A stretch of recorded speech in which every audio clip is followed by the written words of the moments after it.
6 years ago, Sophia was betrayed by her most trusted best friend and pushed into the cold sea. Fate was cruel.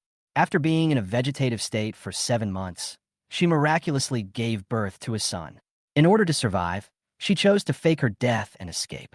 6 years later, she changed her identity and returned to Xizhou, only to find out that she had given birth to triplets. And the best friend took the two children away and lived with her husband. After her best friend knew that she was back, she was still secretly plotting revenge. But Sophia is no longer that weak girl. Today, she stood in front of them with her secrets and a sneer. Everything you made me lose, I will take back today. Part 1. Congratulations, you're pregnant with triplets.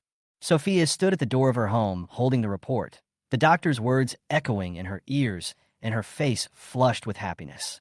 She and Ethan's childhood sweetheart waited for 18 years, and they finally got married a month ago. After Ethan's wedding night, she hurriedly went abroad to handle business. Unexpectedly, after just one time, she became pregnant with triplets. Ethan is coming back next week, and Sophia plans to give him a big surprise. When I opened the door, I saw two pairs of messy shoes. She recognized one of the pairs. It was the leather shoes she had specially made for Ethan. Another pair of red high heels, strange and dazzling. Ethan is back. She couldn't help but shout out his name, but the sound coming from upstairs made her freeze instantly. It was the sound of intense entanglement, full of desire and despair. Sophia's heart stopped and her vision went blank. She walked towards the stairs unconsciously.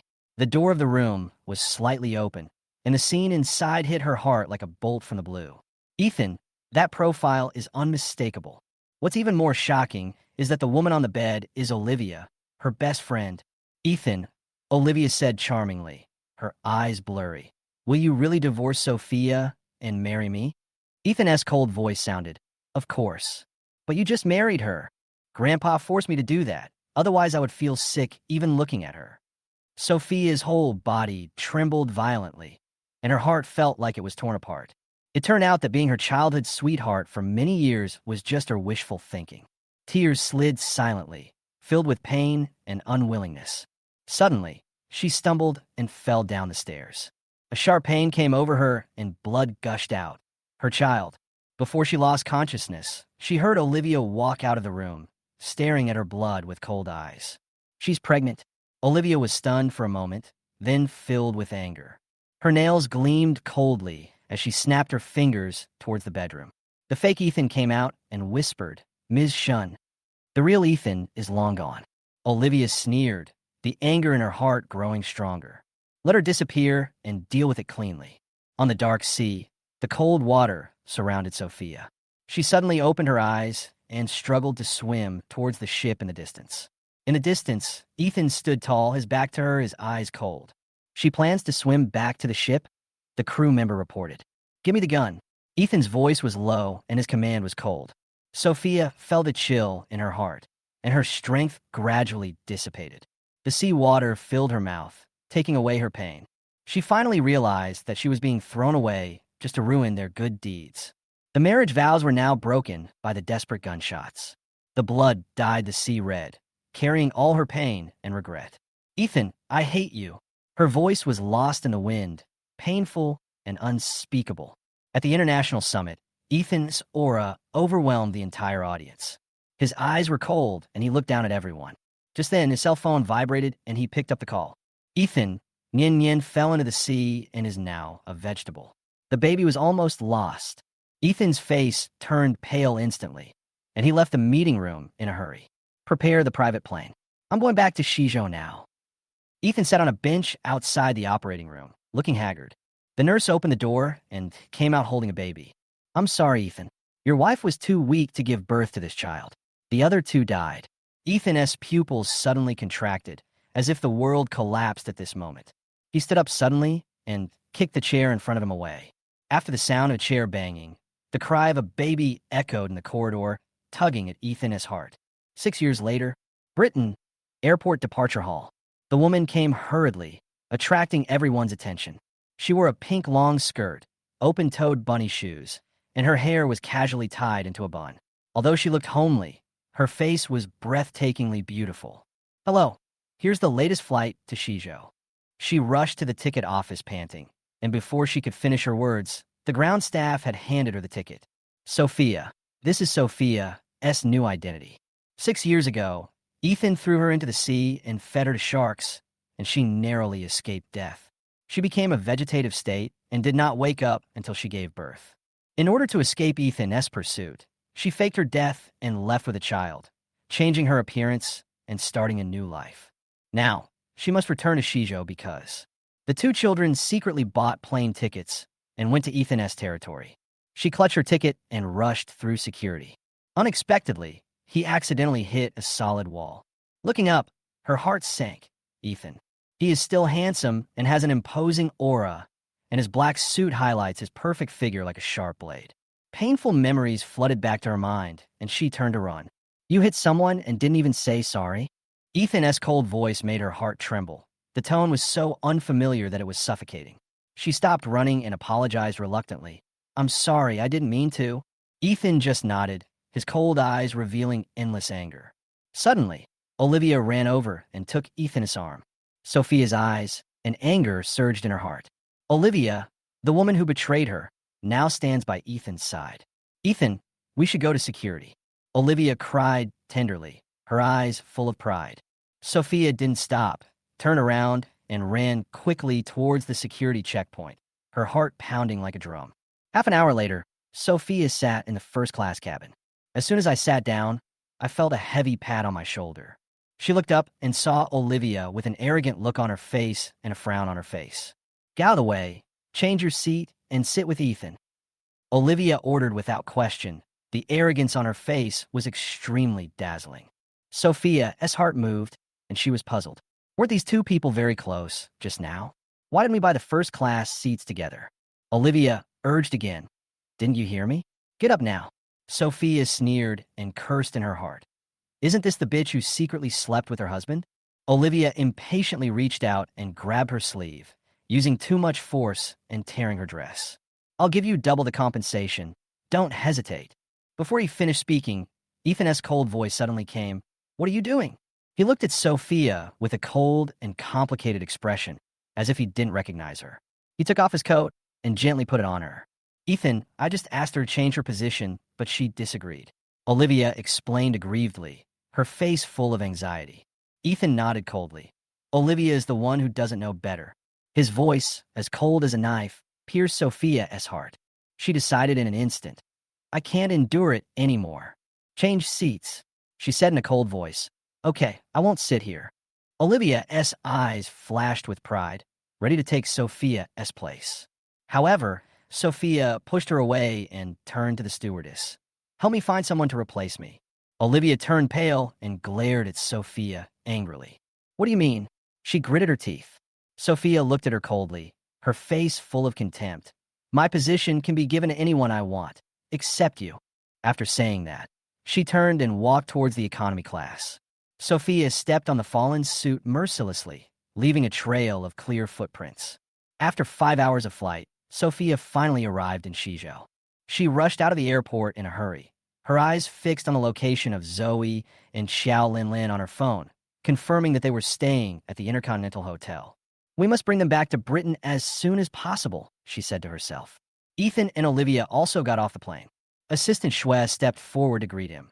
Ethan, the old man has urged you several times, worried that you will miss the young master's birthday party. Yeah. Ethan replied calmly, then followed Assistant Xue outside. Outside the airport, a black business car was parked and reporters swarmed in with flashes of light. Ethan, I heard that you just acquired a big project. Is Miss Shun about to become your stepmother? Reporters asked one after another. Is there a bigger surprise at today's birthday party? Ethan frowned and was about to speak when suddenly a small figure rushed over. Zoe cried and threw herself on his lap, her eyes full of tears. Daddy, I missed you so much. Zoe's crying shocked everyone. The reporters were stunned, and Ethan's heart was shocked. Little guy, who is her daddy? He asked in a low voice. It's you, Daddy. Zoe choked up. You said you would marry Mommy. Why don't you recognize us? Daddy, Mommy didn't even dislike your poor kidneys. Why did you abandon us? These words left all the reporters stunned. This is a misunderstanding. It must be a mistake. Special Assistant Xue hurried forward and tried to take Zoe away. But Zoe dodged nimbly, took out a stack of reports, and threw them into the air quickly. "It's a paternity test," she yelled. The reports fell like snowflakes, and reporters rushed to read them. Taking advantage of the opportunity, Zoe quickly slipped away. The next second, a big hand grabbed his collar and lifted him up. "Let me go." Zoe struggled desperately. Ethan looked down and was shocked when he saw Zoe's appearance. The little girl's eyes were exactly the same as Sophia's. He asked in a deep voice, "Who is your mommy?" Zoe gritted her teeth and glared at him. Anger and pain mixed together. "Bad guy, Daddy. It's all because of you colluding with that woman that Mommy has become a vegetable." She opened her mouth angrily and bit Ethan's arm. Blood splattered, and Ethan paused slightly but did not let go. He warned, "If you don't tell me, I will send you to the police station and ask your mom to redeem you." "Mommy!" Zoe suddenly turned around and shouted behind Ethan. Ethan's eyes followed the direction Zoe pointed and saw a gorgeously dressed woman. Her face was heavily made up, and she looked over here anxiously, her eyes full of desire. In an instant, Ethan's face completely darkened.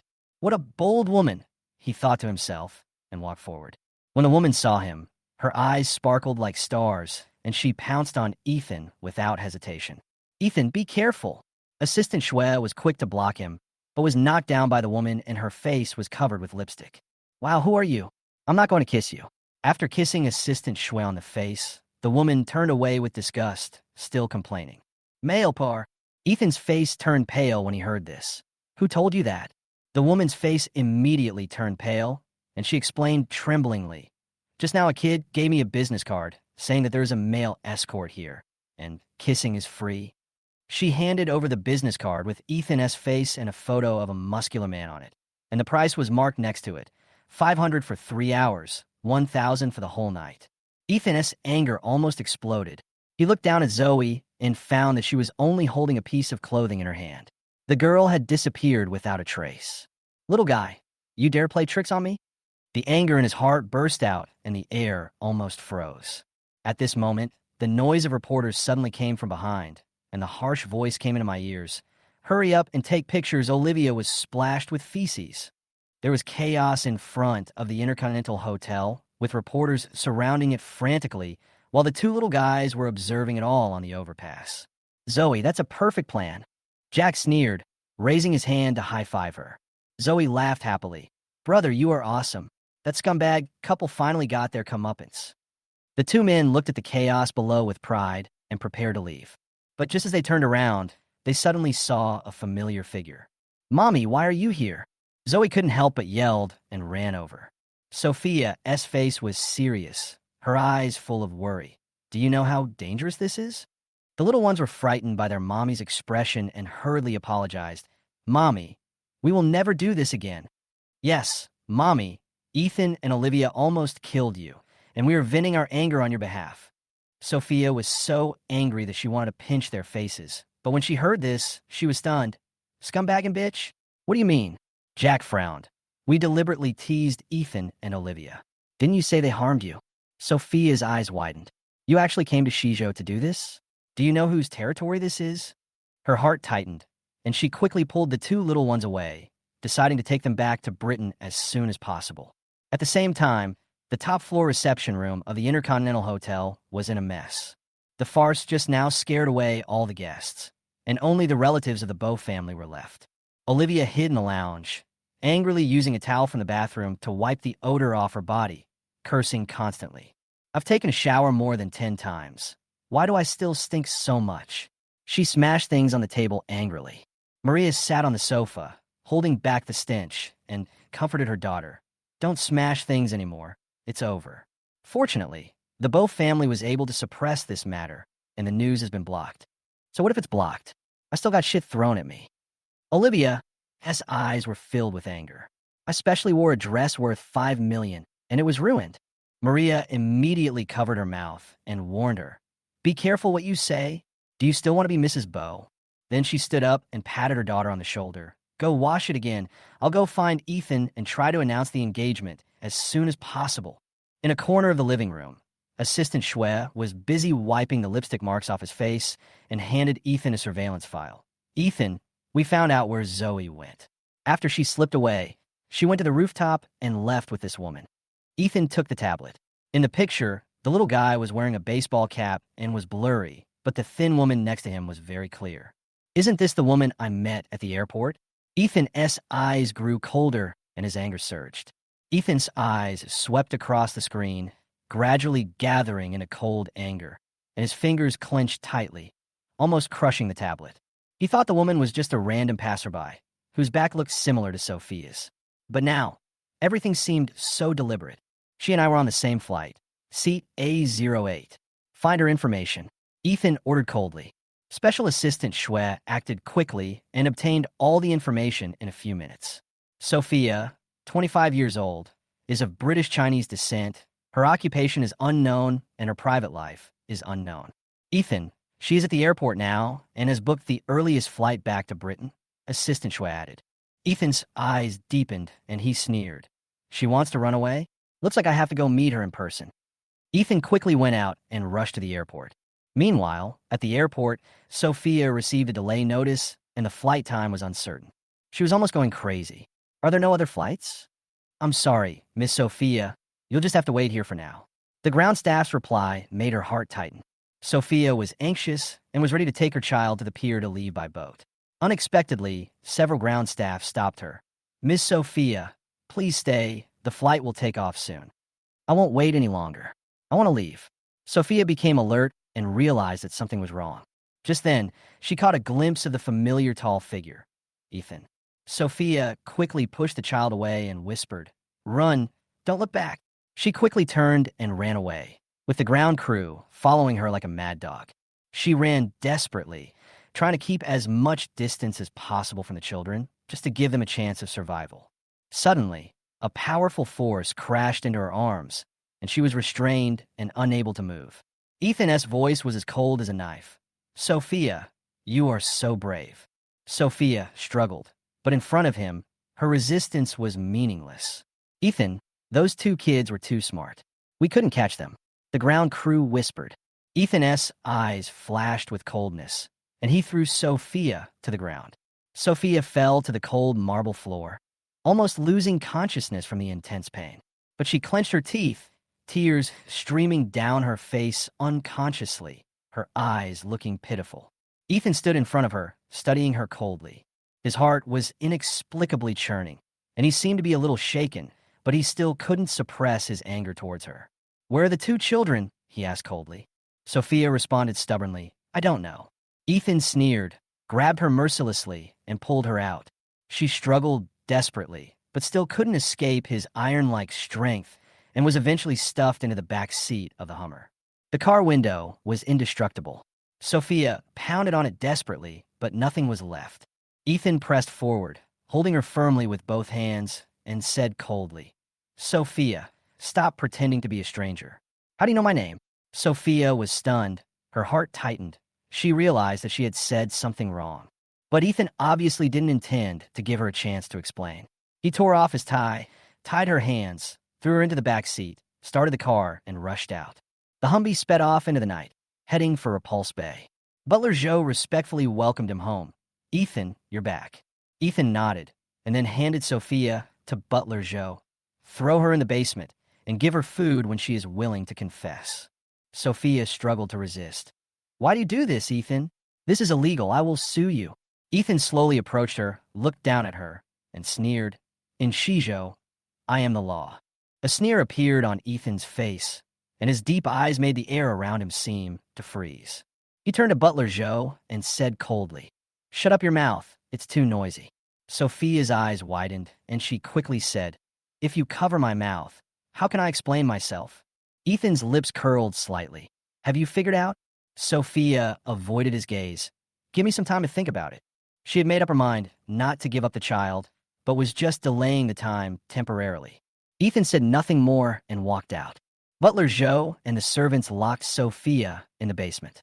The basement was damp and dark, with a strong, musty smell, and Sophia almost suffocated. Miss Sophia, if you are hiding something from Ethan, you'd better tell him as soon as possible. Butler Xizhou reminded gently. Sophia bit her lip and said nothing, feeling sad inside. Once upon a time, Butler Xizhou was so good to her, but now she has become his prisoner. Miss Sophia? She took a deep breath, her voice thick with nose. I need to think about it. Okay, think it over carefully first. Butler Xizhou nodded and left. The basement was dark, with only a faint light coming through the gap in the iron door. Sophia quickly broke free of her tie and began looking for tools to pry open the iron door. She didn't want to sit there and wait for death. She had to escape. But the debris piled around had already rotted away, and when he pulled hard, it broke into several pieces. She hadn't been able to escape for a whole day and night, and her body was almost exhausted from the torture. Hunger and desire almost made her collapse, and she collapsed exhaustedly on the shabby sofa. Was she really going to give in just for a bite of food? Sophia was in a state of confusion and held her head in pain. Just then she noticed a glimmer of light on the wall. That's the exhaust window of the wine cellar. Ethan mentioned that there is an exhaust window between the wine cellar and the basement to facilitate ventilation. She hurried over and successfully opened the rusted window. After escaping from the basement, Sophia was delighted and quickly went into the wine cellar. She decided to wait until late at night and then sneak away from the wine cellar. However, when she saw the red wine in the wine cellar, she couldn't help swallowing. She was so thirsty that she was almost suffocating. She picked up a bottle of white wine and opened it and drank it without hesitation. Repulse Bay, inside the study. Ethan stood in front of the French window, a half-burned cigarette in his hand, surrounded by smoke. He stared out the window, his eyes as cold as the deep sea.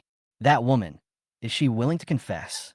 He said in a low, hoarse voice. Butler Xizhou shook his head. After Miss Sophia was locked in the basement, she was very quiet and didn't say anything. Ethan's lips. Keep it closed. He had lived in Xizhou since he was a child and had never experienced such a loss of control. He must find out the truth behind it. Ethan, Butler Xizhou said with a tone of pity, she hasn't eaten for a day and a night. If she continues like this. Ethan interrupted him. No need. If she gets too hungry, she'll confess. Butler Xizhou hesitated to speak and finally retreated reluctantly, bringing the calming soup he had prepared to Ethan. Ethan, you look bad lately. You should go to a doctor abroad. We'll talk about it later. Ethan took the soup and drank it all in one gulp. His mouth slightly wrinkled and bitterness filled the air.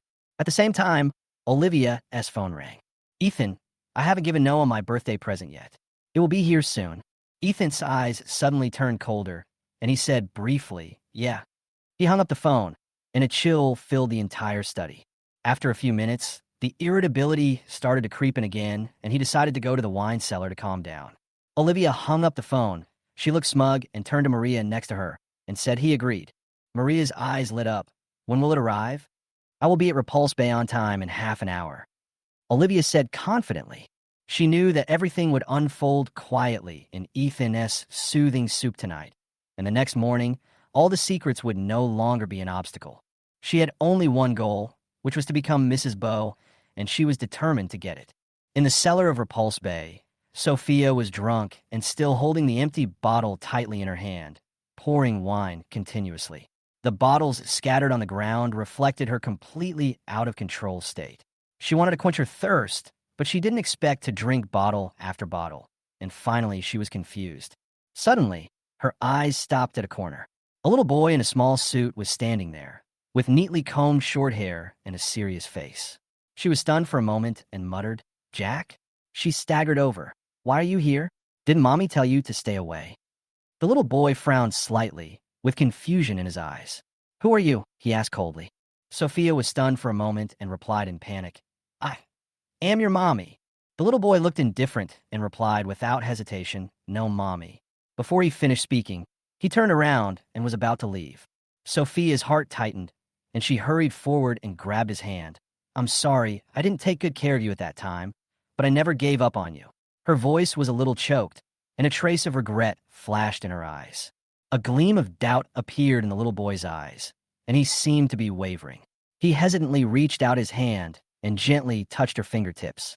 It was warm and soft, as if he had found a long-lost sense of security. Don't talk. Let's get out of here. Sophia picked up the little boy and ran out of the wine cellar. However, she ran into Ethan head-on. His eyes were full of anger, and his voice was icy cold. Sophia, put Noah down. Sophia was stunned and instantly realized that she had held the wrong person. The little boy in front of her was not Jack, but Ethan's son, Noah. She was extremely anxious and pointed to the garden. Run over there. Quick. She turned around and quickly stood in front of Ethan, hugged him tightly, and tried to delay time. Go. Take him away. Ethan's brows were furrowed, and his anger was almost unbearable. However, when he smelled the strong smell of alcohol on Sophia, an uncontrollable desire rose in his heart, and his throat was hot. The temperature of her body burned his reason like fire.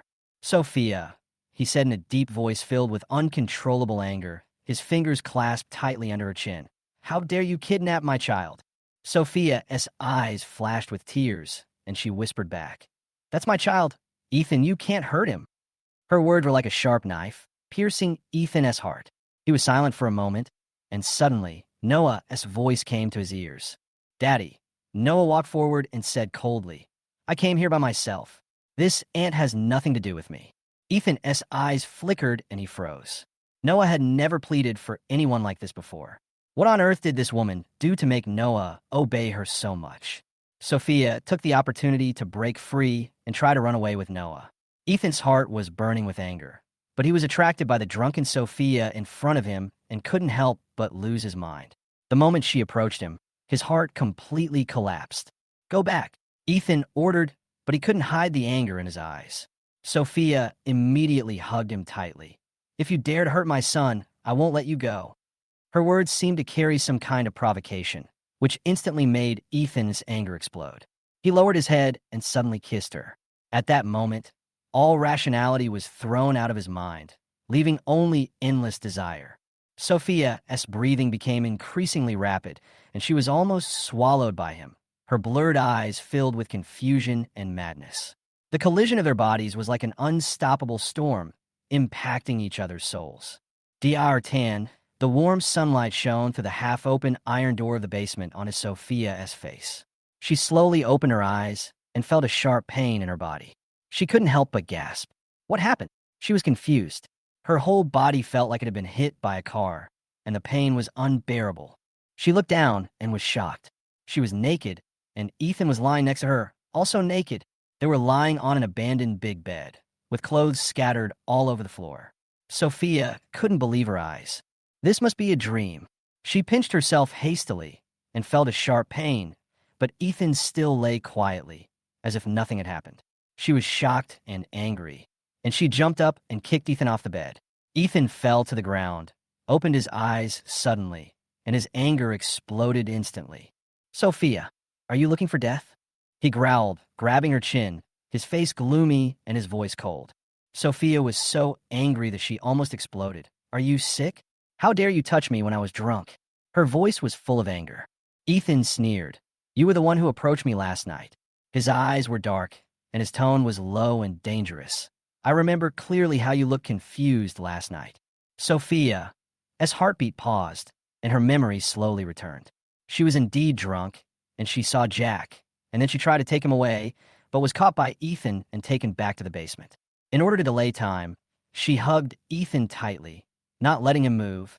She didn't dare to think about what happened next. But Jack should have escaped. She murmured, feeling relieved, and then covered her face and weakly explained, Can you really bear it in a place like this? Ethan's dark eyes tightened, thinking back to the madness of last night, and all the desires in his body instantly surged into his heart. He took a deep breath, barely controlling his emotions, and whispered, Put on your clothes, follow me, don't think about running away. What do you want to do? Sophia straightened her neck. I'm not your slave. You can't take me wherever you want me to go. Ethan sneered, his eyes becoming even darker. If you don't listen, I don't mind taking you away in other ways. A cold light flashed in his eyes, and the threat became more obvious. Sophia's face turned pale, and she was filled with anger and helplessness. She had no choice but to put on her clothes and followed Ethan out of the basement. After walking a few steps, suddenly a familiar voice came from behind. Ethan, so you are here. I've been looking for you for a long time. Wait, who is she? Sophia turned her head suddenly and saw Olivia. Before she could say anything, Olivia had already recognized her. Aren't you the bitch from the plane? Why are you here? Oh my God, what's that on your neck? Olivia grabbed her and roughly tore off her tattered clothes, revealing the shocking red marks on her neck. Those marks were like blooming plum blossoms, proving the intensity of last night. Olivia's mind, with strong anger in her eyes. So I couldn't find Ethan last night. It turns out he was with you?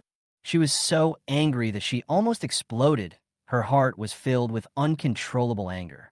She had worked so hard to plan for so long, but she ended up helping this woman. Olivia. Ethan's eyes flashed coldly. Let go. Olivia was stunned. When she heard Ethan speak for Sophia, her eyes were full of surprise. She couldn't help but feel something was wrong. Her eyes instantly turned red and her voice was choked with sobs. Ethan, I'm just worried about you. I just don't want you to be influenced by this woman. She must have a conspiracy. Conspiracy? Ethan's eyes were cold. I can handle this myself. Let her go. Olivia reluctantly let go of her hand, but the anger in her eyes did not dissipate. Ethan then called housekeeper Xizhou and ordered, take her to the guest room on the first floor and find her some clothes. Butler Xizhou immediately responded and took Sophia away. Ethan turned around and prepared to leave. Olivia hurriedly followed him, tears streaming down her face. Ethan, is it because I did something wrong? I just couldn't get in touch with you, and I was a little worried when I saw you with her. She paused, then quickly took out the piece knot she had woven herself, her eyes full of expectation. If you don't like me, I'll leave now. Please give this to Noah. Ethan's eyes softened when he saw the piece knot. He remembered that the piece knots Olivia made by hand always helped him sleep peacefully over the past few years. Even so, the struggle with Sophia last night brought him unexpected peace. He took a deep breath and whispered, she is the woman who caused trouble at the banquet that day. I brought her to Repulse Bay to make her explain herself clearly. He paused, frowning slightly. You don't have to worry. She's just a prisoner. Olivia finally breathed a sigh of relief. It turned out that this woman was just a prisoner and was not a threat to her. She gradually relaxed and asked anxiously, where did you go last night? I looked for you for a long time. Ethan's eyes were complicated, recalling the passionate entanglement with Sophia last night, and his voice became a little low. I went out for something. Go out. Olivia was startled and quickly guessed that Sophia was locked up in Repulse Bay, and nothing happened between her and Ethan last night. More and more questions came to her mind, but she resisted the urge to ask more questions, but she couldn't hide her doubts. Ethan, she changed the subject, pretending to be pitiful. I was waiting for you on the sofa last night, and I felt a little cold. It was so cold. She pretended to rub her arms, her eyes resting on Ethan's coat. Ethan didn't react at all and snapped his fingers indifferently. Two servants came in immediately and said respectfully, Ethan, what can I do for you? Send Miss Shun to the hospital for a checkup and then send her back to the Shun family. Ethan said coldly. Olivia's face changed. Hospital? I just want to be closer to you and get your warmth. However, the servant had already asked her to leave without hesitation. Olivia was stunned, and looking at Ethan's indifferent back, she felt even more uneasy. Walking into the entrance hall, Ethan's eyes regained calmness, and butler Xizhou greeted him respectfully. Miss Sophia has changed her clothes. Do you want to come over? Yeah. Ethan nodded and picked up a piece knot.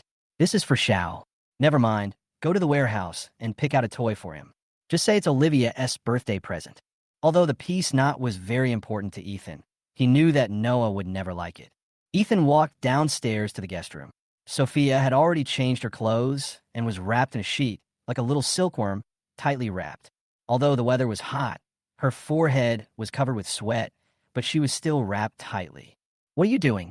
Ethan walked in and saw her wrapped in a sheet. He frowned and said, throw away the sheet. Sophia clenched her fists even tighter, tense and alert, and threatened in a low voice. Don't even think about coming over, you pervert. She clenched her teeth and her eyes were like sharp swords. Ethan's patience was almost exhausted, and he rushed forward and lifted her up from the bed. With a tearing sound, the heavy sheets were torn apart, revealing Sophia's figure in front of him. She was wearing a maid outfit, black and white, with a lace-embellished shirt and pleated skirt, which made her look particularly charming.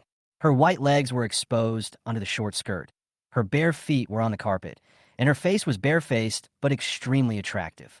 Ethan's throat tightened, and the burning desire spread uncontrollably. He couldn't help but frown.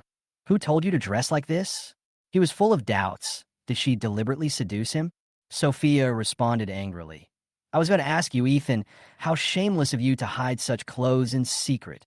Ethan's anger was about to explode.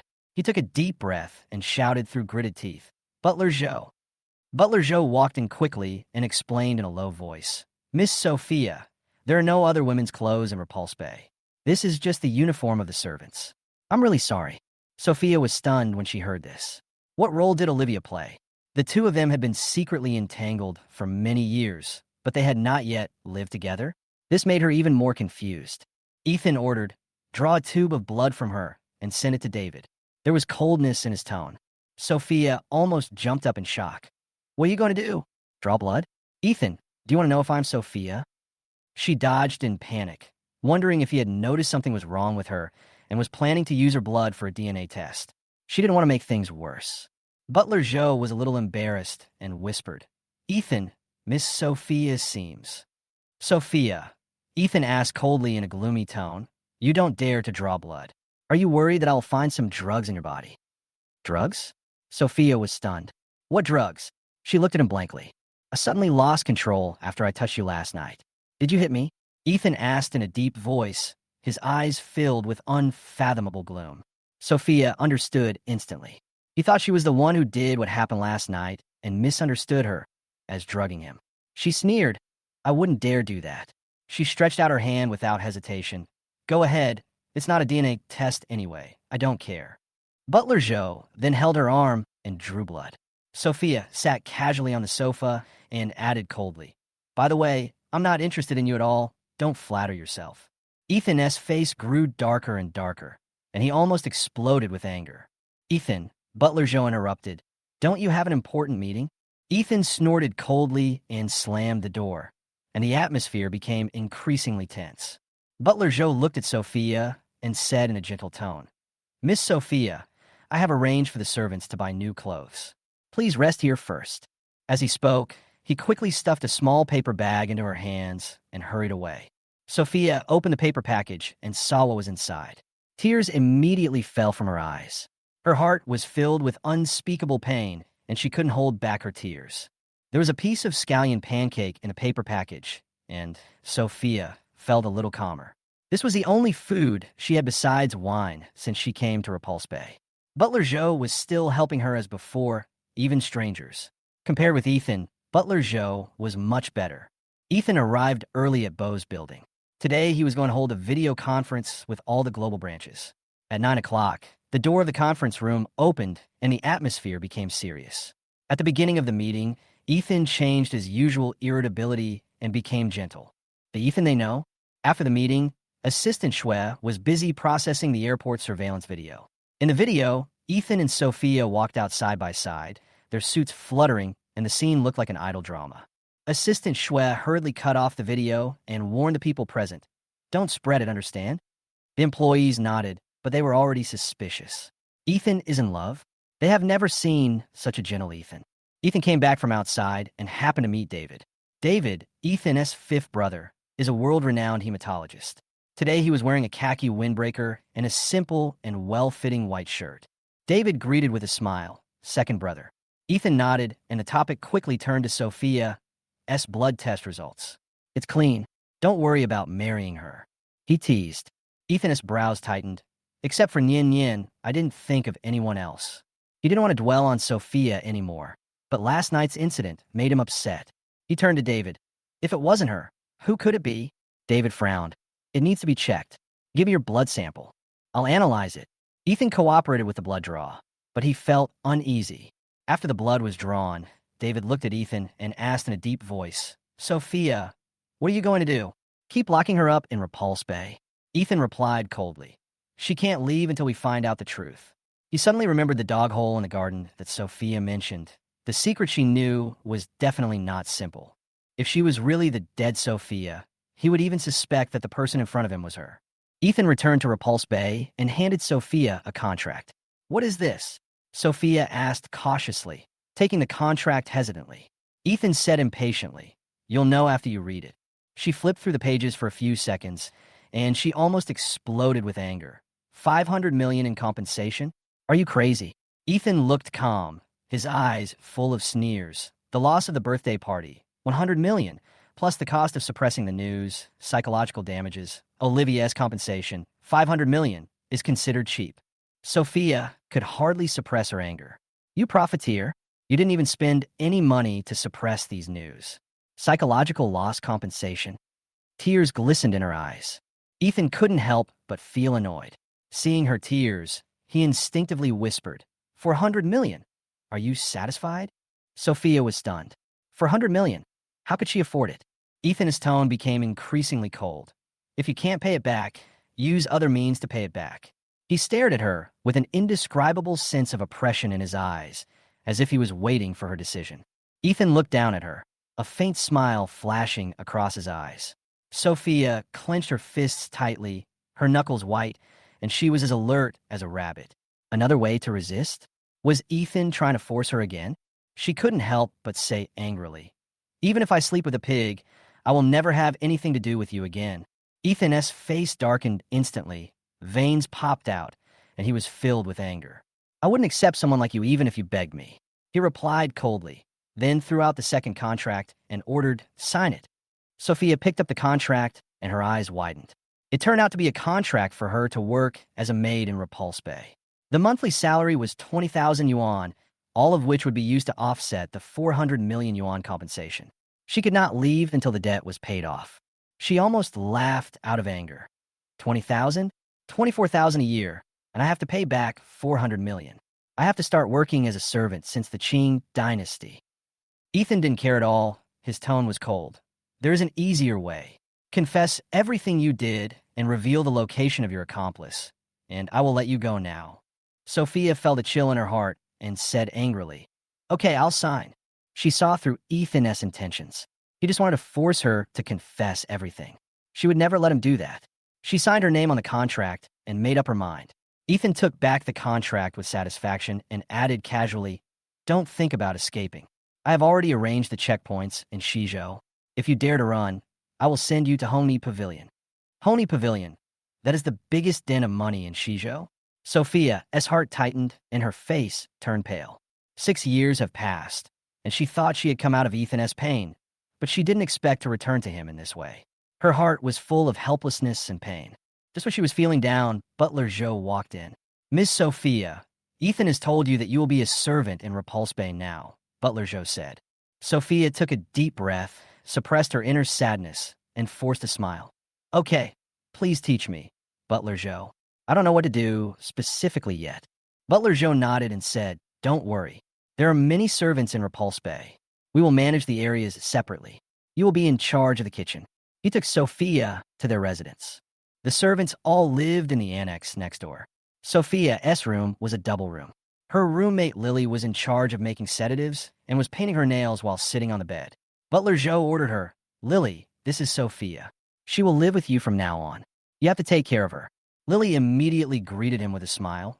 "Don't worry, Butler Xizhou. I will take good care of her." Butler Xizhou nodded in satisfaction and left. As soon as he left, Lily's expression changed instantly. She shook off Sophia's arm viciously and returned to bed coldly. "You stay in the bed by the window. You're not allowed to take a shower after 10 p.m. Don't blame me if you make any noise." Sophia didn't want to argue, so she nodded in agreement. Lily not only targeted her in the room, but also in the kitchen, making her do all the dirty work. Whenever Butler Xizhou came to inspect, Lily immediately became friendly, a complete expert in changing her expression. Time passed day by day, and Sophia had been working as a servant in Repulse Bay for half a month. Ethan did not embarrass her anymore, but he did not allow her to leave. She could not leave, nor could she contact the outside world. She did not know how Jack and Zoe were doing, whether they were safe, whether they were hungry, or whether they were captured by bad guys. As she was thinking, she suddenly heard a familiar child's voice. "Why are you crying?" Sophia suddenly came to her senses and saw a little boy in front of her. "Lin, Noah," she called out tentatively. The little boy nodded, his eyes puzzled. "Have you been bullied?" Sophia was in a complicated mood, with excitement, joy, and guilt intertwined. She tried to suppress her inner fluctuations, and suddenly felt sad when she looked at the child who looked exactly like Jack. She wanted to reach out and hug Noah, but he quickly stepped back and refused her approach. Her hands froze in the air, embarrassed and helpless. Noah looked at her coldly, and after a moment, he asked, "Do you remember we met in the wine cellar?" Sophia's face changed slightly, and memories suddenly flooded into her mind. 6 years ago, she and Noah met for the first time in that way. Noah continued. You said you were my mommy then.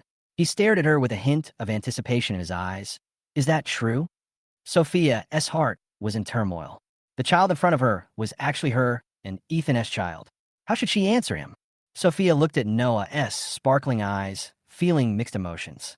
She wanted to tell him that she was really his mother, the woman who had given birth to him after lying in bed for 7 months. But now, she couldn't admit it. If Ethan knew, not only would Sophia's identity be exposed, but Jack and Zoe would also be in danger. She slowly squatted down and looked at Noah. If you want, I could be your godmother. Liar. Noah interrupted coldly. His eyes suddenly turned cold, and like an angry lion, he pushed Sophia away fiercely. My mom died a long time ago. Don't pretend to be her anymore. Noah's words made Sophia's heart sink. He turned and ran. Sophia wanted to chase him, but when she saw Lily coming out, she quickly looked away and turned back to the kitchen. In the kitchen, Sophia was so distracted that she almost cut herself with the potato knife in her hand. Seeing her state, the chef couldn't help but say, "Stop working and serve the food." Delivering food? Sophia was surprised. After being busy for half a month, she finally had a chance to leave the kitchen. The chef explained that Lily was supposed to deliver the food, but she asked for leave. Sophia agreed. She really wanted to know what happened in the outside world, especially Jack and Zoe. Today's task is to deliver mung bean soup to thousands of employees of Bo's company. Sophia delivered 3 large buckets of mung bean soup to the employee cafeteria. She couldn't help but ask the chef, why did the kitchen in Repulse Bay have to be sent to Bo's? The atmosphere in the Bo family is not very good. Recently, everyone has been spreading gossip. Ethan fired a lot of people, including the chef in the cafeteria. We are the one who delivered the mung bean soup. The chef whispered. Sophia suddenly realized why Ethan was so angry. What kind of gossip made him so angry? At the same time, Olivia drove a diamond-studded pink sports car and stopped downstairs of Bo's building. The security guard greeted her warmly. Ms. Shun, what brings you here? Olivia took off her sunglasses and smiled charmingly. Come and see Ethan. The security guard nodded and immediately led her to the top floor. At this time, Ethan was discussing business with Assistant Xue.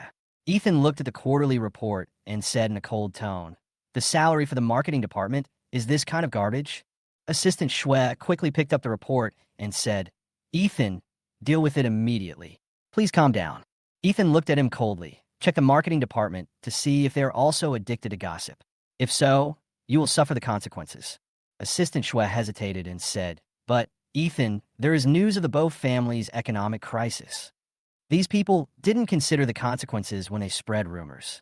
Ethan responded indifferently, with no emotion in his eyes. Assistant Xue hesitated to speak. Ethan, you will get married sooner or later. I won't get married. Ethan interrupted coldly, his eyebrows and eyes cold. Assistant Xue, you have been talking too much recently. Sorry, Ethan. I'll take care of it right away. Assistant Xue hurriedly left and sighed as he stood outside the door. He thought Sophia's appearance could change Ethan's mind, but it was clear that Ethan only had the deceased Sophia in his heart.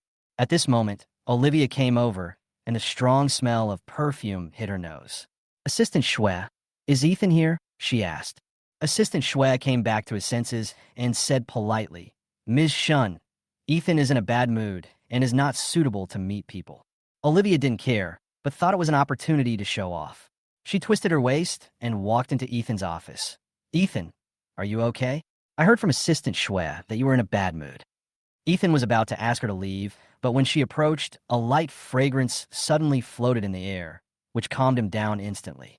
Ethan narrowed his eyes slightly, and his eyes fell on Olivia. He reached out and gently touched her waist. Olivia was stunned, secretly delighted, and immediately moved closer, trying to sit on Ethan's thighs. She silently waited for Ethan's response. Olivia failed to sit on Ethan's lap and fell down. Ethan, she was stunned. Her eyes were red, and she looked at Ethan resentfully. Ethan held the peace knot, and a hint of indifference appeared on his originally stern face. Olivia reacted instantly. Ethan approached her just now to take the peace knot. She was furious and wanted to throw the peace knot from the 86th floor, but she didn't dare to do so. The peace knot was her magic weapon. As long as she had it in her hand, Ethan would stay with her for the rest of her life. Ethan, Olivia stood up and smiled nonchalantly. I made some pear soup myself to clear away heat and detoxify. Drink it while it's hot. She tried to divert attention. I don't drink. Ethan showed no interest at all and casually said, give it to Assistant Xue. Olivia was stunned and sneered in her heart. Assistant Xue? Why should a worker drink the soup she made herself? But she suddenly had an idea and immediately changed her mind. Okay, I'll take it out and share it. She walked out of the office with the soup bucket. She didn't stop and went straight to the cafeteria on level 18. Since Ethan asked her to share the soup, she had to make good use of this opportunity. She went to the kitchen to add water and called all the employees in the company to drink soup to let everyone know that she and Ethan had a relationship, and perhaps Ethan would be pressured to propose to her. Entering the cafeteria, Olivia saw a familiar figure. It was the woman who had embarrassed her, Sophia. She was chatting and laughing with the employees, and there were two cooks from Repulse Bay beside her. She mingled with everyone, as if she was the president's wife, caring for the employees. Furious, Olivia walked over quickly and asked sharply, why are you here? The chef smiled and said, Sophia is here to help serve the soup. She works in the Repulse Bay kitchen. Olivia breathed a sigh of relief, and the anger in her heart gradually dissipated. But then she sneered, so she's a servant. People like you are only fit to serve tea and water to others. Sophia ignored him and continued to scoop soup for the employees. She was disdainful and didn't bother to argue with such a person. Olivia became more arrogant. I'm talking to you. Didn't you hear me? Sophia frowned and looked at her with disgust. Where's the buzzing fly coming from? After saying that, she slammed the spoon in her hand on Olivia's arm, and the mung bean soup spilled on her haute couture dress, leaving a strange pattern. Oh, the fly flew away. What a pity. Sophia looked regretful, turned her head to look at the soup spoon, and said with disgust, but the soup spoon is dirty. We have to change it for a new one. Otherwise, the people behind us will be disgusted to death, right?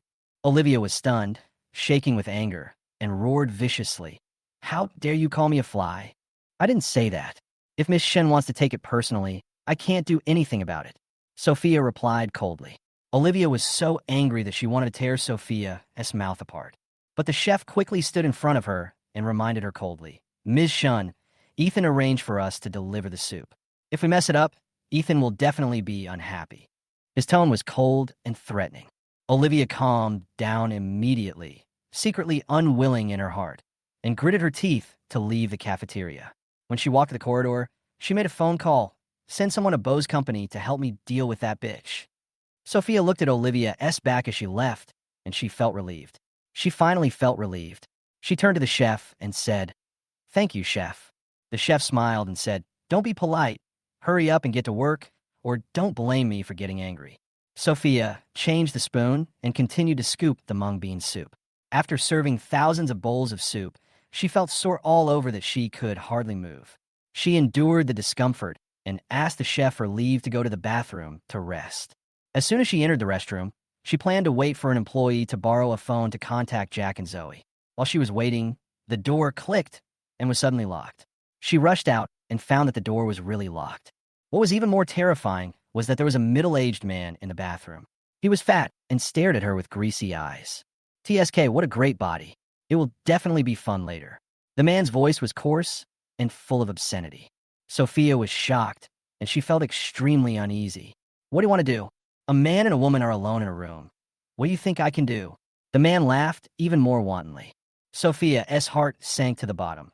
Her eyes were firm. Her teeth were clenched. Don't come over here, or I'll kill you. The man looked down on her and said sarcastically, You can't kill me, but I can make you die. Sophia stepped back, her back against the cold tiles. With no way to retreat, she could only raise her fist and threaten. Don't come over here. This is the Bo family. The man sneered, So what? The employees upstairs are all going to team building. No one is here to save you. With greedy eyes, he moved closer. Be good and obey. I promise not to hurt you. Bo's top floor. Ethan was calmly processing the documents when Assistant Xue came in to report. Ethan, the chef who delivered the summer soup, said that Sophia has been in the bathroom for more than an hour. She ran away. Ethan raised his head slightly, but continued to correct the documents without looking up. Ignore her. He deliberately kept Sophia by his side in order to let her escape. Only in this way would she relax her vigilance and find a chance to contact her accomplices. On the computer screen, The red dot on the Xizhou map flickered and stopped at the Bose building. Ethan frowned, wondering, why hasn't this woman escaped yet? At this time, the security guard on the first floor called.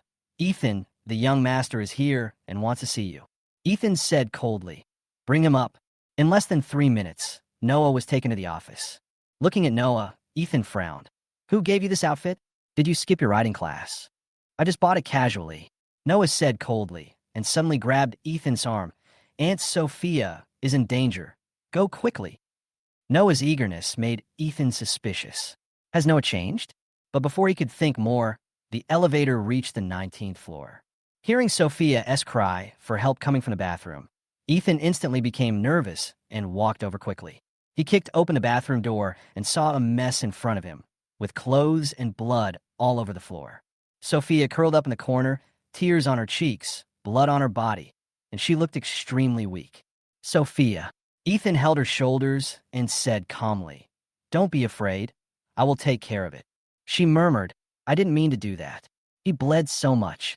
Did I kill someone? Ethan looked at the man's body with a frown on his face. The man had a wooden stick stuck in his chest and was already unconscious. I'll take care of it. Ethan's voice was low, but he seemed extremely calm. Sophia threw herself into his arms and cried. She broke down in an instant. I'm really scared, Ethan. I don't want to kill anyone. She cried uncontrollably and eventually passed out from shock. Ethan quickly called Assistant Xue. We need to take care of something on the 19th floor. Come quickly. When Special Assistant Xue arrived and saw the bloody scene, he was immediately shocked. Is this a crime scene? Clean it up, Ethan ordered calmly. He picked up Sophia and took her to the hospital. Sophia was not seriously injured. She just had a few bottles of saline solution hung. David walked in and looked her over. This is the woman you are obsessed with. She is really pretty. Ethan said coldly. She has nothing to do with me. Who are you kidding? David asked. If it's really okay, why are you in such a hurry to take her to the hospital? Ethan's silence made David more convinced that he had never let go of Sophia. I'll leave the rest to you. After the infusion, send her back to Repulse Bay. Ethan ordered indifferently and prepared to leave.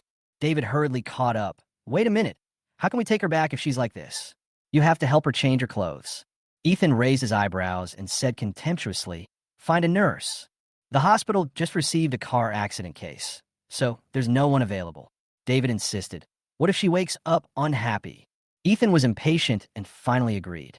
David took out his hospital gown and said, I'll wait outside. Call me when you're done. Ethan looked at Sophia lying on the hospital bed with complicated eyes. He reached out to change her clothes, but stopped when he touched the scar on her back. Sophia also had that scar 6 years ago from a life-and-death experience. Ethan's eyes became deep. He turned Sophia's body over, tore off her clothes, and planned to take a closer look at the scar. This scar was something he couldn't ignore, and it made him feel extremely complicated. Sophia was still sleeping, unaware that someone was looking at her. Ethan's eyes stayed on the butterfly tattoo on her back. It was not a scar, but a raised texture due to the poor quality of the pigment. It felt like a scar when touched. Ethan's eyes dimmed, and he smiled to himself, realizing how stupid he was. She had already died on the operating table. There could not be another Sophia. Even if the woman in front of him had similar marks, she could only be an imposter. Ethan's heart sank, and he turned away, deciding not to dwell on it any longer. When he walked out of the ward, David was waiting outside. Did you change your clothes? Ethan glanced at him coldly and whispered, does she deserve it? Then he left David and walked out of the hospital. David shook his head helplessly, thinking that Sophia could help Ethan get over the past. But now it seems that there is little hope. Sophia woke up. It was already dusk. She saw Jack sitting beside the bed, busy operating a small computer. Seeing the familiar overalls, Sophia's eyes flashed with surprise. Jack. Jack looked up, closed the computer, and asked with concern, Mommy, you're awake. Are you feeling uncomfortable? Sophia hugged Jack excitedly. Why are you here? Where is Zoe? She asked anxiously. Jack shook his head, avoiding the answer, and said casually, my sister and I live in Zhou Cheng's godmother's house. It's quite safe. Zhou Cheng is Sophia's college best friend. Sophia is relieved and tells Jack, you must be obedient at your godmother's house and don't cause any trouble. Jack rolled his eyes impatiently. Mommy, don't worry about us, but you should protect yourself. Sophia was silent, feeling a little scared. She knew her actions in the bathroom might cause trouble. She turned to Jack and asked, Did I hurt someone? Jack comforted her. I checked. The scumbag threw that guy in jail. It's life imprisonment. You acted in self-defense. The police won't bother you. Sophia was stunned. Ethan actually helped her deal with this? She couldn't believe it. Did the sun rise from the west? Jack said thoughtfully, He did this for you. Don't be fooled by him. Sophia looked at Jack with mixed feelings. She thought Ethan had no feelings, but he actually helped her at the critical moment. Mommy, I'm trying to crack his safety net. When I find a way, I'll take you away. Jack said firmly. Sophia nodded. I'll wait. Mommy believes in you. Jack looked down at the time and quickly handed Sophia a card phone. If you have anything, contact me quietly. After that, he put on his small backpack and hurriedly left the hospital. Sophia hid her phone and pretended to be asleep. Less than 2 minutes later, the nurse came to check on her. She closed her eyes and pretended to be asleep. At the same time, Jack returned to Zhou Cheng's home through the alley. Zhou Cheng's home is located in the old area of the east of the city. The environment is complex and chaotic, but because of this, it is the safest hiding place. Jack brought the cooked food back to Zhou Cheng's house, only to see her looking worried in front of the computer with a bitter face. Jack knew at a glance. Last night's order was canceled? Zhou Cheng was stunned for a moment, then sighed. This order is canceled. This is the only order we received after opening the store. These goods have little value in the first place, and I might even lose money if I sell them, Jack said bluntly. Zhou Cheng said disdainfully, I take care of these things myself. She was obviously worried about her boyfriend. Jack's eyes flashed with sarcasm. You and your boyfriend are exactly the same. Both are scumbags. He's not a scumbag. He's my fiancé. Zhou Cheng retorted confidently and firmly. You should wake up. Jack sighed and continued. Where's Zoe? She was taken by my boyfriend to buy candy just now. She should be back soon. Jack nodded and sat down in silence. Zhou Cheng in front of him was still the girl trapped in love, just like Sophia back then. Before he finished speaking, he heard Zoe crying at the door. The cry was like a piercing scream, and Jack's heart tightened instantly, and he rushed out. Seeing Zoe crying like a little cat, he was furious. Brother, Zoe saw him and became even more sad. Uncle Lou lied to me and said he would buy me snacks, but he didn't buy anything. Jack was almost furious, his eyes fixed on Lu Neng. Are you human? Lu Neng's expression was a little unnatural. I bought it. You don't want it. That lollipop has melted. Zoe choked and cried even harder. Jack's heart softened, and he immediately took out some snacks from his bag. It's okay, my brother bought these. Go eat them on the sofa. Zoe finally stopped crying and went to eat some snacks. Jack looked at Lu Neng sharply. You are not allowed to take my sister out again. Lu Neng gritted his teeth and said, This is not your home. It's my future wife's home. Who are you to say anything about it? Zhou Cheng stepped forward and tried to ease the atmosphere. Why are you taking her out if you're not going to buy snacks? Lu Neng sneered. What can I do? I just want to sell all these goods. Let's cook. 3 days later, Sophia was finally able to leave the hospital. Assistant Xue came to pick her up and said calmly, Ms. Sophia, we have already found out about the bullying. That guy took advantage of your good looks and had bad intentions when you were alone. Ethan has already dealt with him. Sophia sneered in her heart, but didn't show it on her face. That person sneaked in from outside, right? Assistant Xue nodded. Yes, he is an unemployed vagrant who lives in society. How did he find me so quickly? There are so many people in the women's restroom on the 19th floor. Sophia frowned slightly. Assistant Xue's expression changed, and he was silent for a moment. This is what Ethan found. Sophia sneered, knowing the truth in her heart. Ethan must know the truth, but he wants to cover up everything for Olivia. After all, in Xizhou, Ethan's power is almost overwhelming. I'm tired, Assistant Xue. Let's go back to Repulse Bay. The car was silent until they reached the entrance of Repulse Bay. Assistant Xue spoke cautiously. Ms. Sophia, do you suspect that it was Miss Shun who did it? Sophia's eyes were as cold as ice. You ask this because you know about the cafeteria, right? Special Assistant Xue lowered his head and said, We did investigate. Miss Shun left after the cafeteria, and many people testified that she went to the mall afterwards. She had no chance to commit the crime, but she didn't do it herself. She called the people who hurt me. Even if she is in heaven, she can do it with just a phone call. Sophia said coldly. Assistant Xue hesitated to speak, and finally could only sigh helplessly. But there is nothing unusual in the phone records. Sophia already knew that everything was just a decoration. Ethan had already made his choice in his heart. Olivia's innocence was the most important thing to him. She got out of the car in silence and walked towards the gate of Repulse Bay. Sophia returned home, and housekeeper Xizhou greeted her with a smile on her face. "Miss Sophia, you are back. I have arranged a new job for you. The item display room on the second floor. The cleaning work is easy. You can arrange your own time." Sophia nodded and walked aimlessly in the garden when she suddenly saw a little servant crying in the corner. She recognized the servant as the girl in charge of washing clothes. "What's wrong?" Sophia walked forward and asked with concern. He was startled, tears blurring her vision. I burned Ethan's shirt, and there's a hole in the cuff. I'm done." Her voice choked with sobs. "If I am fired, my mother is still in the hospital waiting for money for treatment, and the family has no other source of income. What should I do?" Sophia's heart tightened. She felt the same way. "Don't worry, show me." He's eyes flashed with hope, and he hurriedly took her to check. The hole was not big, only the size of a broad bean, but the location was extremely awkward, right at the cuff. Ethan, a successful person who pays attention to details, would definitely not tolerate such a flaw. "Is there any silver white thread?" Sophia pondered for a moment. "Yes." He immediately found the sewing kit. Sophia took the thread and quickly began to repair it. Her fingers danced on the hole, and in a few strokes, the hole was covered, replaced by an exquisite hand embroidery, which was meticulous and detailed, as if a small beau's mansion was inlaid on the black shirt, which was very ingenious. He was so moved that she almost cried. "Miss Sophia, thank you. I will definitely not be fired now."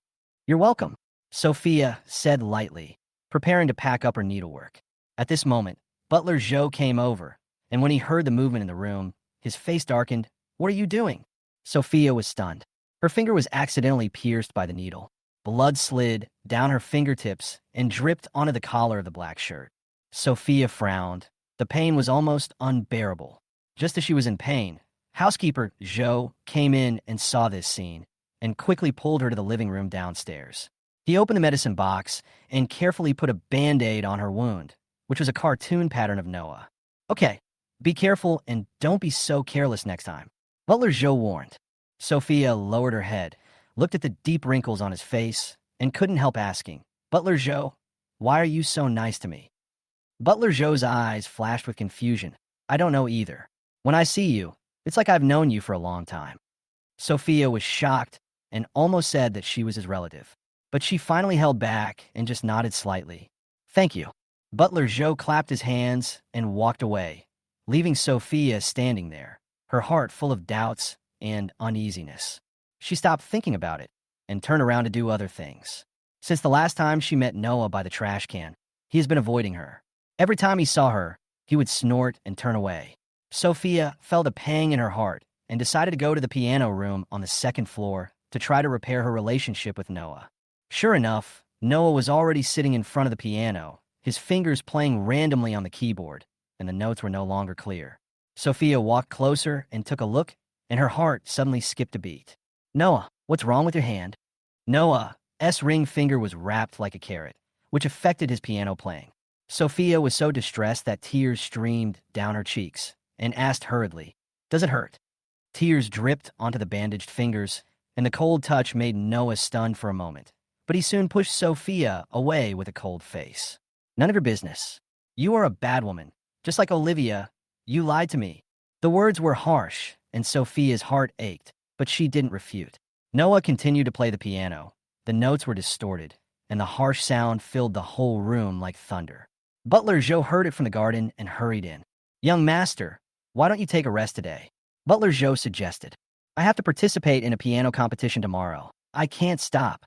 Noah gritted his teeth, and his eyes suddenly showed some expectation and childishness. "If I don't get first place, Dad won't take me to the amusement park." Sophia felt a pang in her heart. She knew that Noah's life had never been as easy and happy as that of a normal child. Ethan required him to learn multiple languages since he was 3 years old, and learn everything from chess, calligraphy, and painting. The amusement park seemed to be an unattainable dream for him. "I must help him go to the amusement park." Sophia made up her mind, wiped away her tears, and stood up. "Noah, I will teach you a trick. You can play the piano without using your ring finger." "Nyan Nyan, can you play the piano?" Butler Joe was obviously a little surprised. Well, I've learned it before. The fingering technique is a bit special and suitable for your current situation. Sophia nodded. Butler Joe's eyes flashed with relief. That's great. The young master has been preparing for a long time this time. At this moment, Noah said coldly, I don't want you to teach me. He shook his hand away, jumped off the piano stool, and walked towards his room angrily. Sophia was anxious. Noah, wait a minute. She quickly took off the headband on her head and wrapped it tightly around her ring finger. Let me play first, okay? If you don't learn, you will miss the chance to go to the amusement park. Butler Joe also interjected. There is your favorite roller coaster in the amusement park. You have always said you want to go there. Come and try it. Noah paused and hesitated. Sophia seized the opportunity and quickly started playing on the piano. She chose a very difficult sixth concerto with a very fast tempo and countless turns. Only a true piano master could keep up. She played the piece perfectly with just 9 fingers. As the last note fell, Noah turned and stared at her. Sophia smiled slightly. How about let me teach you?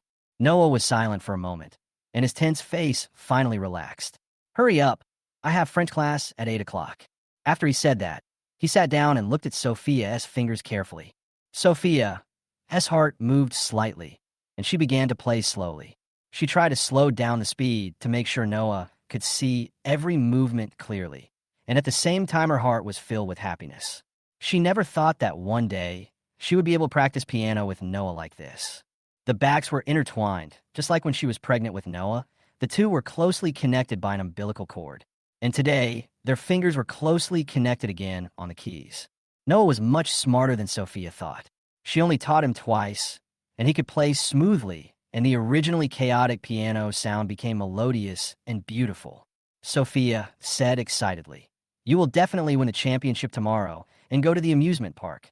Noah's eyes flashed with anticipation, but he still replied indifferently, I have French class to take.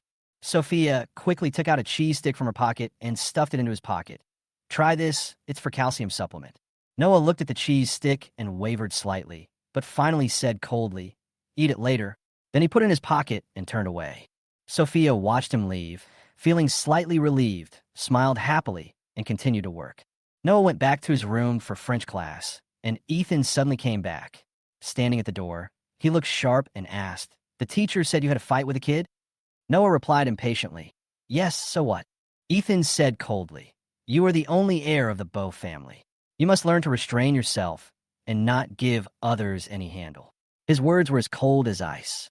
Noah shrugged it off and rolled over on the bed like an angry little lion, but something in his pocket fell out, a cheese stick, which was particularly conspicuous.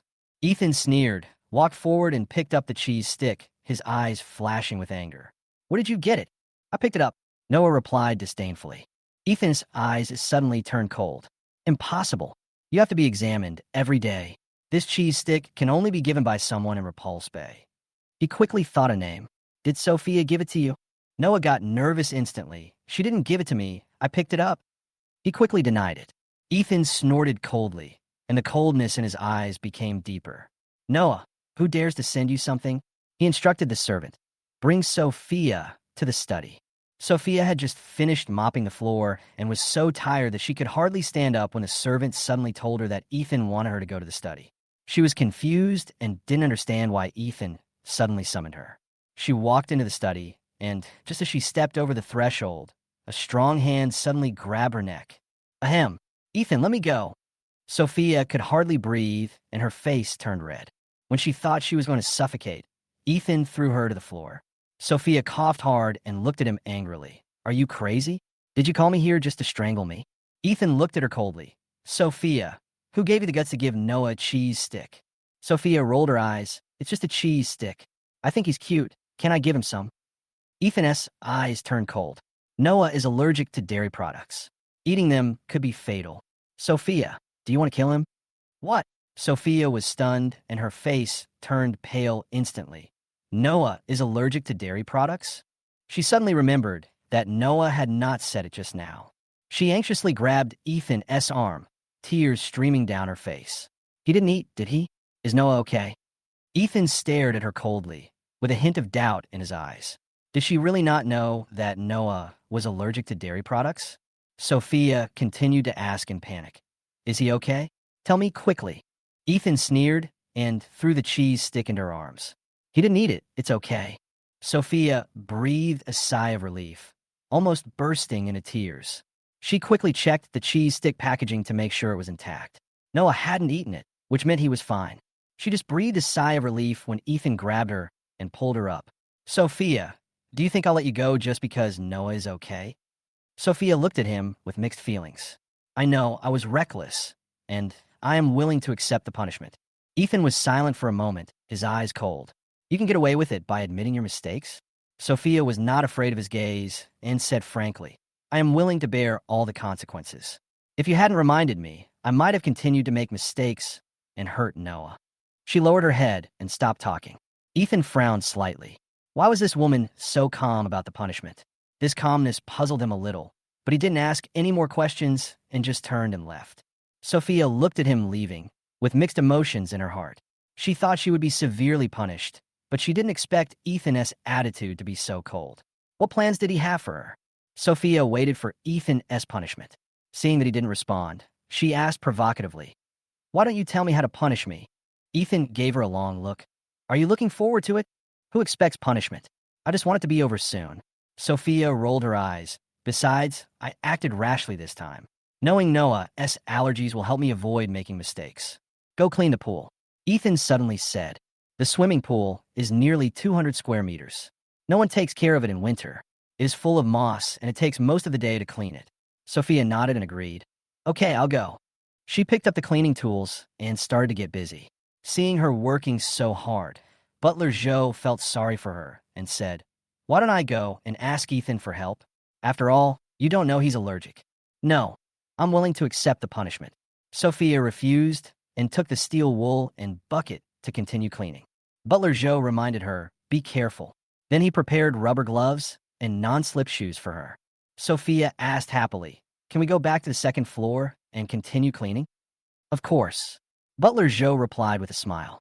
She was delighted and quickly cleaned the pool, looking forward to meeting Noah after she finished. She worked until 12 o'clock in the morning, and then reluctantly went back to her room to sleep. The next day, Sophia woke up early and continued working until she reached the other end of the pool. Suddenly, a shadow fell on her. When she looked down, it was Noah. Noah, good morning. Did you go to the competition? I wish you first place. Noah said indifferently. Is it because of the cheese sticks? My dad is angry, so he asked me to clean the pool. No, Sophia explained hastily. I am willing to accept the punishment. It was entirely my own idea. I'm not going to eat it. Noah suddenly turned his head. You can give me that. Why can't you give me something else? Then what do you like? I'll buy it for you next time. Sophia was delighted. Noah curled his lips and said, Wait until you finish cleaning the pool. Then he turned around and left with his school bag. Sophia hurriedly shouted, It's a deal, Noah. I'll come to you after I finish cleaning. She continued to wipe the tiles diligently. After several hours, Sophia finally finished cleaning the pool. Butler Xizhou handed her a large brush, which greatly improved her efficiency. Come on, you're almost done. You can rest now. Butler Xizhou encouraged with a smile. Thank you. Sophia smiled happily. By the way, is Noah back? She asked. He's back. He won first place in the piano competition. Butler Xizhou replied. He's talking to Ethan about the amusement park in the study. Great. He can go to the amusement park, Sophia said excitedly. Meanwhile, in the study, the atmosphere was tense. Ethan sat in the armchair, playing with Noah's medal with his fingers. You want Sophia to take you to the amusement park? Noah's eyes were firm. I want her. Ethan responded coldly. There are so many people in Repulse Bay. Choose someone else. Noah said firmly. Those servants are afraid of me. Only she dares to play with me. She's trying to please you. Ethan sneered. Noah retorted. Then Olivia wants to please me too. Is she better than Sophia? Ethan's tone suddenly became stern. Noah. Noah felt aggrieved but stubborn. I want her. There was silence in the study for a while, and Ethan finally gave in. Okay, I promise you. Noah's eyes lit up instantly. Really? He asked tentatively. Ethan looked down at the file. Get out. Noah still couldn't believe it. Really? You're not lying to me, are you? Ethan said coldly. You can choose not to believe it. Noah turned and ran out and found the garden. Let's go to the amusement park together tomorrow. He said calmly. Me? Sophia's eyes widened. Are you kidding me? Noah said indifferently. If you need an escort at the amusement park, I'll just find a servant. Sophia was very excited. Yes, yes, I will definitely have fun with you. Okay, it's settled. Noah nodded and turned to leave. Sophia was almost grinning from ear to ear, but suddenly she remembered something important. She had no clothes. A maid outfit is not suitable for going to an amusement park. She quickly went to find Butler Zhou. The mall is closed. Butler Zhou frowned. I'll borrow some clothes for you. Sophia agreed immediately. Butler Zhou borrowed a light pink dress and sneakers. These are new. Don't worry about wearing them. Butler Zhou handed them to her. I'll buy you 2 sets tomorrow. Thank you, Sophia said gratefully. Lily walked closer with a sneer. Why did Butler Zhou treat you like this? Sophia said calmly. Because I have to go out tomorrow and I have nothing to wear. Lily said sarcastically. He's so nice to you. Are you two hooking up? Sophia was stunned and choked on the water. What did you say? Lily sneered complacently. Butler Zhou-san is about the same age as you. And you actually... Don't talk nonsense. Sophia's eyes were sharp. If you mention this again, don't blame me for being rude. Lily was frightened, her voice trembling slightly. If you don't want to tell me, then don't tell me. She fled into the bathroom, mumbling, a bad woman who dares not admit it. Sophia didn't take it seriously. She took a shower and fell asleep quickly to recharge her energy for tomorrow's trip to the amusement park. The next morning, she changed into new clothes and prepared to welcome Noah. However, after waiting for a long time, Noah still did not show up. She decided to look for him in the children's room, but it was empty and the bathroom was nowhere to be seen. Just when she was anxious and wanted to call for help, Noah's voice came from the cloakroom. I'm here. She walked over and saw that the cloakroom was in a mess with clothes scattered all over the floor. Noah, what are you doing?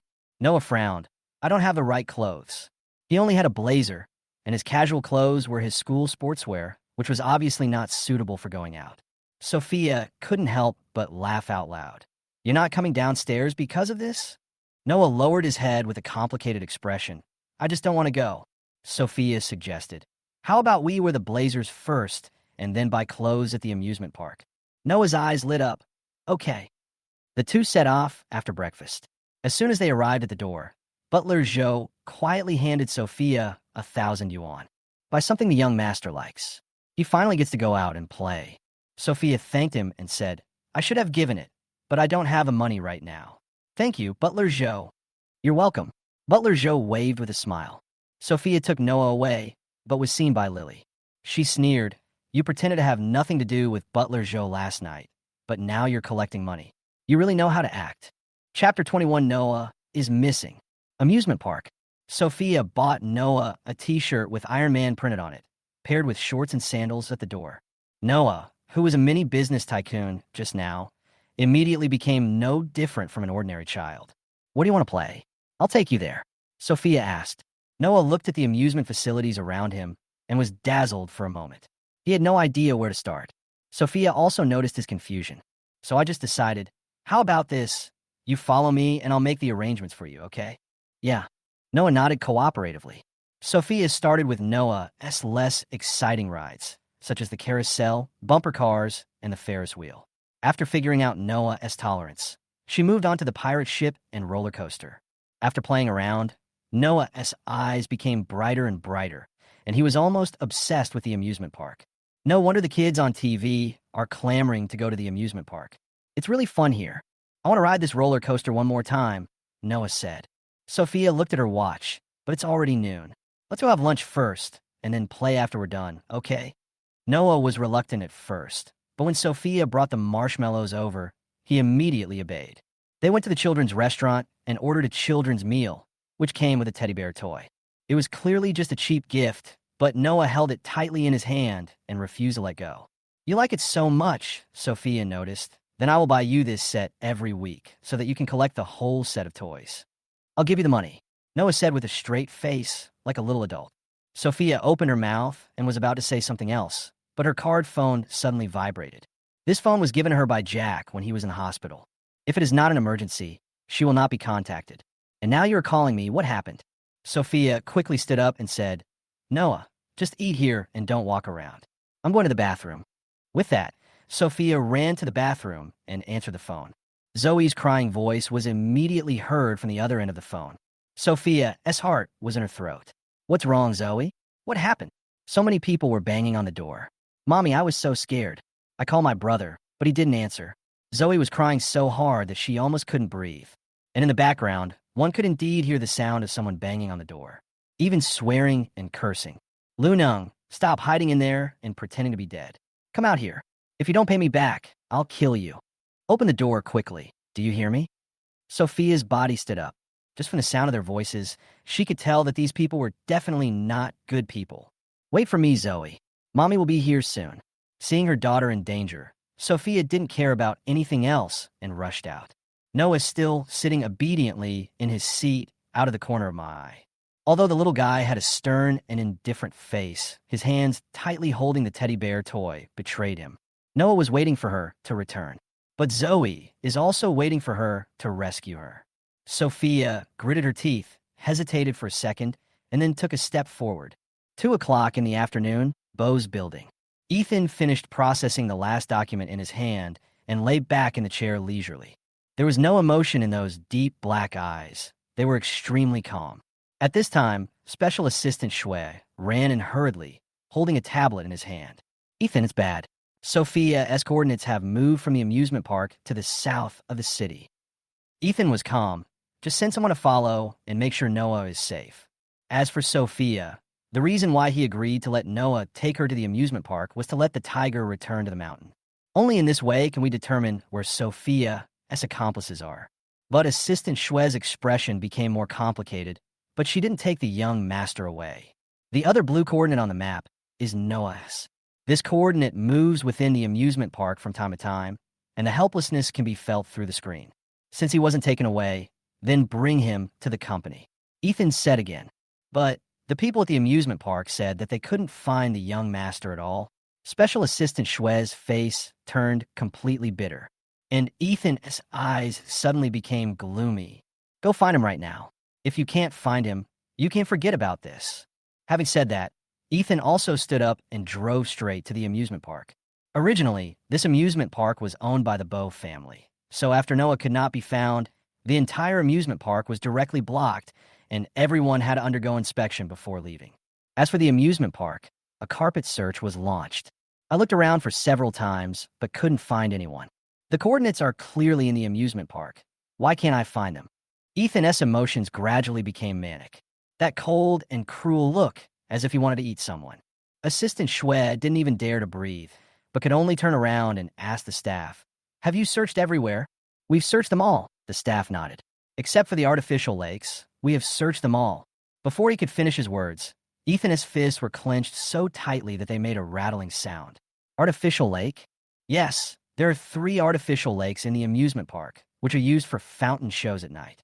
The staff member answered, his voice getting weaker and weaker. There are guardrails around them, so the young master shouldn't fall in. By the end, the sound was almost inaudible, because the staff were not sure. After all, the artificial lake has a certain depth. In addition, the whole amusement park was in a particularly chaotic situation just now. Everyone was busy rushing to the exit, and no one noticed that someone was drowning in the artificial lake. It is also possible. What's more, the young master is now located in the amusement park, but he can't be found anywhere. Apart from artificial lakes, they could not think of any other place to hide people. Ethan's eyes were bloodshot, and dark clouds covered his body. Every word, even punctuation marks, were covered with a thick layer of white frost. Drain them all.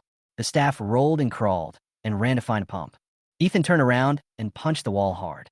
"Sophia, if anything happens to Noah because you left him alone in the amusement park, I will kill you with my own hands."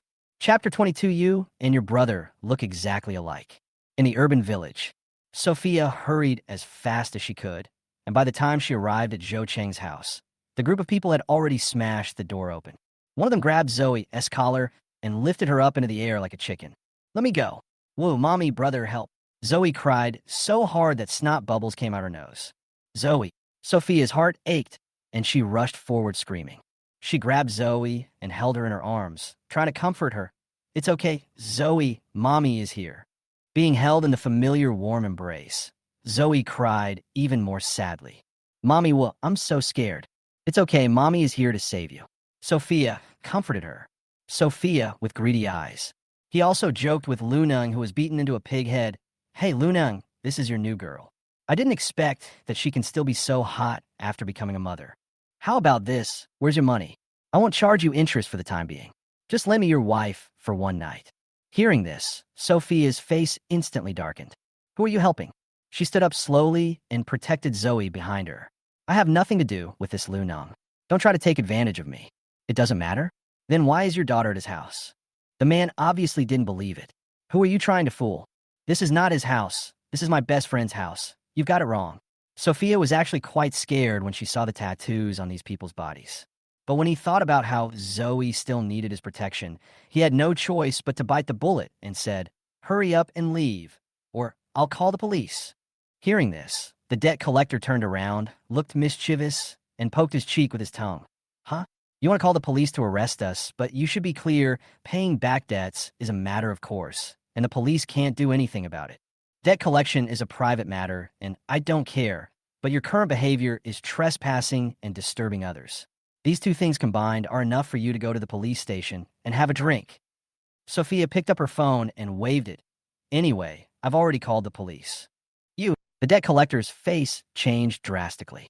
After hesitating for a while, he finally gave in. Okay, we'll take note of this. Then, the debt collector kicked Luneng hard again and said, Luneng, don't hide and wait for a woman to rescue you. If you don't pay the money back, you won't be so lucky next time. After saying this, the group of people finally left. After making sure these people had left, Sophia's legs went limp and she fell to the ground. It's terrible. It's really terrible. It was the first time she saw a debt collector. What on earth is going on? Zoe, what happened? Where's your brother? Where is godmother, Zhou Cheng? And who is this man? Sophia asked. Zoe pursed her lips and gave a general idea while crying. Sophia finally understood. It feels like this Luneng is responsible for all this trouble. Luneng, right? How much do you owe them? Sophia asked. Luneng was beaten like a pig, and it was very difficult for him to speak. How much money can I owe? It's just a little.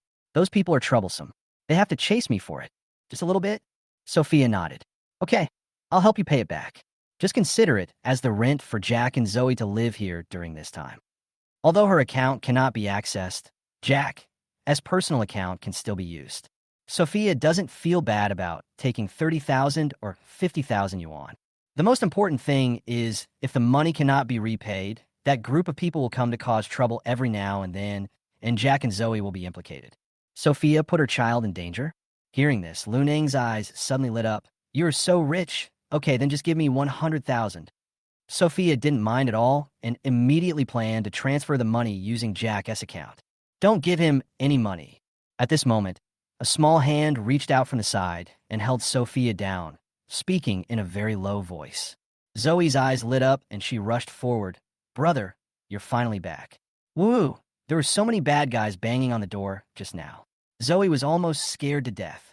Like a koala, Zoe wrapped herself around it. Sophia was stunned for a moment before she reacted. Noah, didn't I ask you to wait for me in the store downstairs?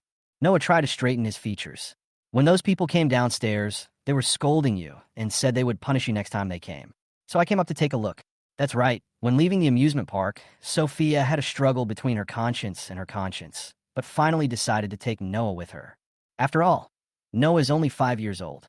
What if he gets lost in an amusement park where he is unfamiliar with the place? However, Sophia was worried that he would see Jack, so she deliberately placed him in the convenience store in the apartment building. Who knew this little guy would actually come up here? I'm not your brother. Let me go. Noah spoke to Zoe with a stern face again. Zoe put her little head close to Noah and said in a baby voice, You are my brother. You look exactly like him. I look exactly like your brother? Noah frowned. How is that possible? How could there be someone in this world who looks exactly like him? Looking at Noah's confused and puzzled expression, Zoe also felt something. She covered her mouth in surprise. Ah, then you're not my brother. You are Noah, right? Previously, in order to investigate the scumbag dad, she and her brother also looked up Noah's information, so they knew that Noah and her brother looked exactly the same. That's normal. After all, they are brothers. But Noah didn't know this and was going to ask more. Sophia quickly changed the subject. Noah, you said those people are loan sharks? Noah's attention was indeed diverted, and he nodded heavily. Yes, those are bad guys. If you pay back the money now, he might borrow again. What should you do when the interest is compounded? Lu Nong was so angry that he almost died. You little brat, why are you talking so much? Get out of here. Then, he turned around and smiled at Sophia in a very flattering way. Well, how can you believe what a child says? I just lost a little money when my business failed. Want to make a profit again? I will pay you back. On one side was Lu Nong, who was eagerly waiting for money, and on the other side was Noah, who was sternly advising her not to give money. Sophia hesitated for a while, but decided not to give it to him yet. She will give the money to Zhou Cheng and tell Zhou Cheng what happened today. As long as Zhou Cheng has a clear idea in her mind, she has nothing to worry about. Thinking of this, Sophia called Zhou Cheng. Zhou Cheng was very surprised when he received the call. Yin Yin, isn't it inconvenient for you to contact me now? Okay, wait for me. I'll be back soon. Chapter 23, We Are Allied. Within 10 minutes, Zhou Cheng, who worked at a nearby clinic, came running back in a hurry. She first gave Sophia a big hug. After learning the whole story, he looked at Lu Nong angrily and said, Are you crazy? You actually borrowed money from a loan shark. We are about to get married. Don't you want to get married? Lu Nong was even angrier than her. What can I do? I don't have much money. If I marry you like this, I will definitely be looked down upon. Besides, I make money so that you can live a good life. As he spoke, Lu Nong started to act arrogantly. He dragged a kitchen knife out from the kitchen and said, I'm going to go find them now and tell them that if they can't pay me back, just chop me to death. Seeing this, Zhou Cheng immediately softened his heart. Don't be like this. I never said I despised you for being poor. Put down the kitchen knife immediately. We can work together to pay for the debt. I still have 100,000 yuan in savings, which I plan to use to buy a house.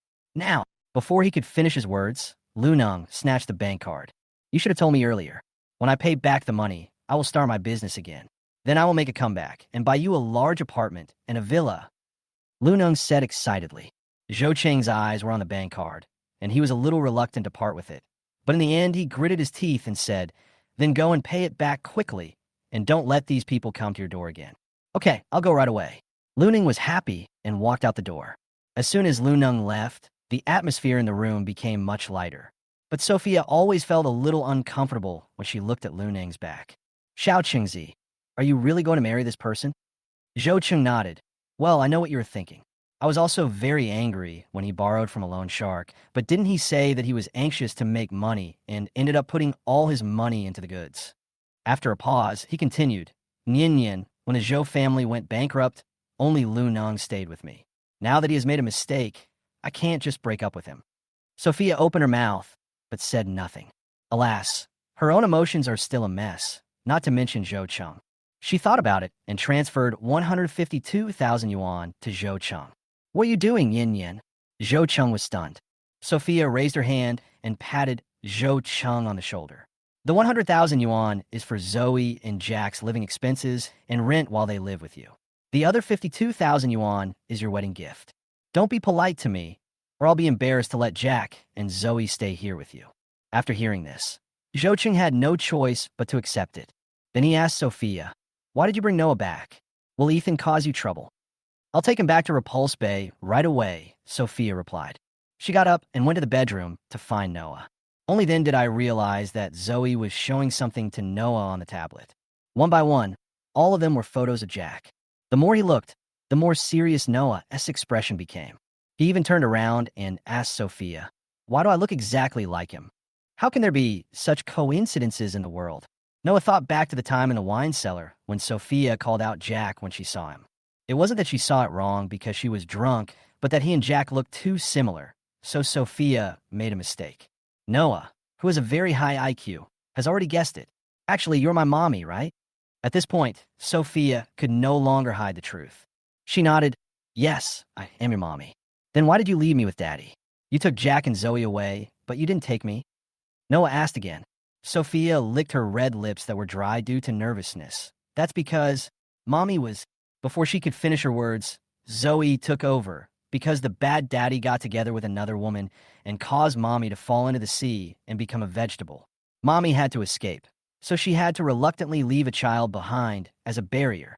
Then, she told Noah, Don't be angry with Mommy. Mommy misses you so much. She often hides in a corner and cries for you at night. Those amethyst-like eyes were full of seriousness. Noah's heart which had been a little cold just now, suddenly thawed. He asked, "Who is the other woman?" "It's that Olivia. She was Mommy's best friend, but she ended up flirting with that bad daddy." "How shameless," Zoe replied. Noah's mind flashed with Olivia's fawning look, and he nodded in agreement. "Yeah, she's shameless. So you hate her too? Great. How about we form an alliance and deal with her together?" Zoe immediately made an invitation. Over the next 5 minutes, Zoe and Noah worked out a very detailed plan of revenge. Sophia, who was standing next to him, didn't know whether to laugh or cry. "Stop messing around," Sophia said, and picked up Noah. "We should go back to Repulse Bay." Noah looked at Zoe. "Sister isn't going?" "I can't go now, or that bad woman will arrest me," Zoe answered seriously. Hearing this, Noah just said, "Oh." Then he solemnly promised Zoe, "Then I will get that bad woman out as soon as possible, so that you can go back to Repulse Bay with me." Zoe nodded. "Okay, Brother Noah, I'll wait for your good news." Sophia next to her was stunned. Is this the world of children? They can get along with each other and form alliances so easily. She shook her head and left with Noah in her arms. Before returning to Repulse Bay, I specifically reminded Noah not to tell him about my trip to the urban village today, especially the existence of Zoe and Jack. No one can tell. Noah nodded cooperatively. "Okay, I won't tell anyone, so the bad woman won't find them." Sophia. "Okay, the principles seem to be similar. Anyway, just keep it secret." Thinking of this, Sophia took Noah back to Repulse Bay. Ethan had just returned at this moment and was sitting in the living room with a gloomy face, almost enough to squeeze out ink. Because after he emptied the entire amusement park's pool, he discovered that the children's watch with Noah's location was actually hanging on the hydrogen balloon. The hydrogen balloon was wrapped around a high electric pole, sometimes moving east, sometimes west, and its position changed accordingly, which was why it made them run around in circles. As for Noah, he had naturally been taken out of the amusement park by Sophia a long time ago. Sophia, if he catches her, he will strangle her to death with his own hands. As soon as the thought came to his mind, Ethan caught a glimpse of Sophia walking in with Noah from the corner of his eye. Chapter 24, Reflect on Yourself. Ethan suddenly stood up, walked up to Sophia, and grabbed her neck. Her small figure was reflected in those bottomless black eyes. The pale, thin, palm-sized cheeks were flushed due to lack of oxygen. "Daddy, please let Mom go. Let her go." Noah shouted loudly beside him, and even hit and kicked Ethan. Ethan narrowed his eyes and said in a cold voice, "Sophia, who gave you the courage to take my son away?" I didn't take it away. We were going to buy you a present." Sophia was strangled to the point of being unable to breathe, but she still spoke with difficulty. "Gift?" Ethan was stunned. "What gift?" Sophia held up the bag in her hand and showed it to Ethan. "When I opened it, I saw a very cheap tie inside, which looked to be worth only $9.90. Bad Daddy, Aunt Sophia heard me say that your birthday was coming soon, so she took me to buy you a birthday present. She gave me the money, and you treated her like this," Noah said as he kicked Ethan's leather shoes hard. But he was just a child after all, and it didn't hurt. Ethan's handsome brows were still furrowed, and his hands loosened their grip. "So, the reason Sophia took Noah away was just to buy him a birthday present? Then why is your children's watch on the hydrogen balloon?" Ethan asked again. Noah rolled his eyes impatiently. "We are going to prepare a surprise. If you can locate us, what kind of surprise is that?" Ethan's Adam's apple slid, and he turned to look at Sophia. "So, where did you go to buy the tie?" Noah's positioning system was thrown away at the amusement park. But what about Sophia's? Why did her positioning system suddenly fail? "We went to many places and finally bought it in a village in the west of the city. After all, we didn't have much money, so we had to compare prices from different stores," Sophia explained without blushing. In fact, her heart was almost beating in her throat. This reason was taught to her by Noah, and I don't know if she can fool Ethan. After waiting for a long time, Ethan finally slowly opened his thin lips and ordered Sophia, "Go back and clean up the pool." "Oh." Sophia turned around immediately. Noah was left alone and was taken back to the children's room by Ethan to reflect on his mistakes. "You're not allowed to eat tonight. Think clearly about where you went wrong," Ethan said, raising his foot to leave. "Daddy," Noah stared at his back, his eyes sharp. "When are you going to drive?" Which shun away. Ethan paused. He turned his head. His face was calm, but his dark eyes stared at Noah motionlessly, his thin lips raised. "Where do you want me to drive her to?" "Anywhere. The farther the better," said Noah. Did Sophia tell you something? Ethan demanded. Noah had resisted Olivia in the past. It had never been like this. She's a bad woman. Noah's eyes burned. She's my mom's best friend, but she seduced you. Who told you this? Ethan's tone became more serious. Noah stiffened his neck and refused to speak. There was tension between the father and son, and the atmosphere was extremely tense. Fortunately, Butler Xizhou came in at this time, picked up Noah, and handed him to the servant. Young master hasn't eaten yet. Take him down to eat something. After the servants and Noah left, Butler Xizhou spoke. Ethan, the young master's intelligence is higher than that of ordinary people. This is not a secret. He can easily find out. So, it's really not the young master's fault.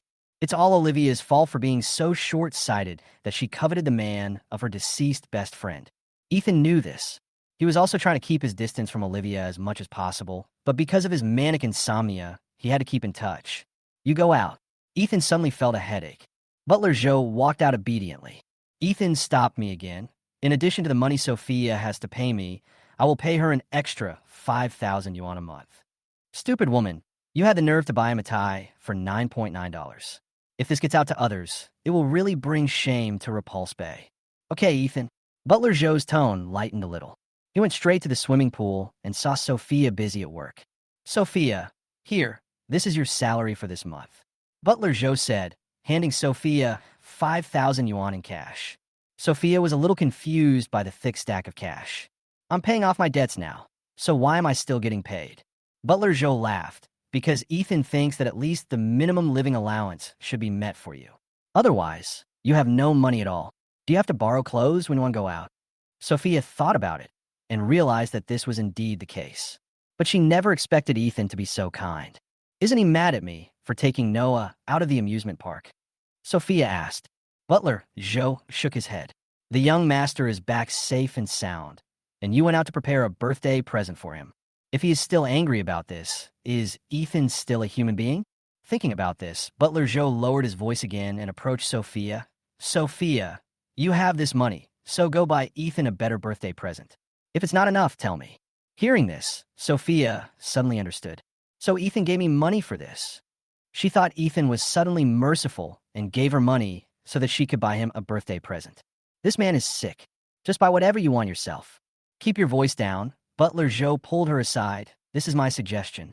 Ethan didn't say so, but Ethan didn't punish you after all. It's reasonable for you to give him a birthday present. Okay. Sophia agreed. When the time comes, I'll buy a prank toy and scare that bastard Ethan to death. At the same time, Ethan was in the study, suffering from headaches that were getting worse and worse. Today's drastic mood swings caused his mania to relapse. Now his head ached so much that it seemed like it was about to split open, and his eyes were bloodshot, like a demon from hell. The servant who came in to deliver coffee saw it, and was so scared that he almost spilled the coffee. Ethan, you're not feeling well again. I will go and ask Miss Shun to come over now, said the servant. As long as Miss Shun comes, Ethan will recover quickly. No thanks. Ethan refused coldly. In his mind, Noah's angry expression appeared when he accused Olivia of being the mommy's best friend but stealing the man. His thin lips couldn't help but purse into a line. No need to ask her to come over. Chapter 25, his new favorite. Ethan's expression was solemn, and he brooked no argument. The servant had no choice but to leave. When he got to the kitchen, he still looked worried and spilled coffee all over himself. The chef next to him saw it and immediately frowned and scolded. What are you doing all day long? You don't work hard and your mind is not focused. The servant explained aggrievedly, I'm sorry, Master Chef, because I saw that Ethan had a headache and you didn't let me ask Miss Shun to come over. I was worried that something might happen to Ethan. Ethan has a headache again? The chef was a little surprised, but he quickly put on a straight face and said, That's none of your business. Go and shell the peas for tomorrow's use. Oh, the servant went to shell peas. When Lily heard this, her eyes started rolling. He looked around and then ran to the corner to make a phone call. In the study, Ethan swallowed a few painkillers and prepared to go to bed. Just at this moment, Special Assistant Xue called and reminded him that there was a multinational meeting to be held. Because I went to the amusement park to see Noah today, it has been delayed for several hours. Now the overseas clients are waiting to finalize the terms of the agreement, and we can't delay it any longer. Ethan's eyes flashed with annoyance, but he still agreed. He went to the cloakroom picked up the black shirt on the table, and put it on, so that even if he looked a little pale, everyone would just think he was pale. After changing clothes, I went to the video conference. Ethan originally had a severe headache, but for some reason, after putting on the shirt, he could faintly smell a familiar fragrance, exactly the same as the one on the peace knot. But with this fragrance, Ethan's raging blood vessels gradually calmed down and his headache went away. The multinational meeting ended very smoothly and the details of the agreement were finalized. Finally, the blonde man on the other end of the screen spoke in very unfluent Chinese. "Mr. Ethan, if I have the chance, I will definitely go to Xizhou to meet you. You are more interesting than I thought." "Why do you think so?" Ethan raised an eyebrow. The blonde man pointed at his wrist and said, "Ordinary business elites wouldn't use this kind of embroidery, right?" Ethan then looked down and noticed the embroidery on his wrist. This was obviously embroidered on the back, but the craftsmanship is very good. When put on this shirt, it has a stunning finishing touch. Ethan frowned slightly. He didn't remember owning such fancy clothes. After hanging up the video, Ethan called Butler Xizhou and asked, "Find out who embroidered the clothes." Butler Xizhou gathered all the servants together for questioning. Looking at the servant's pale face, Sophia stood up and said, "I embroidered it. I accidentally made a hole in Ethan's sleeve. I was afraid of being punished, so I embroidered something to cover it up." "Sophia, you are really getting into trouble." Ethan said this out of his throat. Sophia pretended not to hear the anger in his words and raised her small face. "I will compensate you for this shirt, Ethan." Anyway, she already owed Ethan a lot of money, so she wasn't afraid of paying for another shirt. Too many lice don't make you itch. Too much debt doesn't make you worry. Ethan's face turned livid and he went straight back to his room. He took off his shirt with disgust and threw it into the dirty clothes basket in the bathroom. But after lying in bed for a while, my head started to hurt again. Ethan tossed and turned and couldn't fall asleep. Finally, he had to pick up the shirt from the dirty clothes basket and put it on before sleeping. The next morning, when Sophia woke up, she was told that she didn't need to clean the swimming pool. She has a new mission. That is to embroider patterns on all of Ethan's torn clothes. Looking at the piles of clothes in front of her, Sophia was going crazy. "Are you crazy? How long will it take to embroider so many clothes? Besides, Ethan is rich enough to rival a country. How could he still wear patched clothes?" This was obviously aimed at her. "It's okay, Sophia." Butler Xizhou saw her anger and coaxed her patiently. "Just take your time embroidering. Why don't you embroider this one first? This one has a smaller hole." Handed to Sophia was indeed a shirt with a pea-sized hole in it. Sophia thought about it and then embroidered a three-dimensional cube on it using silver silk thread so that the cube would present different shapes under the refraction of light. It looks simple, but it is actually extremely exquisite. Butler Xizhou immediately gave the shirt to Ethan. Ethan took it in his hand and examined it carefully, even bringing it close to his nose and sniffing it gently. There was nothing except the smell of the clothes themselves. "Ethan, are you looking for something?" Butler Xizhou asked curiously. Indeed, Ethan was looking for the secret on the shirt, wearing the shirt embroidered by Sophia last night. He didn't have a headache the whole night and even had a good sleep. So Ethan suspected that there was something special about the embroidery that could cure his illness. But the shirt that Sophia just embroidered was extremely ordinary. Sure enough, all this was just his illusion. Yes, it's just an ordinary embroidery. What's so special about it? The reason why this shirt can cure his mania is probably because it was placed in the cloakroom and was contaminated with the fragrance of the peace knot. Ethan thought about it and prepared to go out. He had been planning to change his shirt, but then he thought about the important business he had to deal with today, and it would be terrible if he had a headache. So he strode away wearing last night's shirt. Olivia carrying an insulated box. "Ethan." Olivia hurried forward to greet him. "I made some bird's nest porridge. You could try it." "No thanks." Ethan refused. "You can take it back. I have to go to the company." Seeing Ethan raising his foot to get in the car, Olivia was anxious and quickly reached out to pull his sleeve. "Wait a minute, Ethan. Why don't you come to my house this weekend? I have prepared a new peace knot for you." "No need."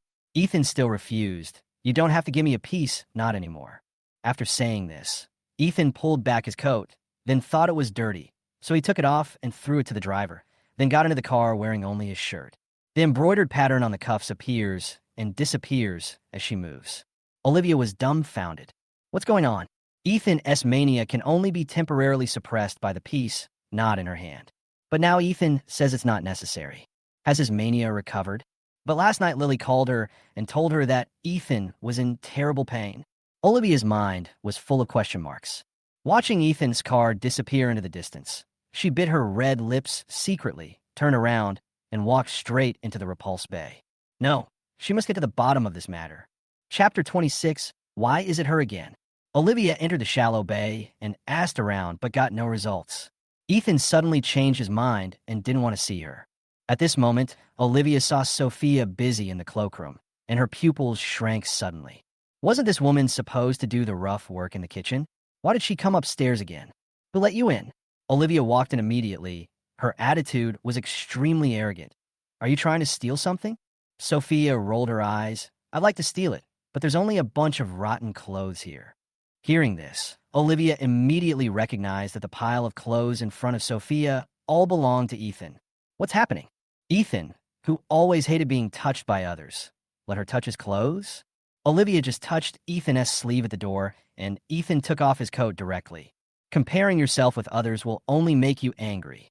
Just when he was about to go forward and ask again, Butler Xizhou appeared with a cold tone. Ms. Shun, Ethan has already gone to the company. Please go back. Butler Xizhou, you're here at the right time. Why is this woman in the cloakroom? And she's holding Ethan's clothes. Olivia asked immediately. But Butler Zhou's attitude was still very cold. That was Ethan's order. We outsiders have no right to ask about it. Don't you agree, Miss Shun? Steward Zhou emphasized the word outsider very much. Olivia is not a fool. Of course she understood. Butler Zhou was saying that she was an outsider and could not interfere in the affairs of Repulse Bay. Just as she was about to argue, Lily hurried upstairs with a small wallet in her hand. Ms. Shun, we found the wallet you left behind last time. It was in the gap between the sofas in the living room. So Miss Shun is here to look for her wallet. Butler Zhou nodded. If you find it, I'll take you out. Butler Zhou, please go ahead and do your work. I'll take Miss Shun home. Lily volunteered again. Butler Zhou was just being polite, so of course he agreed to help deliver the item. He went into the cloakroom and closed the door. There wasn't even any gap left for Olivia to peek. Seeing this, Olivia was so angry that her face turned green. Lily next to her kept winking at her, so she had to give up and was taken out of the repulse bay angrily. When they got outside, he shook Lily's arm off fiercely. What the hell is going on? Have you been bought by that little bitch now? What on earth is this woman of unknown origin capable of? Previously, she had someone at Bose to deal with her, but she was able to find Ethan to save her, and now she is living like a duck in water in Repulse Bay. Wouldn't it be true that Mrs. Bo's position would soon be replaced by someone else? Just as she was thinking with gnashing teeth, Lily said, Ms. Shun, Sophia is very high up in Repulse Bay now. Last night she embroidered on Ethan's shirt, but Ethan wasn't angry at all and even gave her more clothes to embroider for fun. And there is Butler Zhou. She has a very close relationship with Butler Zhou. Hearing the last sentence, Olivia's eyes suddenly lit up. What do you mean? What happened between her and Butler Zhou? Lily told Olivia everything she knew. Well, this Sophia is really shameless. She hooked up with Ethan and even didn't let Butler Zhou go. Olivia's eyes flashed with deep disgust. Lily nodded. Yes, so don't be angry, Miss Shun. I will tell Ethan about this matter later, and she will definitely be finished. Olivia's eyes rolled, and she came up with a better idea. Stabbing Ethan directly, but if something goes wrong, Sophia is definitely doomed. Bo's building. Ethan met with the head of the Asian sector today to discuss cooperation projects for the next 10 years. Ethan, the person in charge, is here and is waiting in the conference room, said Assistant Shui. Ethan nodded, then stood up and went to the meeting room. The person in charge was a man in his early 30s, very handsome, with a very gentle smile that made people feel like they were bathing in the sun. Hello, Ethan. My name is Shunzi. Shunzi stood up and greeted Ethan. Ethan returned the greeting just as politely. The two then began negotiations and discussed the various cooperation matters in the agreement. The atmosphere is quite pleasant. It was not until he saw the designer on the last page that Zhou frowned and hesitated to speak. Ethan noticed this little action. He leaned back slightly, his dark eyes calm. If you have any questions, Manager Zhou can just tell us. We have to cooperate for 10 years, so we can't let anything go wrong right from the start. Hearing this, Zhou laughed. He relaxed. Okay, let me be frank. This designer cannot meet our company's requirements for the time being. It's okay to use him once or twice, but if he is used for a full 10 years, we will lose a lot. Ethan's handsome eyebrows slightly frowned. She is currently the chief designer of Bo's company. Josie said it another way. Her design concept is not in line with our company. We need a steady and delicate design concept. But this designer is too flamboyant and prefers exaggerated expression. So, it can be said that they're going in opposite directions. If you want long-term cooperation, changing designers is inevitable. Ethan raised his hand and pinched the bridge of his nose. Okay, I'll ask all the designers in the company to draw a design draft, and then manager Xizhou can choose from them. After saying this, he prepared to ask assistant Xue to go out and make arrangements. But at this moment, Josie's eyes lit up, and he pointed at his wrist and said, "This embroidery is very special." "Well, a stupid woman embroidered it." Ethan said, "That's not stupid." Josie perked up, looking at the embroidery in front of him with sparkling eyes. This is a double-layer embroidery. The color of the lower layer is obviously lighter than the upper layer, so it will be covered. But after she makes a wrong stitch, it will be faintly visible, giving the whole embroidery a sense of layered texture. Josie raised his head again and said, "Ethan, do you know this woman?" "Yes." Ethan nodded. Josie agreed on the spot. "If you can find her to be the designer, there will be no problem in our cooperation." "Ethan, it's just an embroidery. How could it make Josie so sure?" Manager Zhou, assistant Xue stepped forward. "Embroidery and design drafts are two different things. Why don't you take a look at other designers' works first?" Josie shook his head. "Everyone can design, but not everyone has the delicacy and inspiration." Then he stood up and said, "Then it's settled. If you can use her as a designer, our cooperation will take effect immediately." Chapter 27, She is a Bitch. After Josie finished speaking, he stood up and said, "Then I will wait for Ethan's good news." As soon as he left, assistant Xue immediately came forward. "Ethan, this manager Zhou has a very picky taste." Ethan's dark eyes sank, and his voice became low and hoarse. He was once a headhunter for one of the top 3 agencies in the world, and he discovered a lot of talented people. Assistant Xue was shocked. "So Sophia is also a capable person?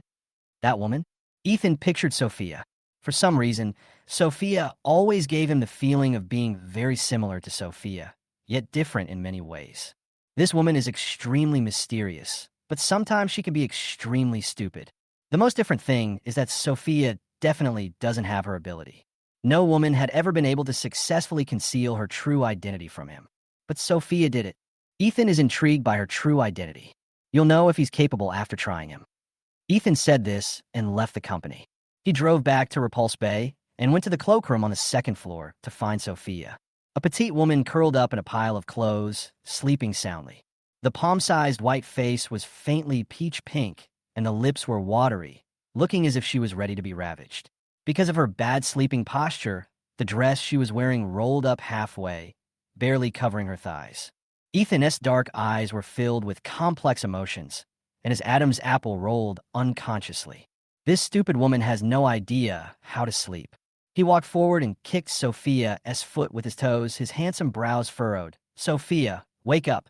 Sophia had been embroidering clothes for several hours, and her physical and mental energy were completely exhausted, so she slept very soundly and did not hear Ethan's voice at all. Seeing that he was ignored, Ethan decided to just pull her up. But what he didn't expect was that the little woman in front of him was so soft that she seemed to have no bones. With a gentle pull, he pulled her directly into his arms.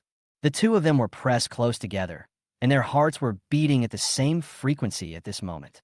This time Sophia finally reacted. Maria's brows were twisted into a point, and she whimpered unhappily. She twisted her body in Ethan's arms and seemed to resist this kind of intimate contact. Then he mumbled, "Can I sleep a little longer? I'm so sleepy, brother." Ethan's body, as if struck by a shock, began to tremble violently. The emotion in those ink-black pupils was also surging violently. Once upon a time, Sophia also stuck to him like this, calling him brother all the time, and the tone and manner of her coquettishness are exactly the same as Sophia's. Ethan's eyes became more and more complicated, staring at Sophia in his arms, as if he was looking at some prey. A shocking idea popped up in my mind. Could it be that Sophia is Sophia? Ethan thought about it and reached out his hand, intending to take another look at the tattoo on Sophia's back, hoping to find some clues. But before he could move, a servant appeared at the door. Ethan, housekeeper Zhou's son and daughter-in-law, came over. They went straight to Sophia's room, smashing and throwing things around, and even called Sophia a vixen or something. Kindness? Ethan's eyes darkened a little. Got it, you go down first. After the servants left, Ethan woke Sophia up roughly. Sophia was very unhappy when she woke up from her sweet dream. Who dares to disturb my sleep? Get up and follow me, Ethan said with a sullen face, and took Sophia back to her room like pulling a chicken. Along the way, he attracted the curious looks of many servants. Some were surprised, some were envious, and some even gloated over other people's misfortune. After being bombarded with gazes along the way, Sophia regained some consciousness. When she reached the door of the room and saw the smashed room, she took a deep breath and came to her senses completely. Damn it, what is going on? Why were my things smashed like this? Sophia demanded. Hearing this, the man and woman who were angry in the room turned around and looked at Sophia with disgust. Are you Sophia? Yeah, who are you? Sophia asked confusedly. What? You were about to climb over our heads and become our stepmother, but now you pretend not to know us. Butler Zhou's daughter-in-law was extremely aggressive and wanted to scratch Sophia's face as soon as she came up. But when they all rushed up to him and met Ethan's cold and vicious black eyes, they instantly became cowardly. After retracting his hand, his tone was still fierce. Sophia, you look only in your 20s. How can you be so shameless? Sophia was confused. What's wrong with me? Butler Zhou's daughter-in-law. You seduced my father-in-law. As soon as these words were spoken, the servants who were watching the fun outside the door suddenly exploded. No way. I didn't expect Sophia to be this kind of person. Butler Zhou is over 60 years old. How could she dare to eat him? These days, people can do anything for money. Listening to the discussion, Sophia's pretty face frowned slightly. You are accusing me of seducing Butler Zhou without any evidence. Isn't that a bit unreasonable? Butler Zhou's daughter-in-law sneered and shook her bangs. I am unreasonable. Fine, then tell me, what is this? As he said that, he dug out Butler Zhou's personal belongings from under Sophia's bed. There was even a photo of Butler Zhou with bright red lip prints on it. It was as ambiguous as it could be. I don't care about the photos, but what about the personal belongings? Besides, my father-in-law's money has been running low lately, so he gave it all to you, right? Lily in the crowd immediately chimed in, covering her mouth with her hands and widening her eyes. Oh my God, Sophia. So this is what the money that Butler Zhou stuffed for you at the door that day was? After a pause, he said with great sorrow, Sophia, how could you do such a thing? You said you admired Butler Zhou, and I thought you just regarded him as an elder. I didn't expect you. We have both witnesses and evidence, and you still want to deny it. Butler Zhou's son also roared angrily. The other servants were whispering to each other and looking at Sophia with strange eyes.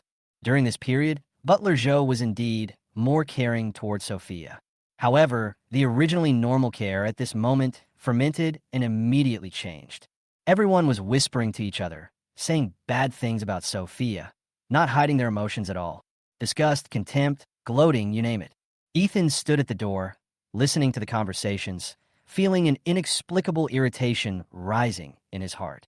His cold eyes fell on Sophia. What is the relationship between this woman and Butler Zhou? Chapter 28, you finally admitted. Ethan looked at Sophia. Sophia tilted her head and glanced at him. In a voice that only the two of them could hear, he asked, Ethan, do you want to see the show? Good show? Ethan narrowed his eyes. His Adam's apple rolled slightly, but he still nodded. The woman looked very calm and was obviously not afraid at all. Oh, he wanted to see what kind of show there was. After Ethan agreed, Sophia simply pulled off a button of Ethan's shirt. His buttons are all hand-polished and made of expensive chalcedony or mother of pearl, and each one is worth a fortune. Sophia rushed to Butler Zhou's daughter-in-law holding the button, and then rummaged through the so-called personal belongings of Butler Zhou that she had found. While no one was paying attention, he slipped the buttons in. Then he raised his head and looked at the daughter-in-law of Butler Zhou calmly. Are you sure you are not framing me? I'm not. You just seduced my father-in-law. Lily in the crowd quickly chimed in. Sophia, if you really did this, then just admit it. Even if you really did this, I will still be your friend, but you must mend your ways in the future. Judging from the tone of his voice, it seems that he has already confirmed that Sophia seduced Butler Zhou. Sophia's clear almond-shaped eyes glanced over, cold and icy.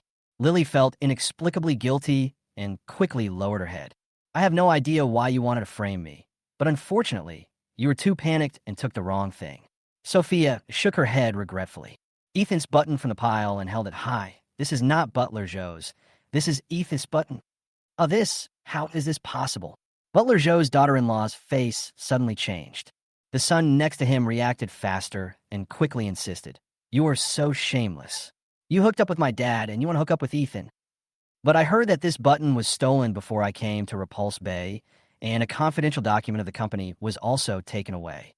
Sophia clicked her tongue and turned to look at Ethan. Ethan, why don't you focus on investigating these two people? Maybe you can find your confidential files. If not, you can still make them pay tens of millions. Tens of millions. Hearing this, Steward Joe's son and daughter-in-law were panicked. They just came to catch an adulterer, but they never thought they would have to pay such a large amount of compensation. I took all these things from my father's room. I have never been to Ethan's room, let alone taken any confidential documents. Butler Joe's son quickly distanced himself from the matter. Sophia raised her eyebrows. Oh, but didn't you just say you found it in my room? She looked nonchalant. I already owe Ethan a lot of money, so a little more doesn't matter. But you stole confidential documents. Not only will you have to pay compensation, you will also have to go to jail, TSK, maybe the death penalty. The legs of housekeeper Joe's son went weak, and he fell to the ground.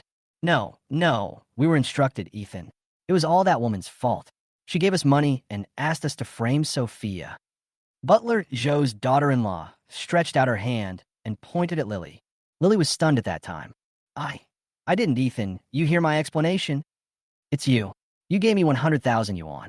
You said you couldn't stand Sophia, so you asked us to deal with her. The three of them began to argue, all anxious to clear themselves. Sophia clapped her hands indifferently, then returned the button to Ethan respectfully. Ethan, shall I sew it back on for you? Yeah.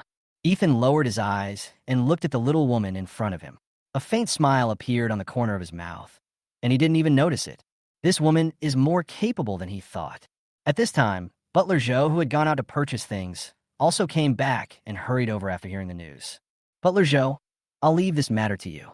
Sophia, come with me, Ethan said in a deep voice. Sophia obediently followed Ethan to the study. After a long silence, Ethan finally said, starting tomorrow, you don't have to work in Repulse Bay. I'll take you to another place. Another place? Could it be the police station? You just saw it. Those people were just deliberately framing me. If I really have a relationship with Butler Joe, we are like father and daughter. How could you lock me up in the police station?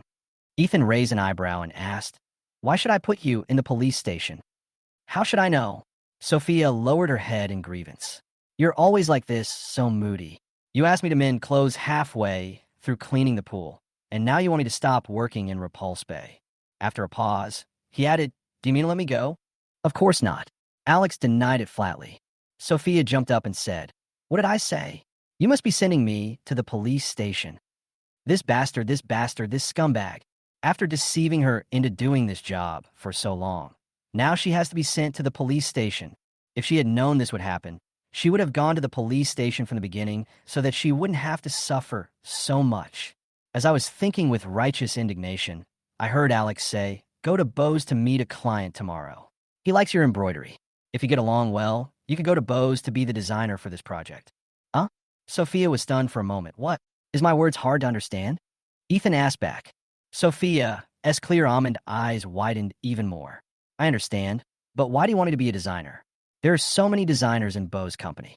I'm also curious about this, but he only likes you, said Ethan. After a pause, he added, if you are chosen and successfully complete this case, I will set you free. By then, I can not only leave Repulse Bay, but also leave Xizhou? Sophia asked. Yes. Alex nodded. Then I will lift the blockade on you, and you will be free. That's great. Sophia was delighted and nodded in agreement immediately. She patted her chest hard and promised. Okay, Ethan, don't worry. I will do my best and try to help you complete this case as soon as possible.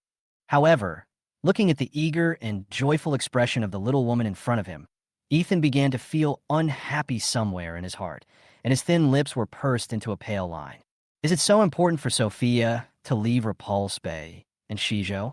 Does Sophia simply want to stay away from him? Feeling unhappy, his tone faded. Don't be too happy too soon. It's still uncertain whether the other party will choose you as a designer. Chapter 29, do you think it makes sense?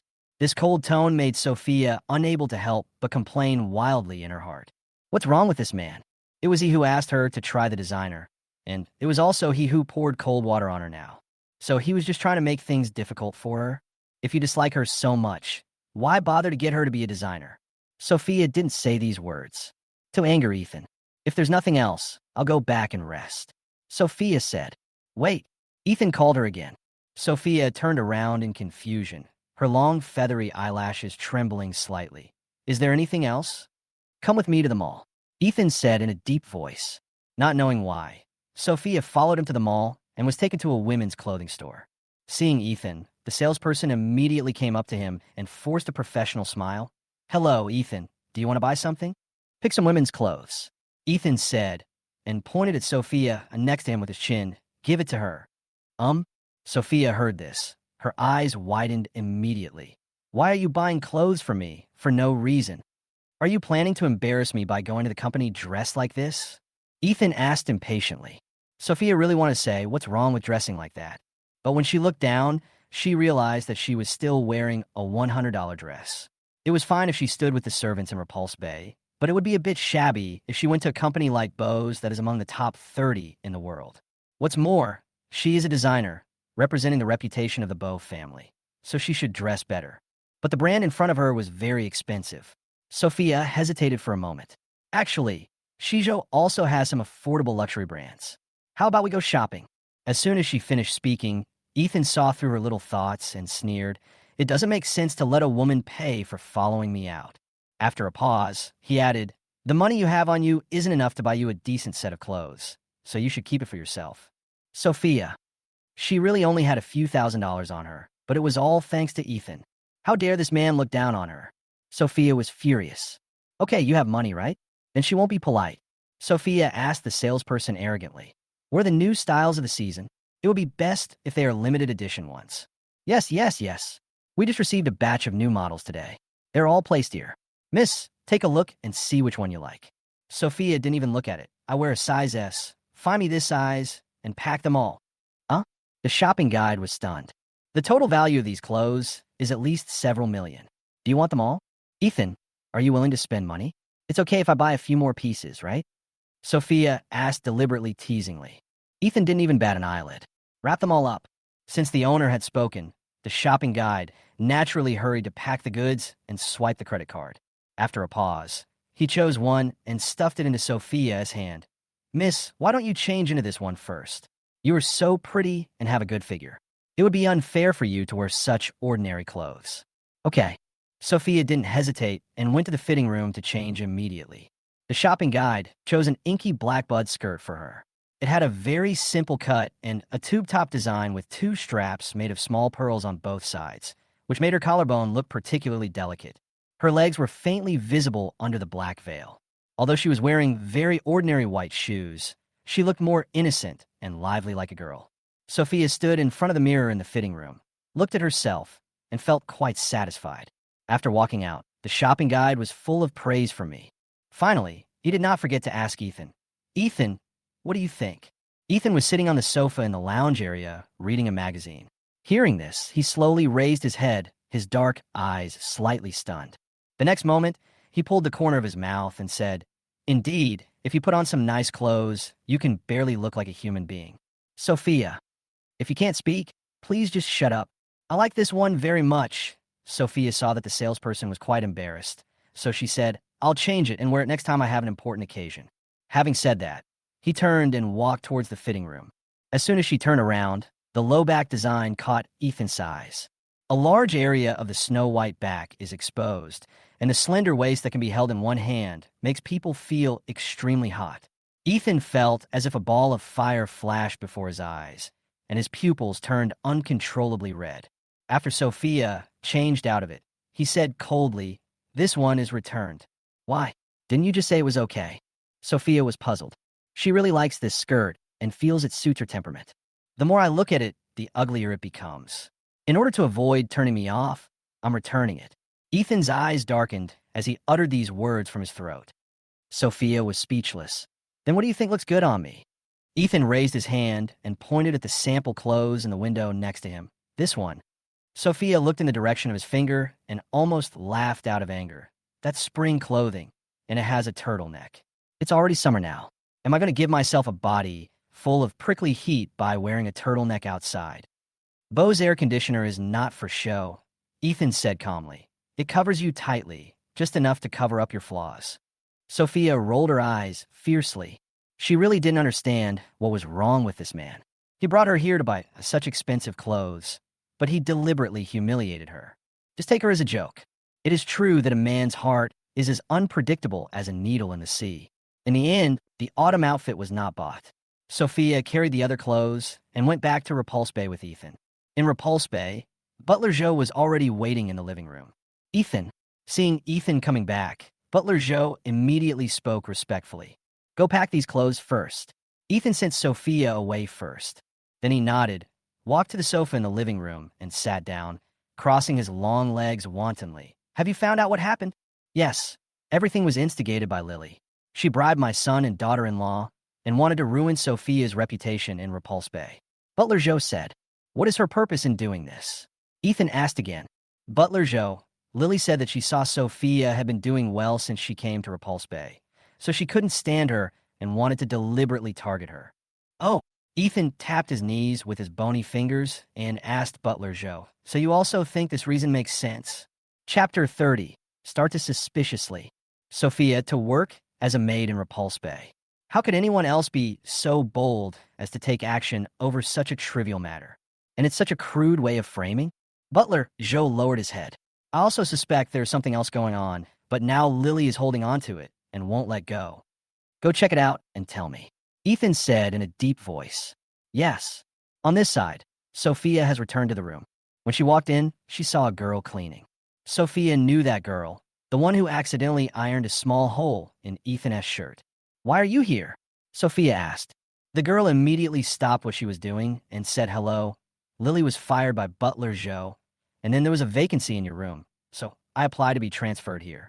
After a pause, he quickly raised his head and explained, I won't do that kind of thing. I just thought that since you have to live with someone anyway, if you live with me, at least you don't have to worry too much about someone framing you. The panicked look of his explanation immediately made Sophia laugh. What's your name? Sophia asked. The girl said, my name is Tina. Hello, Tina. My name is Sophia, and we will get along happily from now on. Sophia stretched out her hand. Tina was still a little embarrassed, and after a moment of hesitation, she quickly wiped her hands and held Sophia's hand. Okay, we will definitely get along very happily. Let me help you clean up. Sophia put down the shopping bags and started to help. The two girls chatted and laughed, and soon they had cleaned the room. But because of the mischief that Joe's daughter-in-law had just caused, Sophia's sheets and quilt were soiled, and she could no longer use them. Tina took out her spare quilt and said, this is a quilt my mother made for me. It's made of cotton. It may be a little heavy to cover myself with, but it's very warm. Okay. Sophia nodded. Then I won't be shy.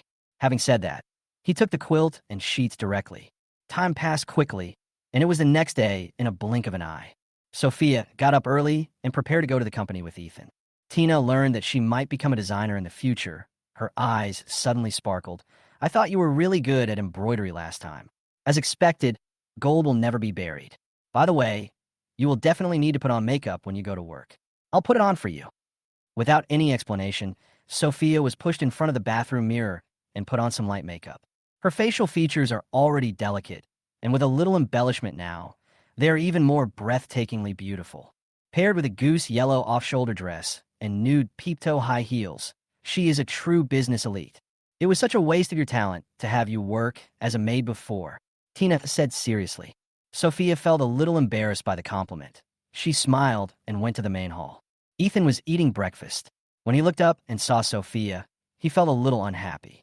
This woman is dressed so beautifully. Is she going to work at Bo's company? Or is she flirting with other men? Go put on a mask, Ethan ordered. Sophia's eyes widened in shock. It's summer, and we're indoors.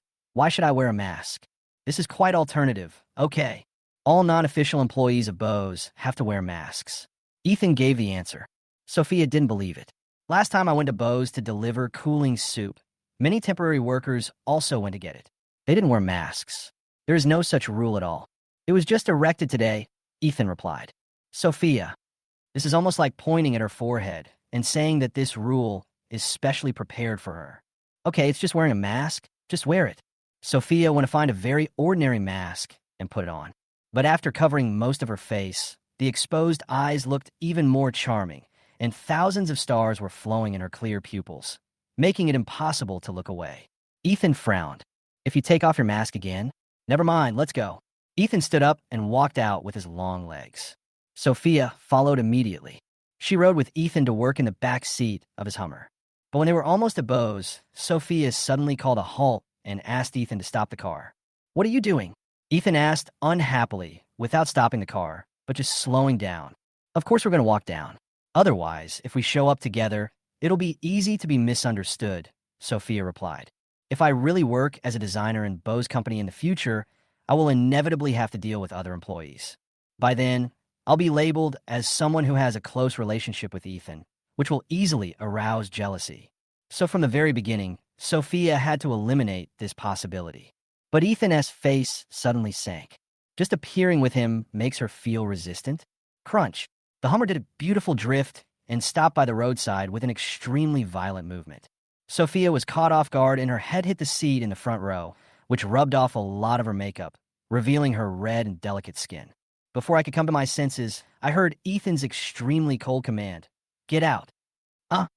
Get out. Ethan repeated again, the veins on his forehead throbbing. He looks so ferocious that people can't help but feel afraid. Sophia quickly opened the door and got out of the car. I'll give you 5 minutes. If you don't report to my office, you will be punished to clean the restrooms in the entire building. Sophia's eyes widened in shock when she heard this. You drive and I walk. How can I get to your office in 5 minutes? Then you could just run. Ethan said this and drove away, leaving behind only a cloud of exhaust gas that choked Sophia to tears. The rear end of the Hummer quickly disappeared from Sophia's sight. She didn't have time to curse. She quickly gathered her strength and ran quickly towards the direction of Bo's building. During the run, she accidentally fell down once, but quickly got up and continued running. After finally arriving at Bo's, he was stopped by the front desk. You're so dirty, and you still say you're Ethan's new employee? Who are you kidding? Get out of here now, the receptionist said disdainfully. Sophia glanced at her watch and saw that it was almost 5 minutes. It's true, and I have to go see Ethan right now. Please let me in. The receptionist was still dismissive. I've seen many women like you. You just want to sneak in and find Ethan. Where's the security guard? Get this woman out right away. After receiving the order, the security guard came over immediately, grabbed Sophia's arm, and wanted to throw her out as if she were throwing away garbage. Chapter 31, Who Dares to Bully Him? Sophia had thin arms and legs and was no match for the two security guards. With a bang, she was thrown out of the building, and her back felt as if it was splitting apart. Get away from me. Why don't you take a piss and look at yourself? How dare you flirt with Ethan? Ugh. The receptionist was not satisfied with her scolding, so after a moment's thought, she took another glass of water and poured it directly on Sophia's face. The makeup on Sophia's face was all done with Tina's low-quality cosmetics, which were not waterproof at all. After being splashed with water, the eyeliner and eyeshadow all fell down, leaving spots on the face, which looked particularly ugly. Seeing this, the receptionist laughed so hard that she couldn't straighten her back. TSK. If you want to hook up with Ethan, at least use some brand name cosmetics. If Ethan really knows you, I'll cut off my head and let you kick it like a ball. Sophia was surrounded by passers-by, and countless taunts and ridicules came upon her. Everything was at its worst. In the next second, the air around them suddenly became several degrees colder. The receptionist was shivering from the cold and had a bad feeling in her heart. Turning around, I saw Ethan with one hand in his pocket. His cold and handsome face contained a murderous aura that made people shudder. Ethan, the receptionist stammered. Ethan seemed not to hear it and walked straight to Sophia. Looking at her embarrassed appearance, he frowned and asked, Can you still walk? Sophia tried to get up, but her back hurt so much that she fell straight to the ground again. Just when she was about to fall, Ethan quickly grabbed her. After whispering a word of trouble, she carried Sophia in her arms like a princess and walked away. Everyone's jaw dropped. Oh my God, they were right, weren't they? Ethan was hugging that woman. Did the sun rise from the west today?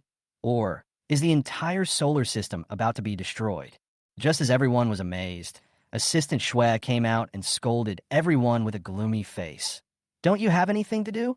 Everyone immediately scattered like birds and beasts. The security guard and the front desk clerk also wanted to run away, but were stopped by Special Assistant Xue. Assistant Xue, we really didn't know that lady was so important to Ethan. It was Xizhou at the front desk who asked us to do it. The security guard had a sad face and begged repeatedly. Special Assistant Xue would naturally not let them go so easily. Even if the people who came today really have nothing to do with Ethan, you can't treat them so roughly. If this gets out, are you planning to disgrace the Bo family? Yes, yes. We will never dare to do it again. Assistant Xue, please don't fire us. I'm kneeling down in front of you, the security guard said, and his knees immediately went weak, and he knelt in front of Assistant Xue. Assistant Xue's expression was still icy. This won't happen again, but I'll deduct 1 month's salary from you and transfer you to work in the warehouse. Yes, yes, thank you, Special Assistant Xue. Although I was working in a warehouse, the salary I received as I could stay at Bo's was much better than working outside. The 2 security guards were so grateful that they ran to the warehouse. Special Assistant Xue turned his attention to Xizhou at the front desk. Assistant Xue, I can also deduct my salary for 3 months. No, half a year is fine, as long as you don't fire me. Xizhou at the front desk said quickly. Assistant Xue sneered. You still expect to stay in the Bo family after doing such a stupid thing? If the receptionist is not fired today, he will be the one to be fired later. Write your own resignation application. Also, you splash water on Miss Sophia. There's a fountain over there. Go in and soak in it for 5 hours first. Special Assistant Xue said coldly. The receptionist naturally knew that this was no joke. She looked ashen and jumped into the fountain to soak in it, like a drowned rat. Looking at the receptionist crying in the fountain, Special Assistant Xue shook his head without any sympathy. TSK, how dare you bully the person Ethan is protecting? This punishment is already light. Top floor inside the office.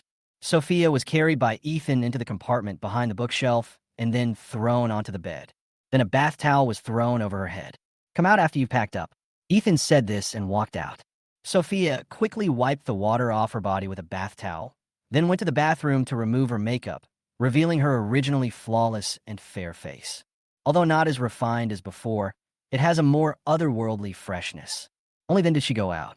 Ethan was sitting on the leather sofa, his handsome face showing no emotion.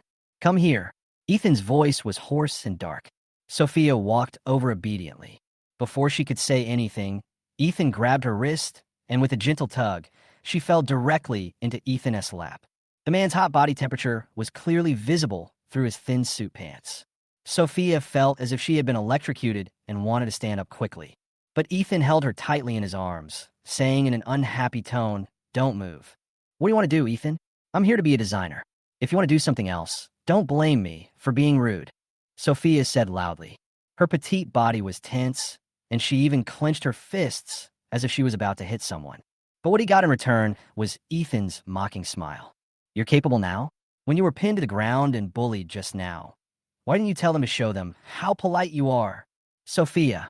Those 2 security guards looked fierce, and they were very strong. Of course I couldn't beat them. So you are confident that you can beat me? Ethan asked again. Sophia's heart was filled with alarm bells again, and she clenched her teeth.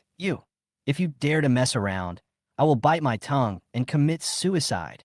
Anyway, she absolutely cannot let Ethan take advantage of her. Stupid woman. Ethan looked at her fearless look and was not as angry as he had imagined. On the contrary, I vaguely feel that she is a little cute. But as soon as this idea came to mind, Ethan dismissed it. Is he crazy? He actually thinks this woman who approaches him with ulterior motives is cute. Ethan's dark eyes darkened instantly, and he pushed Sophia to the ground. Fortunately, there was a shag carpet on the floor, so Sophia didn't get hurt. I asked you to be there within 5 minutes. It's already 15 minutes. You'll be responsible for cleaning the toilet this month, Ethan said in a deep voice. Sophia's eyes widened in anger. It's not that I wanted to be late. You didn't tell the front desk that there was a designer like me. She stopped me from going upstairs, so I was late. And because of this, she was bullied. Sophia felt more and more aggrieved as she spoke, and raised her foot again. I fell down and quickly got up and ran because I was afraid of being late, and now you want me to clean the toilet. Ethan lowered his eyes and looked at Sophia, Snee, only to find that there was a big cut on the originally fair skin, and blood was flowing everywhere. There was a sudden uproar in his eyes. Chapter 32, Why is he here? Ethan's eyes sank deeply. He stood up from his sofa and bent down to hug Sophia, who was lying on the ground. But looking at the man's outstretched arms, Sophia tried her best to dodge. What are you doing, Ethan? Are you still human? I'm hurt. Sophia's shoulders were shaking with anger. Ethan's face was livid. If you're willing to lie on the ground and get medicated, I have no problem with that. After several minutes of silence, Sophia let out a weak, "Oh." It turned out that the man just wanted to hold her, sit on the sofa, and apply medicine to her. Her arrogance suddenly diminished, and she sat back on the sofa, propping herself up with her arms. He just deliberately sat in the corner, keeping a safe distance between himself and Ethan.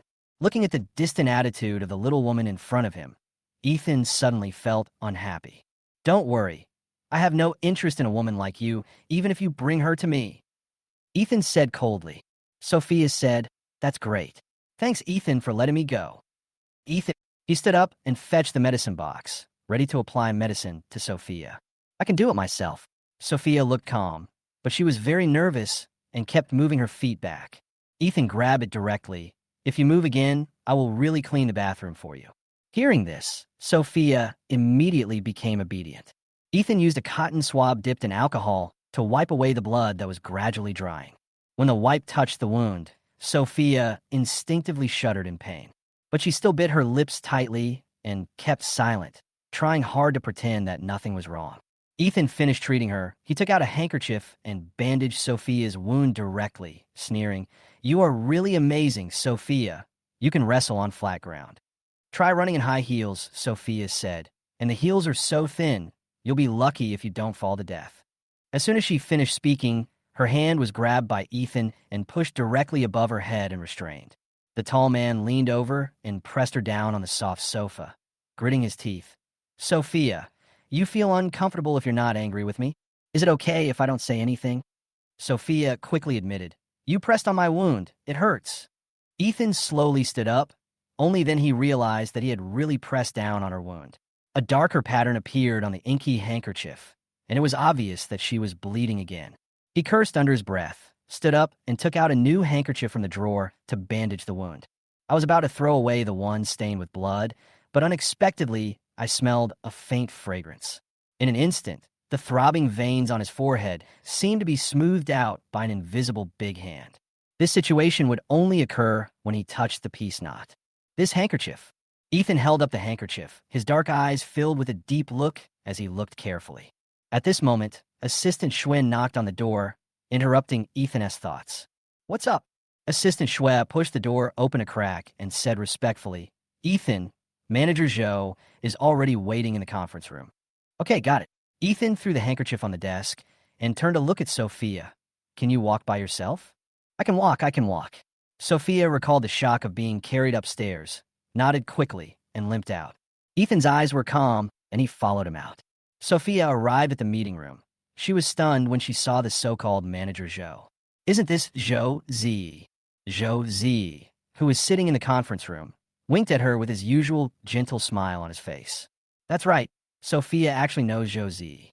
When she first fled to Britain, Sophia was so poor that she couldn't even afford to eat, and she didn't have a temporary residence permit. So, she could only work odd jobs in restaurants to earn money. Later, she met Zhou Zi, the owner of the largest local art company. He recruited her as a junior assistant and later promoted her to a top designer bit by bit. Their relationship grew deeper and deeper, and they had already become good friends who could talk about anything.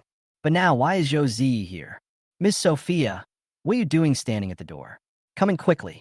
Assistant Xue urged from behind. Sophia quickly came to her senses, walked in, and sat down opposite Zhou Zi. Miss Sophia? Zhou Zi spoke first and extended his hand toward Sophia. Hello, my name is Zhou Zi. You could just call me Z. As soon as he finished speaking, a man next to him gave him a glare as sharp as a knife. Sophia felt as if she was on edge, and she quickly forced a smile. I'd better call you Manager Zhou. Zhou Zi didn't care. Miss Sophia, I saw your embroidery work last time, and I really liked it. Can you be the designer for this Asian collaboration? If Manager Zhou needs it, I would certainly be happy to help, said Sophia. Zhou Zi made the decision directly. Then it settled. If you have time at noon later, I'll treat you to a meal, and we can talk about the requirements of this plan. Kindness? Sophia didn't dare to agree directly, but turned to look at Ethan. After all, she is now an employee of Bose. What if she makes a decision beyond her authority and angers this bastard, and is punished to clean the toilet? But Ethan's face was very cold. His thin lips were pursed into a straight line, and he said nothing. It was Assistant Xue who spoke first. Of course that's good, but how can we let Manager Zhou pay? We're the host of Bose. How about this? Bose owns a very good 5-star restaurant. Ethan will be the host for lunch. Manager Zhou, please do me a favor. What this means is that Ethan will go too. Manager Zhou shrugged. Okay then. His tone sounded reluctant, but he was clearly very happy when he invited Sophia to dinner just now. Ethan's face dropped even more. After finally signing the contract, Ethan got up and left. Sophia had to report to the Human Resources Department on the 10th floor. But her legs were not very convenient, and she limped for a long time before she reached the Human Resources Department and received office supplies. Your workstation is in the design department on the 12th floor, the third cubicle on the left. If you need anything, just contact the logistics department. Okay, thank you. Sophia was carrying office supplies, which made it even more inconvenient for her to walk. She couldn't even see the road. He jumped forward 2 steps, then suddenly lost his balance and fell straight to the ground. Be careful. At the critical moment, a pair of big hands held her tightly. Sophia raised her head in shock and met Zhou Zi's eyes as gentle as peach blossoms. Don't let Xiao Nian Yin fall, otherwise I will be heartbroken. Zhou Zi curled his lips and said in a low voice. Chapter 33, Don't Flirt. Sophia pushed Zhou Zi away as if she had seen a ghost. Then she looked around guiltily to make sure no one heard what she just said. Then she glared at him. Are you crazy? You call me by my real name in front of Bo's company. What if someone heard it?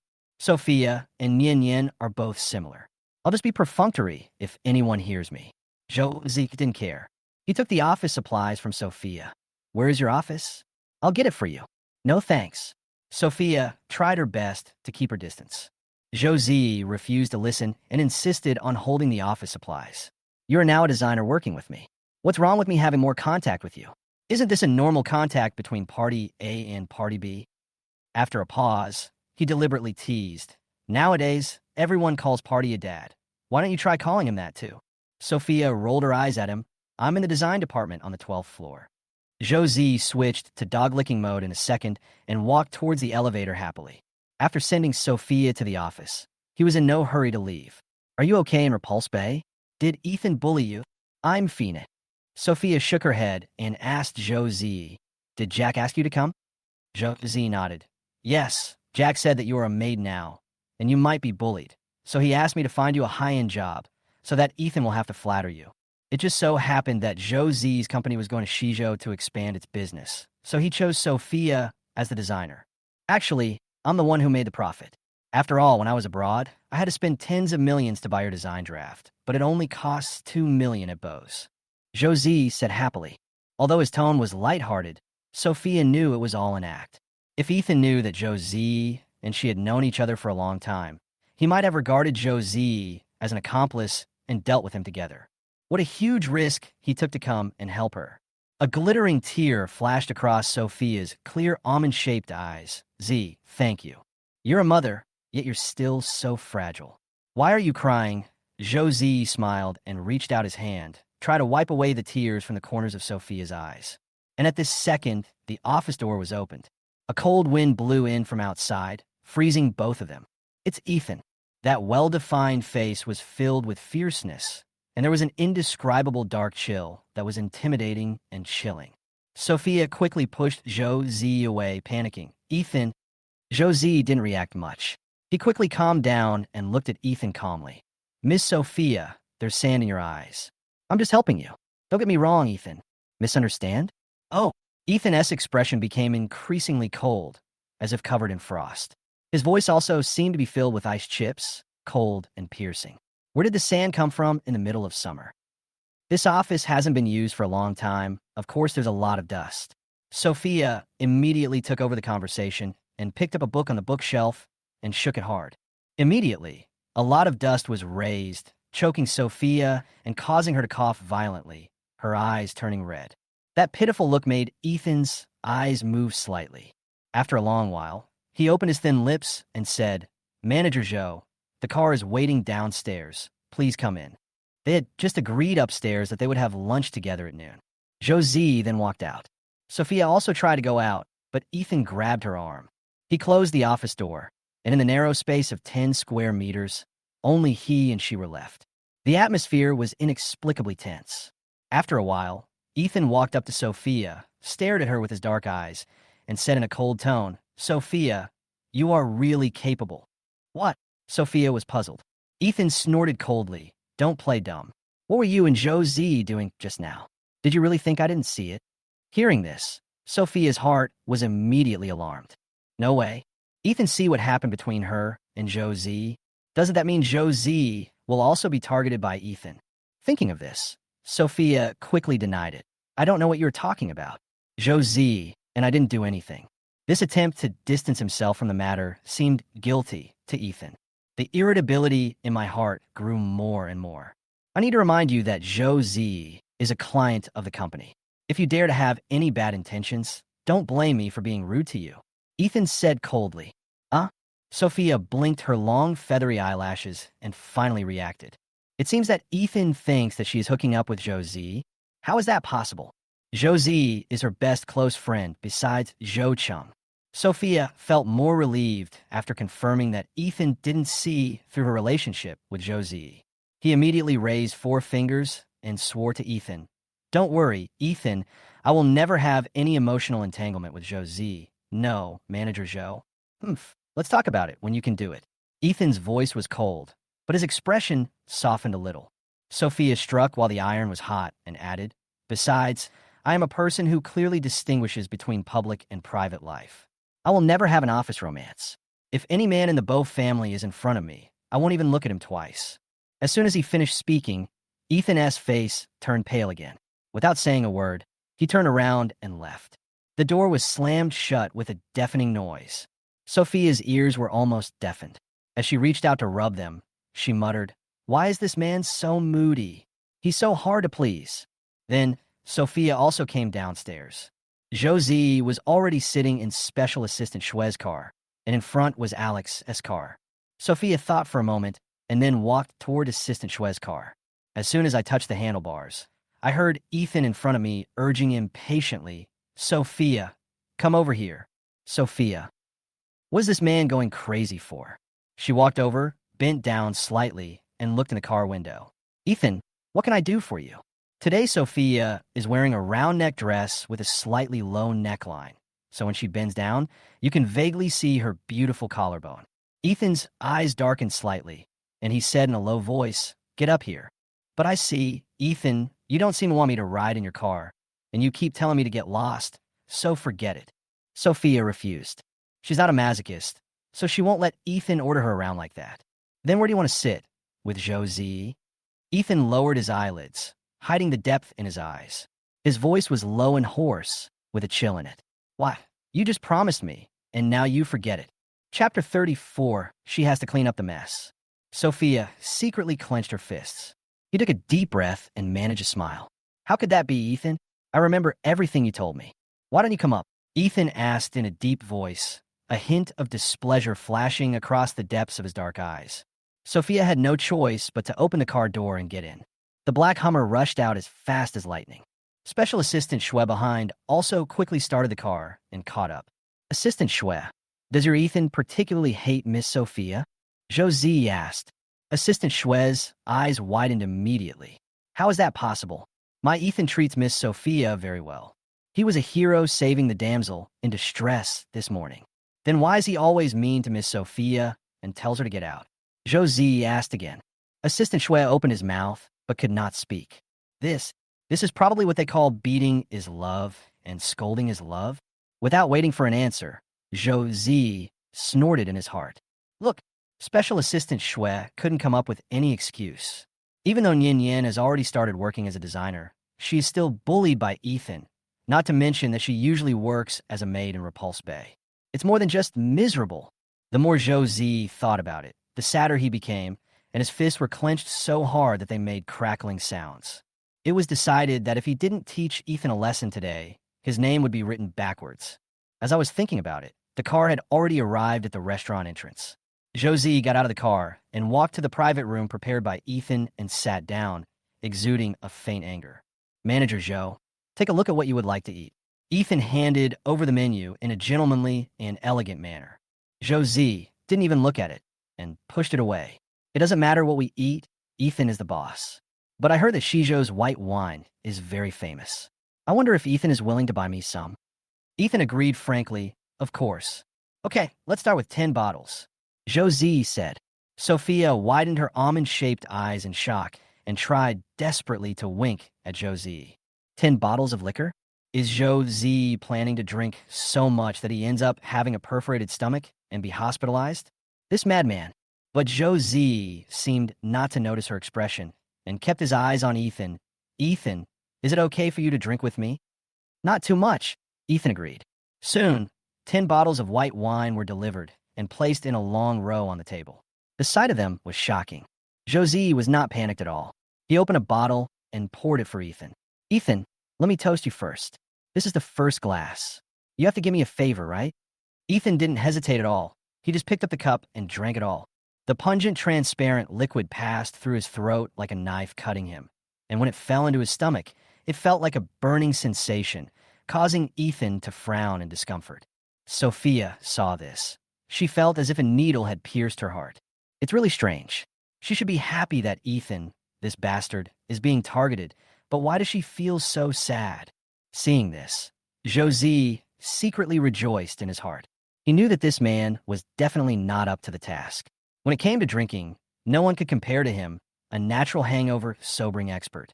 After all, Zhou is gifted and has always claimed that he can drink 1,000 cups without getting drunk, not to mention that he had secretly taken some hangover pills on the way here. Sure enough, after drinking only 3 bottles of white wine, Ethan's brows were tightly furrowed, and he was obviously in great pain. Zhou, however, acted as if nothing had happened and poured another full cup for Ethan. Ethan, what's wrong? Can't you drink it now? Or are you simply not giving me face? After all, we just started working together. We should get to know each other better.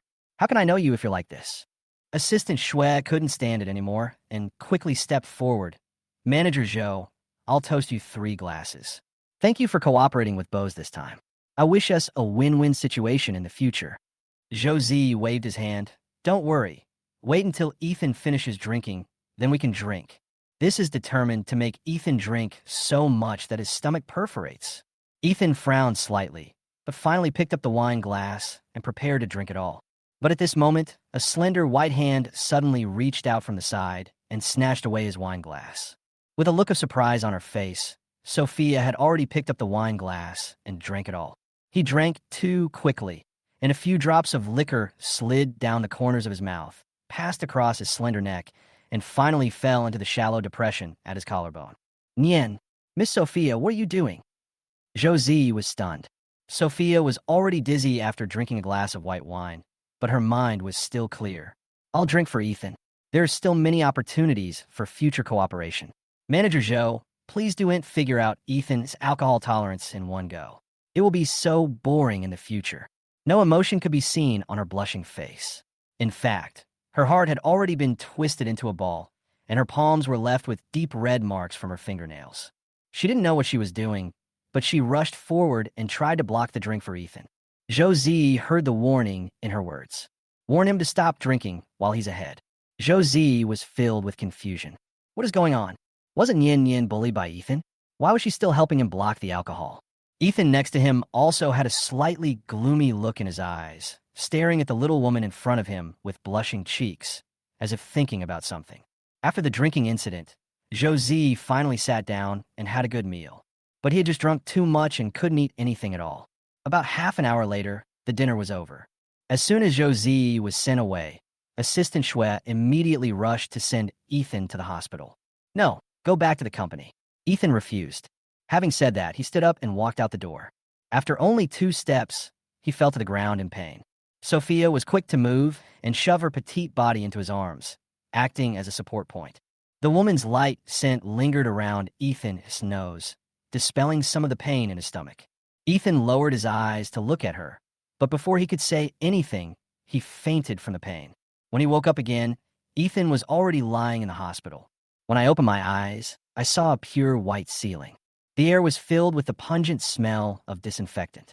It was a smell and a place that Ethan hated.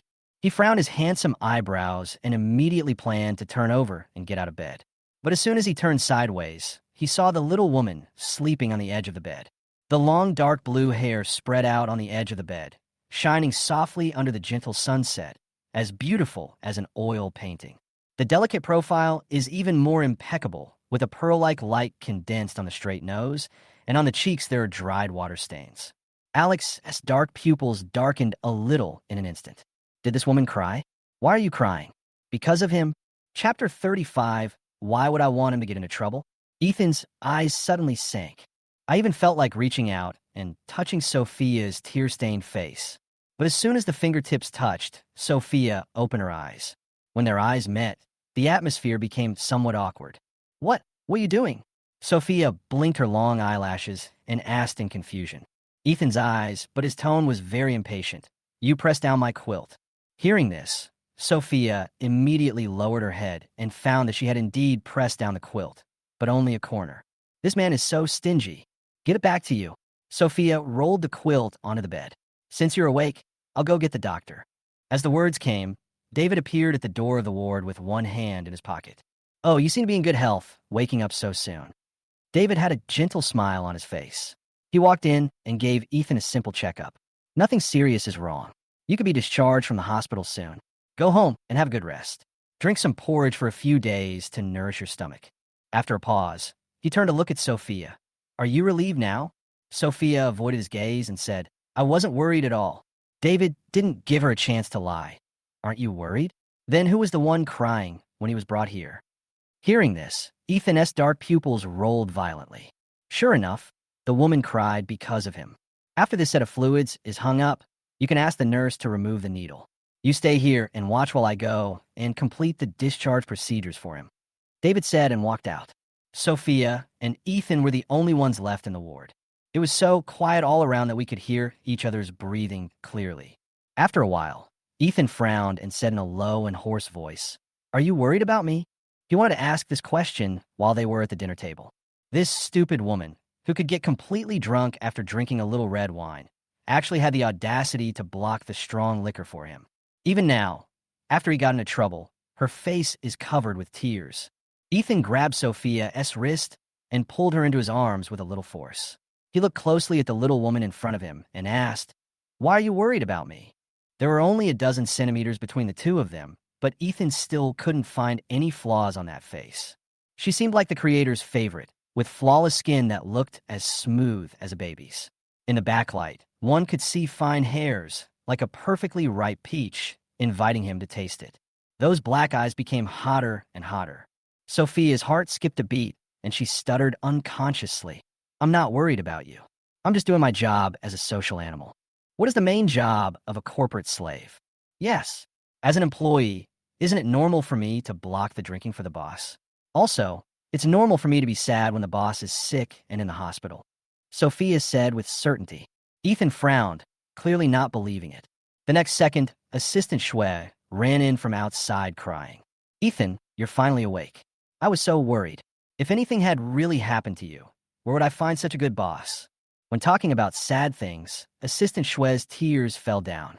Sophia was standing next to them, shrugging innocently with an expression that said, Look what I said. Ethan's face turned green in an instant. Don't worry, I'm fine. I won't die even if you die. After saying this, he pulled out the infusion needle in his hand, got out of bed, and strode out. The needle hole on the back of the hand was not treated, and blood quickly oozed out, falling in large drops onto the bluish-white floor and breaking into countless petals. Sophia's eyes suddenly dimmed, and her heart began to ache. What a loser. Ethan was so cruel to her back then and wanted to kill her with his own hands. But now seeing him in trouble, I still can't help but cry sadly. Sophia, you are the most useless woman in the world. Ethan didn't even say hello and left the hospital with Special Assistant Xue. Sophia was left standing at the hospital entrance, wondering whether to take a taxi back to Repulse Bay or take this opportunity to meet Jack and Zoe. Ms. Sophia, David came over with a gentle smile on his face. You were thrown here? Yeah. Sophia had a good relationship with David before, so now that they met again under a new identity, she was particularly cordial. He's moody. I'm used to it. Second brother is not like this to everyone, David said in a deep voice. Sophia's eyes widened. So you mean he just did this to me on purpose? David couldn't help but burst out laughing. What are you laughing at? Sophia asked with a puzzled look on her face. David's broad shoulders trembled with laughter. It took him a long time to recover. He raised his hand to wipe away the tears from the corners of his eyes and replied, Nothing. I just suddenly felt that you were very similar to someone I know. After a pause, he told Sophia, Don't underestimate my second brother. He's a top tycoon in Xizhou, but he is actually just a stubborn little boy with a one-track mind. Sophia snorted, You're obviously a stubborn person. So, don't mind his neuroticism. In fact, he likes you in his heart. David said seriously. Ahem. Sophia choked on her own saliva. Dr. C, are you kidding me? How could he possibly like me? I was actually surprised too, David nodded. I thought he would never love anyone else in his life. After all, the person he loved the most would never come back. Won't come back again. Sophia looked puzzled. What's going on? Isn't Olivia Ethan's favorite person? She was clearly still staying well in Xizhou, and even tried her best to be with Ethan every day. So how could she say she would never come back? Just as he was about to ask, a figure dressed up in fancy clothes rushed up to David and asked anxiously, Where is Ethan? How is he now? Could that voice be other than Olivia, which is so sweet that it can make you drink green tea juice? David got goosebumps all over his body and took several steps back, keeping a safe distance from Olivia. My second brother has already returned to Repulse Bay. If Miss Shin wants to look for him, she could just go to Repulse Bay. What? Already discharged from hospital? Why don't you keep him in the hospital for 2 days? I was planning to stay by his bedside. Olivia grumbled in dissatisfaction. So Miss Shin hopes that my second brother will be seriously ill, preferably hospitalized for 10 days or half a month. David's voice was not loud, but there was a chill in his tone. Every word and even punctuation mark was filled with icy chips, which made people shudder. Olivia was frightened and stammered, I didn't mean that. I'm just worried about Ethan. Besides, Ethan is my sweetheart. How could I possibly hope that anything would happen to him? Chapter 36, A Good Opportunity from God. The 3 words sweetheart made Sophia feel a sharp pain in her heart. Yes, Olivia's crush is Ethan. And the woman Ethan likes is also Olivia, isn't it? If it wasn't Olivia, it would be some other woman. This man is never lonely. As she was thinking, Olivia had already caught a glimpse of Sophia next to her from the corner of her eye, and her tone suddenly became unhappy. Why are you here? Ethan too. Sophia raised her eyes and parted her red lips. I was also at that dinner party before Ethan went to the hospital. Olivia suddenly realized, so you deliberately let Ethan drink so much that he went to the hospital? Olivia became angrier and angrier as she spoke. She raised her hands and said, You are just a maid. How dare you treat Ethan like this? The palm wind blew up the hair on Sophia's cheek, but there was no pain. David grabbed Olivia's wrist and said, Miss Shun, please stop. She is a designer for Bo's company and has a case that my second brother takes very seriously. It will not be good for you to hurt her. The tone was cold and full of warning. Olivia immediately became timid. Cece took her hand back, but she was still not forgiving and said with a curled lip, When did she become a designer? She is just a little maid, and she is always the kind that stirs up trouble. So, Miss Shun is questioning the second brother's vision in hiring people. David asked, Olivia, she also realized that David was on the side of this little bitch. There's no point in continuing the conversation. It will only cause trouble for yourself. Olivia had no choice but to look at Sophia angrily, and suddenly an idea popped into her mind. She stared at Sophia. So you're a designer now, and you still live in Repulse Bay? Yes. Sophia nodded. Olivia nodded and handed the car keys to Sophia. Then you drive. I'm going to Repulse Bay to see Ethan, so I'll take you back on the way. Don't worry, Miss Shun. I'll send a car to take her back later. David refused. Olivia insisted. I'll take her back. Dr. C, don't you have to go to work? Coincidentally, as soon as he finished speaking, a nurse came running over and asked David to go over and see the emergency patient over there. You can tell at a glance which of the 2 times is more important. Sophia didn't want to embarrass David, so she raised her head and said, I could just take Miss Shun's car. Sorry to bother you, Dr. C. You can go and do your work first. Okay, David said helplessly. Then be careful. After saying this, David rushed to the emergency room. Sophia retracted her gaze, took the car keys handed to her by Olivia, and walked out. Olivia was relatively low-key today, driving a relatively ordinary white Porsche, but the car was filled with a pungent smell of perfume, which made Sophia frown. She turned on the car's external circulation, which made her feel a little better. Looking at Sophia's skilled movements, Olivia was stunned. You can drive a Porsche? Sophia paused. Yes, I've come across it by chance before. Olivia didn't know the inside story. Seeing her admit it, she snorted coldly and looked at her with squinted eyes. Yeah, judging from your appearance, you must have hooked up with many men. Not to mention that you have touched a Porsche. It is possible that you have received one. Sophia pursed her lips and didn't answer. In fact, she actually received a Porsche. It was a birthday present given to her by Ethan when she turned 18. Even how she drives was taught by Ethan. But all this is in the past. All those gifts piled up were no match for Ethan's final blow to her. The Porsche raced smoothly on the road, heading straight towards Repulse Bay. Olivia took out her air cushion to touch up her makeup while glancing at Sophia next to her. The more I look at it, the angrier I get. How come this woman has such good skin and her facial features are so delicate that there is no flaw at all? Further down, there are haute couture dresses. Wait, a couture dress. Olivia's eyes suddenly widened in disbelief. How can you afford this dress? This must cost hundreds of thousands. Ethan bought it for me. He said that as a designer for bows, I couldn't lose face. Sophia guessed her anger and explained. Hearing this, the anger on Olivia's face faded a little. But she had another idea. He immediately put on an amiable face. I see. I really misunderstood you, Miss Sophia. I'm sorry. I'm easily excited. Sophia. She had seen Olivia's double dealing 6 years ago, so she would not be fooled by these words. As she drove, she pulled the corners of her mouth and said, It's okay. Miss Shun's excitement shows her true nature. She can't hide it at any time. Her thoughts are written on her face. What this means is that Olivia is too stupid and everything is superficial. But Olivia didn't hear it, and she was happy as if it was a good thing. Yes, that's who I am. Sophia eagerly. Then you're not angry anymore, right?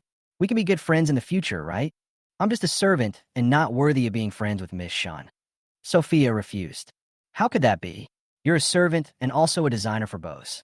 Besides, I never look at people's backgrounds when making friends. Olivia insisted. Then it's settled. From now on, you'll be my good friend. As they were talking, the car had already arrived at the entrance of Repulse Bay. Sophia turned off the engine and handed the car keys to Olivia.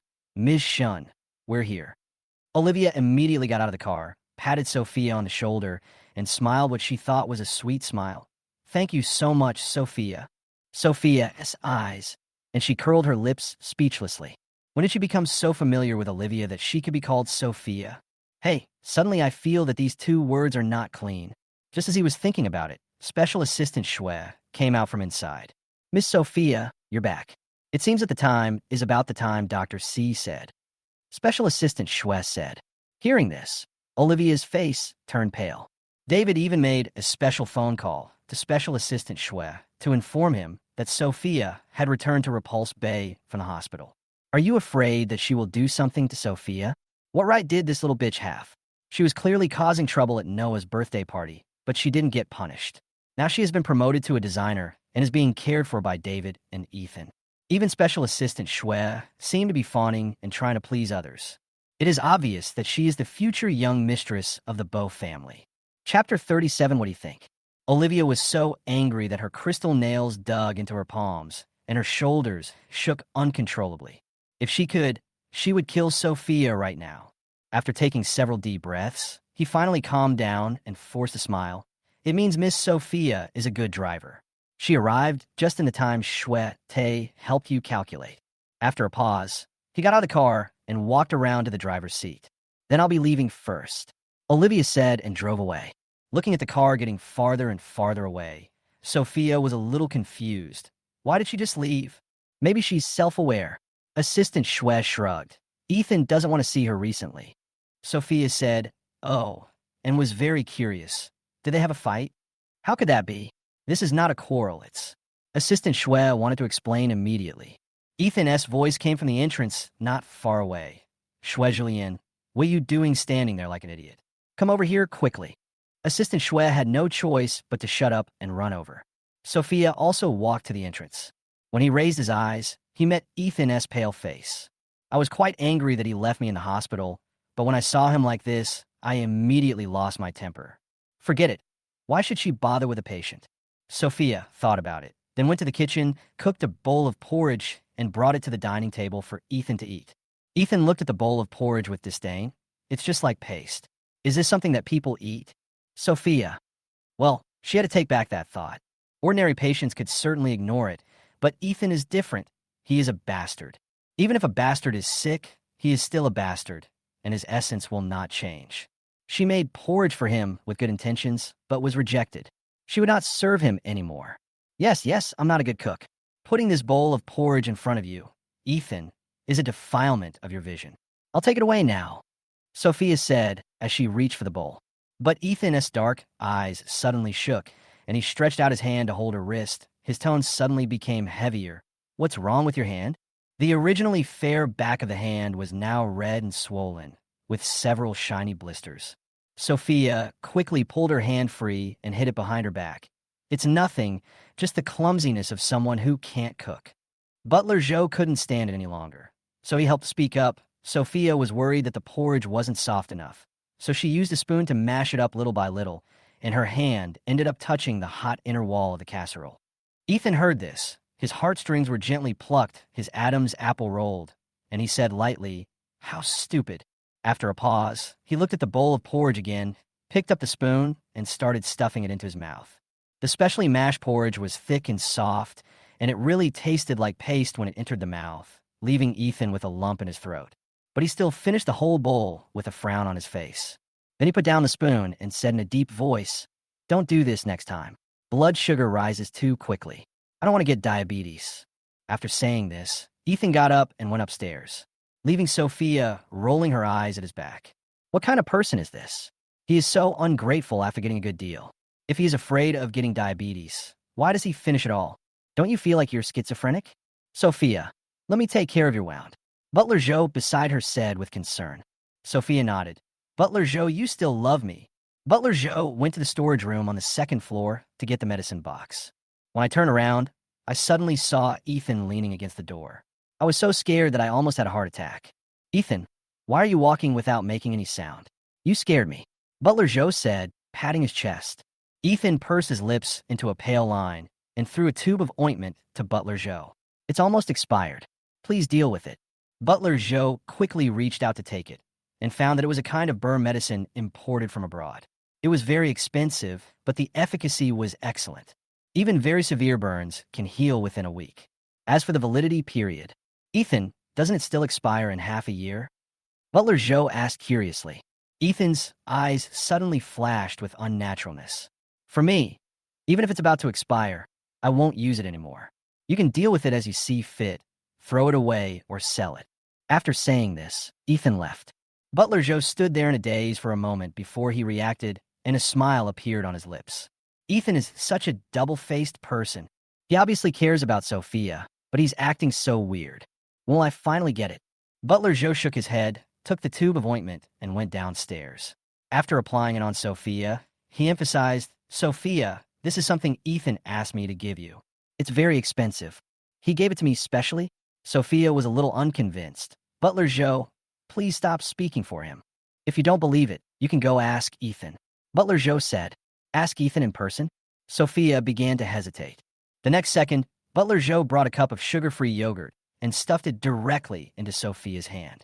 Go ahead. Ethan needs to drink something else. Otherwise, the secretion of gastric acid will affect his recovery. With an encouraging look, Butler Xizhou pushed Sophia to the door of the study on the second floor. Sophia stumbled and her arm hit the door, making a loud noise. Ethan's voice came from inside immediately. Who? Oh, it's me. I'm bringing you some sugar-free yogurt. Sophia had no choice but to speak. There was silence in the study for a while before someone responded, Come in. Sophia opened the door and walked in. Ethan had finished a shower and changed into a black bathrobe. His short black hair was hanging down a little because it was half dry, which made his usually serious face look a little softer. Under the orange light, the outline is so perfect that it seems to have been measured.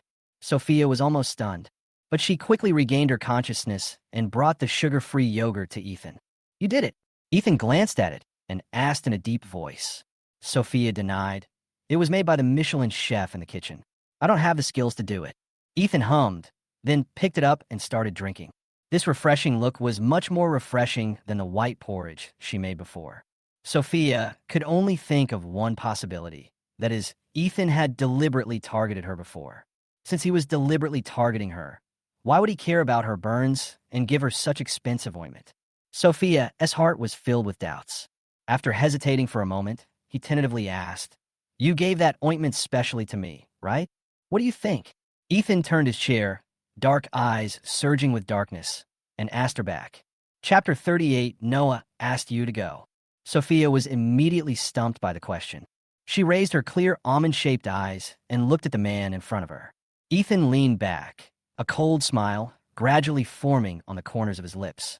Before Sophia could answer, he lifted his thin lips and said, "I still need you to draw the design, so these hands are very important to me." The excitement in my heart just now was instantly dispelled by these words. Not a single bit left. Sophia took a deep breath and cleared the unnecessary emotions from her eyes. "I see. Thank you so much, Ethan. I will definitely protect my hands and will not embarrass you on the design drawing." "That's better," Ethan said solemnly. Sophia hummed again and prepared to turn around and leave. As a result, the world suddenly started spinning in front of my eyes, and I fell to the ground. She thought she would fall to the ground, but unexpectedly, she fell into Ethan's arms. Not far away, the chair was still spinning in place. Can you teleport?" Sophia's eyes widened in astonishment. "How did you get here?" There was clearly 5 or 6 meters between them just now. Ethan lowered his eyes to look at her, his Adam's apple rolling slightly, but his tone was full of disgust. "Sophia, you can fall down on flat ground. Are you stupid, or are you deliberately trying to get my attention?" "Of course not. Is it okay for me to have low blood sugar?" Sophia reached out and pushed Ethan away, her tone very unhappy. "You drank a bowl of porridge, but I haven't drunk anything yet." Not only did he not drink it, he also came up to offer yogurt. All in all, the meal I had with Xizhou at noon was all my food for the day. Hearing this, Ethan picked up the sugar-free yogurt on the table and pushed it to Sophia's mouth. "Drink it." "What are you doing?" Sophia refused subconsciously. "I'll just go down and find something to eat." "This is for you." "Waiting for me to feed you?" Ethan asked again. "Sophia." "Okay." Ethan asked her to drink it. She didn't hesitate and picked up the yogurt and swallowed it in big gulps, as if she was afraid that Ethan would go back on his word. After finishing her yogurt, Sophia prepared to leave. But Ethan held her wrist tightly and wouldn't let her go. He raised his bony hand and slowly brushed the corner of Sophia's lips. There was a little yogurt on it. Ethan pressed his fingertips on his soft lips, and the touch startled both of them. The temperature in the study room, with its windows clearly open, suddenly rose by several degrees. Sophia's heart was beating like a drum, and she was completely panicked. I'm going out." Sophia didn't know where to look and fled out of the study like a flash. He waited until he reached the bathroom in the corridor before leaning against the door and patting his chest. In my heart, I still didn't forget to mock myself for being useless. How come after all these years, I can still be so easily deceived by Ethan? These are all fake. He's an out-and-out bad guy. If it weren't for him, how could she become like this? So Sophia, don't be fooled. In the study, Ethan lowered his eyes and stared at the white at his fingertips. That was a yogurt that had just been wiped off the corner of Sophia's mouth. He, who has always been a germaphobe, didn't feel disgusted at all. After a while, he raised his hand and sucked up the yogurt. He didn't even notice that his frown had relaxed. In the blink of an eye, it was a week later. Sophia became a designer. She rarely worked on the Repulse Bay project. Even if there is something to do occasionally, her roommate Tina will help for fear that she, the designer, will be overworked. Sophia concentrated on drawing the design and completed the sketch successfully. That morning, she and Ethan were going to Bose to hand over the first draft to Josie. Olivia came while we were having breakfast. She had a lot of bags in her hands, obviously a lot of things. Butler Joe saw it, and although he was very reluctant, he still reached out to take it. "Miss Shun, what are you bringing here?" "It's nothing expensive." Noah's kindergarten sports day is about to start, and I want to support him. These are all props I made myself. Olivia said as she took out the things to show them. He also asked Ethan, Ethan, what do you think? Ethan just glanced at it and said in a low voice, you don't have to do this anymore. The servants in Repulse Bay will watch over the purchase. Nothing you buy can be as thoughtful as something you make yourself, Olivia insisted. After a pause, she looked towards the second floor and said to Noah, who was about to go downstairs, Noah, wake up. Come and see the cheering props that Annie made for you. When you have the sports meeting, Annie will definitely accompany you. Okay? No. Noah refused without hesitation. Olivia's eyes suddenly hurt, but I asked the teacher, 2 parents must attend this sports meeting. It's not enough for your dad to go alone. Noah raised his hand and pointed at Sophia. She will go with me. Noah, she's just a servant. How can she accompany you to the sports meeting? Olivia was shocked, but Noah's expression was still cold.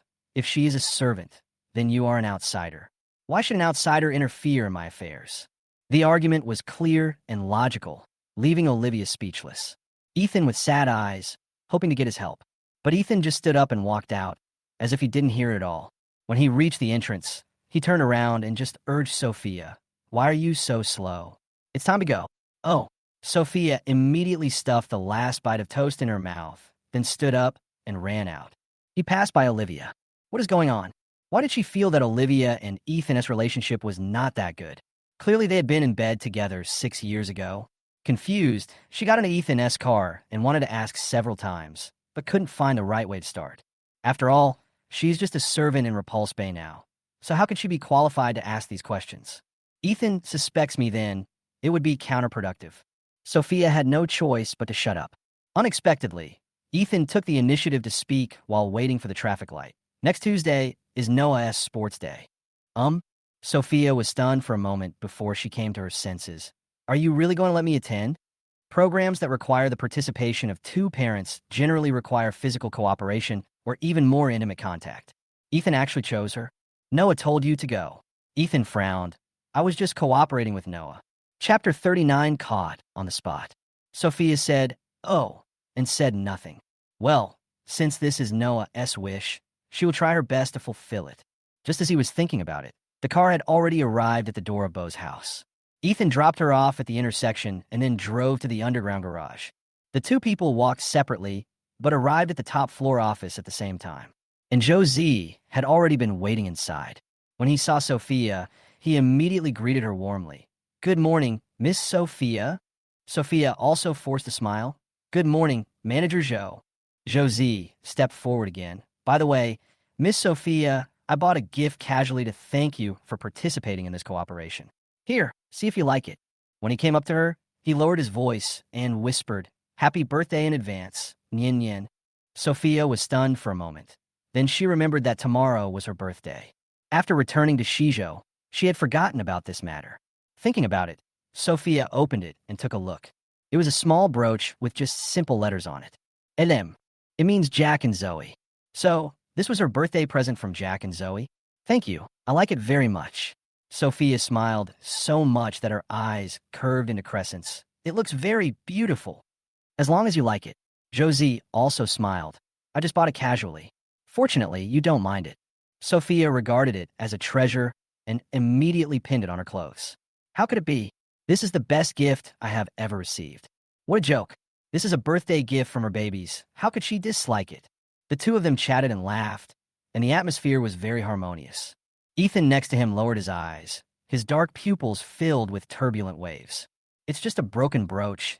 Is it enough to make this woman so happy? You really have never seen the world. Manager Xizhou, you seem to be quite busy. Why don't you take a look at the design drawings first? Special Assistant Schwen noticed that the atmosphere was not right and quickly spoke up to smooth things over. Only then did Zhou focus his attention on the design drawing. When Sophia took out the design drawings, he decided on it without hesitation. Just continue designing according to this. Miss Sophia, you are indeed a very talented designer. Very amazing. Sophia forced a smile and reminded him in a voice that only the 2 of them could hear. That's enough. You're deliberately favoring me because you're worried that others won't be able to tell that we know each other.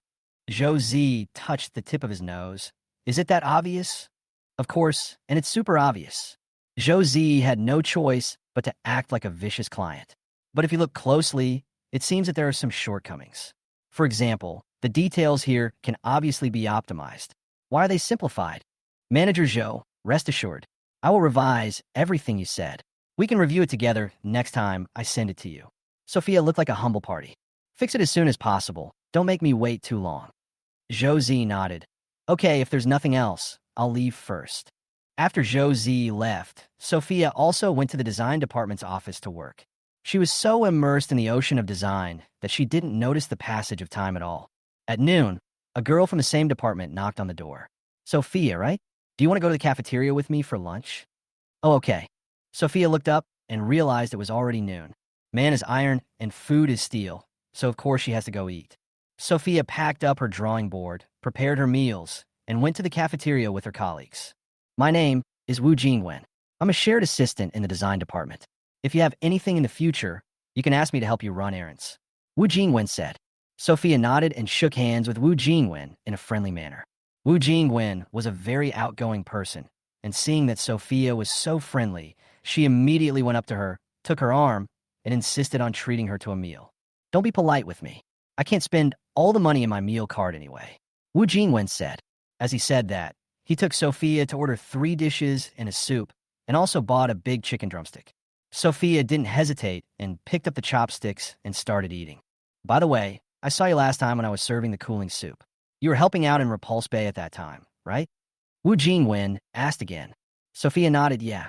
Then are you very familiar with our president? Wu Jingwen's eyes sparkled.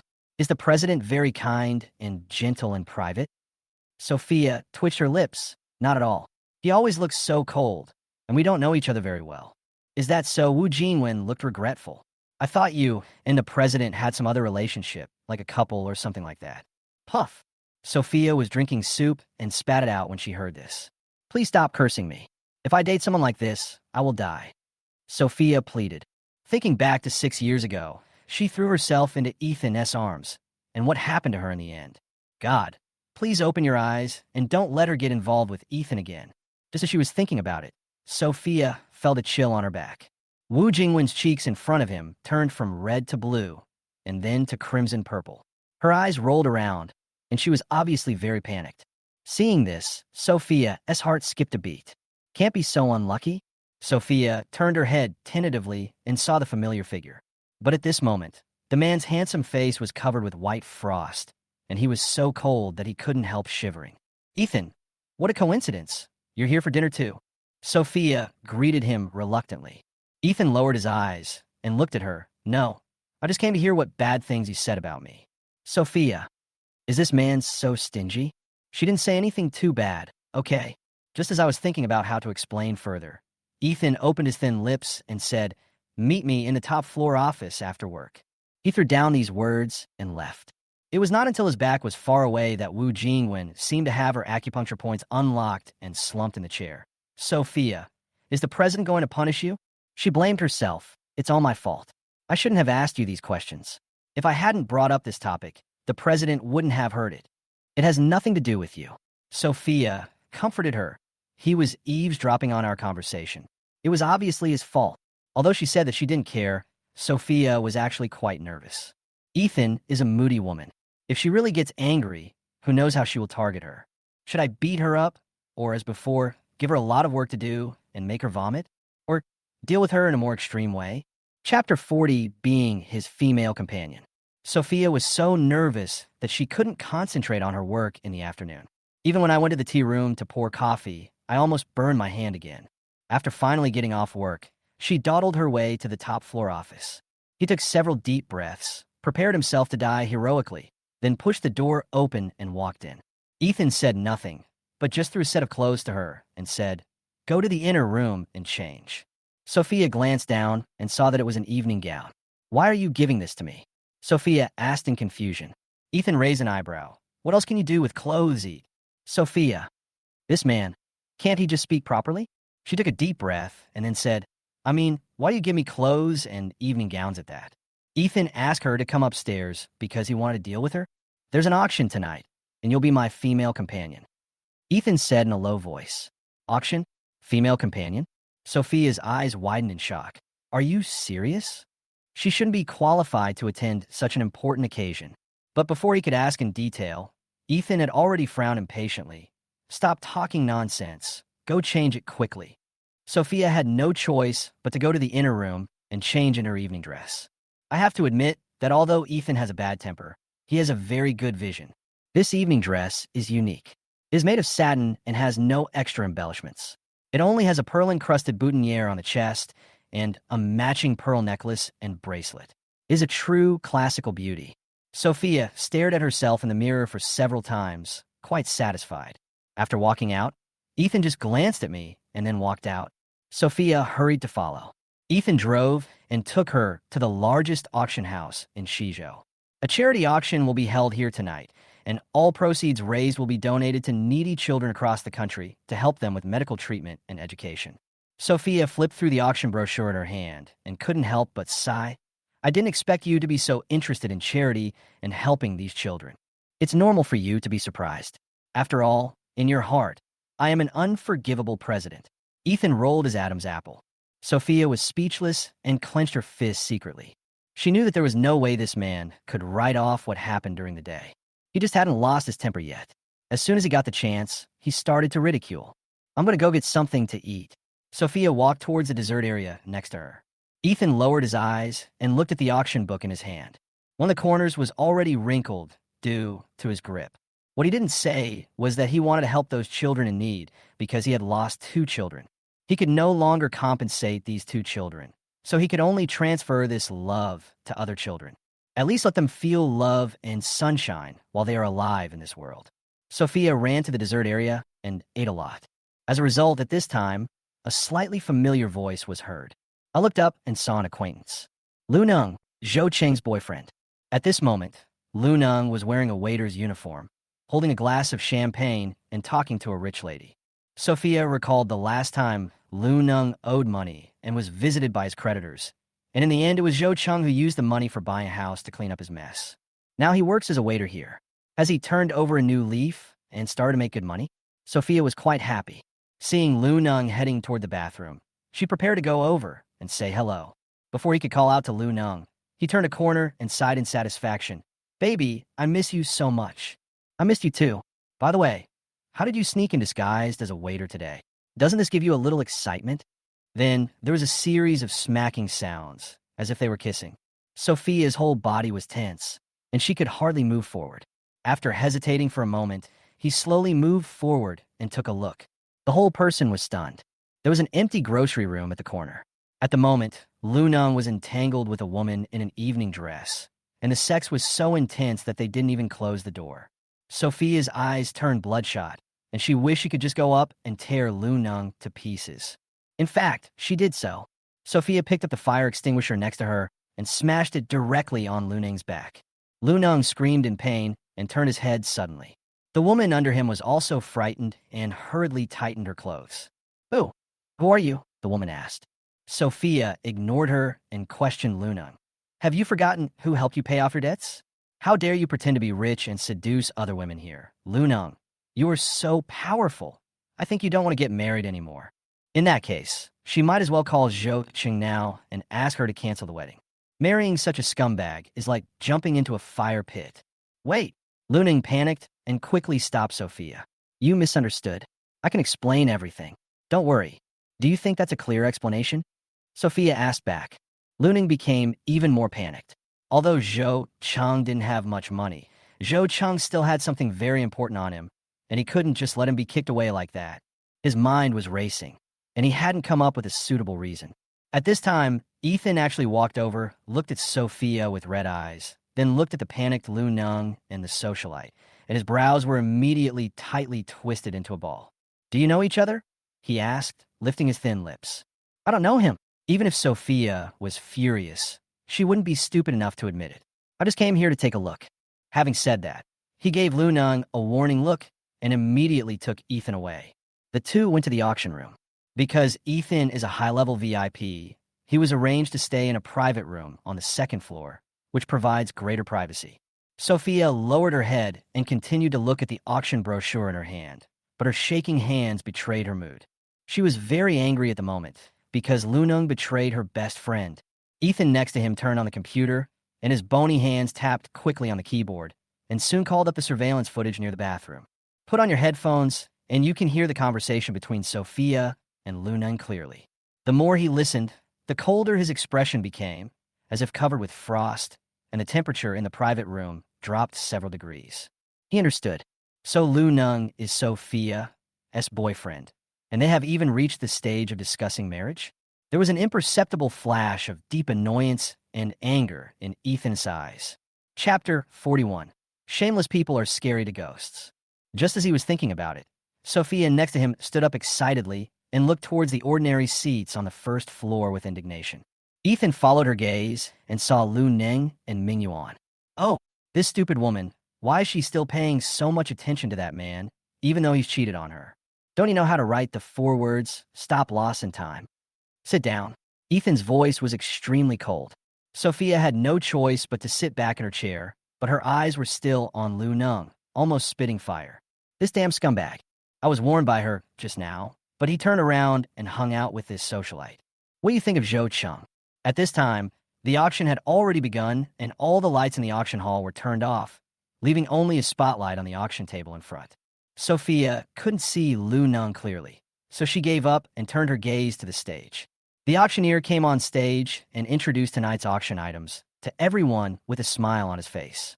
All the items you see are from the hands of a guest in the auction room, so I hope you will show some favor and let each piece of jewelry get the auction price it deserves.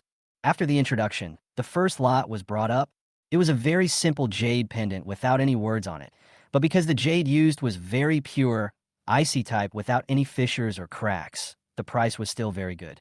The price went all the way up to 1 million before someone bought it.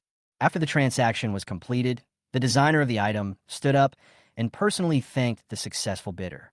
Then the second one, the third one. Sophia's mind was full of Lu Ning's cheating, and she was absent-minded. Ethan next to him picked out a few pieces of jewelry that looked pretty good. Soon, the auction came to an end, with only the last item left. The auctioneer even kept everyone in suspense, telling everyone with a smile, although this last lot was not made by a master, the craftsmanship is very ingenious. With just a piece of beeswax, a hollow pattern worth tens of millions of yuan was carved. Under the expectant eyes of the crowd, the red cloth covering the item was removed, revealing its true appearance. Suddenly, the entire auction hall fell silent. Everyone held their breath and admired this near-perfect work of art. Yes, it is truly a work of art. The beeswax, which is clearly only the size of a thumb, has been carved into very delicate dragon and phoenix patterns. The most important thing is that a red bean is stuffed in the center of the hollow. The auspicious dragon and phoenix. The red beans represent lovesickness, and the interweaving of gold and red make people feel as if they are in a Chinese wedding. Sophia stood up again excitedly and almost swore. Isn't this the engagement gift she gave to Zhou Cheng? The only possibility for this thing to appear here is that Lu Nung pretended to be a designer and put this thing up for auction. Well, it's okay to cheat on him, but he's also been thinking about Zhou Cheng's things all day long. What a scumbag. Sophia didn't expect was that she was so angry that she actually said the word scumbag directly. Ethan, who was standing next to him, heard every word and his handsome brows instantly frowned. With a few taps on the computer, he obtained the designer information of the item from the auction's back-end program. Lu Ning's appearance suddenly appeared on the computer screen. Ethan's dark eyes were filled with turbulent waves. Haha, judging from the reaction of this stupid woman Sophia, this thing obviously means something special to her. Could it be a token of love? Ethan. Sophia turned to look at him eagerly. Can you take a picture of this? No. Ethan refused flatly. He doesn't have the bad taste to spend money to buy tokens of love from others. Just think of it as me lending you money. Sophia said again, I will definitely pay you back soon tonight. Pay back. Ethan seemed to have heard a big joke. What are you going to pay back, Sophia? Have you forgotten that you still have hundreds of millions of dollars in debt? Sophia. Ethan didn't stop and continued. Also, how are you going to pay me back tonight? Even if you sell your body, I'm afraid you won't be able to raise enough money, right? Snap. A crisp slapping sound rang out in the private room. Sophia's left hand was shaking violently. She looked at Ethan, whose head was hit, with tears in her eyes. Ethan, is it so fun to insult me? The next moment, Ethan stuck out his tongue, licked the blood flowing from the corner of his mouth, and his eyes turned red instantly. He grabbed Sophia's neck and nailed her to the wall. She was the first woman who dared to hit him. It will also be the last one. The air in her lungs became less and less. Sophia's cheeks turned red, and her consciousness began to become blurry. But she still stared at Ethan, her eyes full of anger and stubbornness. She definitely didn't regret the slap she just gave, even if the price is being strangled to death by Ethan. But at least she maintained her dignity. As her consciousness gradually faded, Sophia's hands dropped limply, and the tears from her eyes slid down and hit the back of Ethan's hand. Cold and full of disappointment.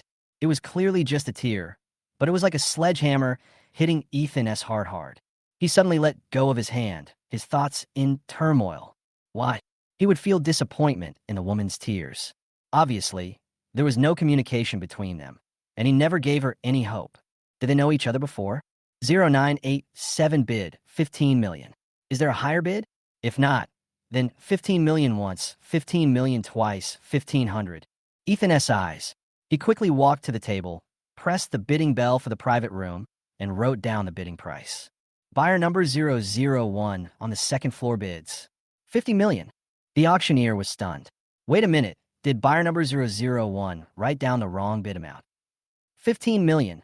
Jumped directly to 50 million? Ethan was not ambiguous either. He rang the bell again and gave a new number. This time it's directly 100 million. The auctioneer was in a mess. 100 million?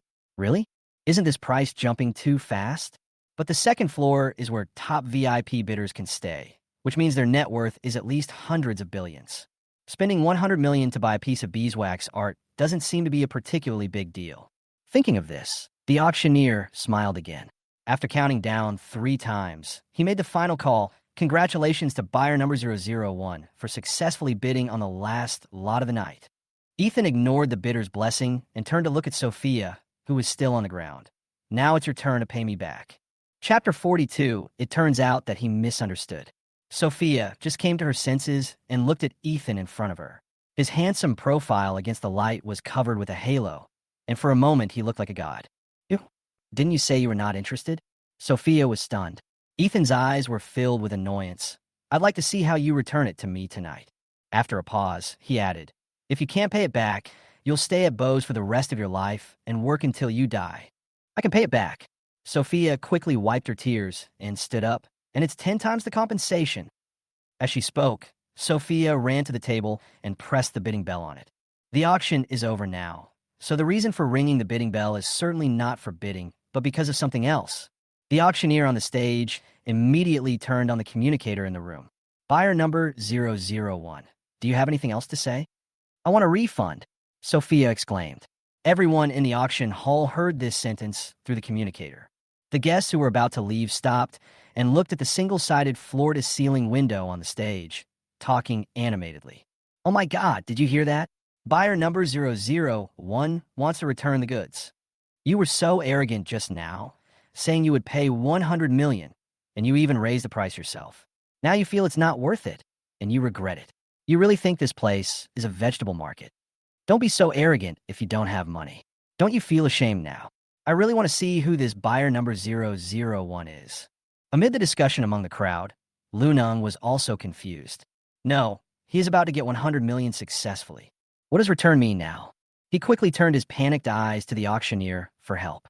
The auctioneer was also puzzled, but soon came to his senses and asked calmly, Buyer number 001, may I ask why you want to return the goods? You should know that this is an auction. Not everything can be returned casually. Before he could finish his words, he was interrupted by Sophia. What if I say that this item is a fake he made? What? The auction hall was in an uproar again. If the item is a fake, it would not be as simple as just returning it. The person who provided the item would have to go to jail for plagiarism. You're talking nonsense. What do you mean by plagiarism? This is what I did. Luneng still insisted. This is a unique work in the world. Do you really think he hasn't checked? This work doesn't exist on the internet at all. Sophia pursed her lips. Perhaps you know designer Jean Xizhou? Oh my God, is this the work of designer Jean Xizhou? The auctioneer gasped. Designer Jean Xizhou is a master-level designer who has suddenly become popular in recent years. His style is imaginative, yet delicate and exquisite, which is why he became very popular. All her designs can be sold for tens of millions or more. If that's the case, then such an ingenious design does seem to be the style of designer Jean Sheen. Sophia continued, I happen to know designer Jean Xian. When I showed her this item just now, she said that the authentic one is in the bank safe in Country M. The auctioneer looked at his watch. It was exactly 10 o'clock in the evening, which corresponded to 10 o'clock in the morning in Country M. Buyer number 001, our auction house also has a branch in Country M. You can go to the bank to confirm now. If it is confirmed that this item is a plagiarized fake, Lu Nung will inevitably be imprisoned. Oh, and he also has to pay Ethan 10 times the amount for the fake one, a sum of 1 billion. But because Lu Nung has no money, the money will be paid by the auction house. However, the auction house has been taken advantage of, so of course they will not let Lu Ning off so easily. Lu Ning downstairs was completely panicked. He didn't expect that there would be authentic products of this kind, so he couldn't help but curse inwardly and ran away. This running just proved that he was guilty. 2 security guards rushed over and kicked him to the ground, then shocked him with electric batons until his whole body was convulsing. I'm so sorry, buyer 001. This happened because of our negligence. 1 billion yuan in compensation will be deposited into your account soon, and there will also be a gift as compensation for tonight. As he was speaking, someone pushed up a brand new item from the backstage. When I opened it, I saw a rose-shaped brooch inlaid with pink crystals. It was exceptionally beautiful. This is a gift. Sophia had no interest in the brooch, but when she saw Lu Nung being punished, she immediately felt relieved. Even though the work she spent 3 months making would be smashed directly by the auction house. What does it matter? She'll just have to make a new one for Zhou Cheng next time. Thinking about it, Sophia turned to look at Ethan again. Did I keep my word? Ethan narrowed his eyes and stared at Sophia in front of him for a long time. After a long while, he opened his thin lips and said, So, you want to take revenge on him on purpose? Take revenge on him? Who? Can Lu do it? Sophia was shocked again and quickly pretended not to know him. Who can I retaliate against? I just confirmed that this work is fake, and I just want to help you make money. After a pause, he asked again, You made a net profit of 1 billion tonight. Aren't you happy? Oh, Ethan pulled the corner of his mouth and raised it half an arc. Happy. I'm really happy. Although he didn't care about the tension of the 10 billion, he felt particularly happy after watching such a good show. The anger that had been pinned up in my chest also quietly dissipated. Ethan stood up and said, Let's go. Sophia followed immediately. After getting in the car, she sat in the back seat, thinking about telling Zhou Cheng about this matter after returning home. Suddenly something hit her. When I looked down, I saw a small black velvet box. What is this? Sophia blinked in confusion. Ethan stared ahead. Just think of it as your reward for helping me earn 1 billion tonight. Sophia then opened it and found that it was the pink crystal rose brooch given by the auction house. Even in the dim light of the car, the brooch was dazzling and lifelike.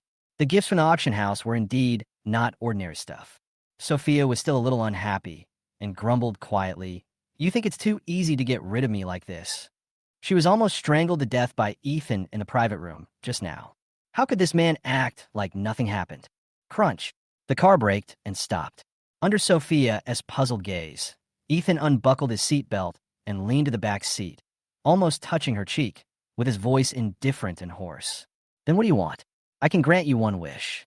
Chapter 43, Check her out. Sophia thought for a moment and said, Then let me go. No, Ethan refused. Sophia.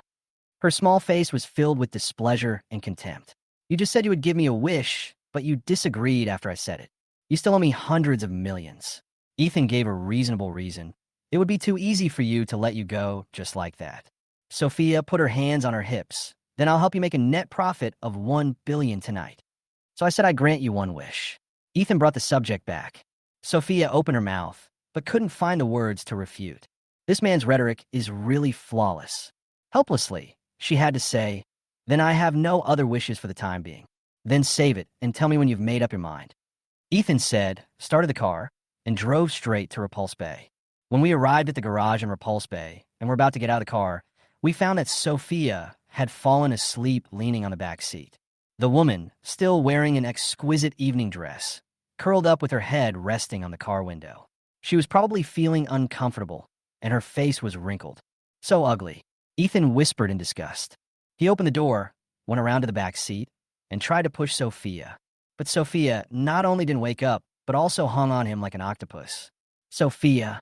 Ethan's face turned dark instantly. Stop making noise. Can't you let me sleep for a while? Sophia was unhappy. She opened her mouth and bit Ethan's shoulder. It was quite forceful, and Ethan gasped in pain. After biting it, Sophia fell asleep again. Ethan, he could only hold Sophia in his arms and go straight back to his room. He threw Sophia on the sofa and went to the study to work.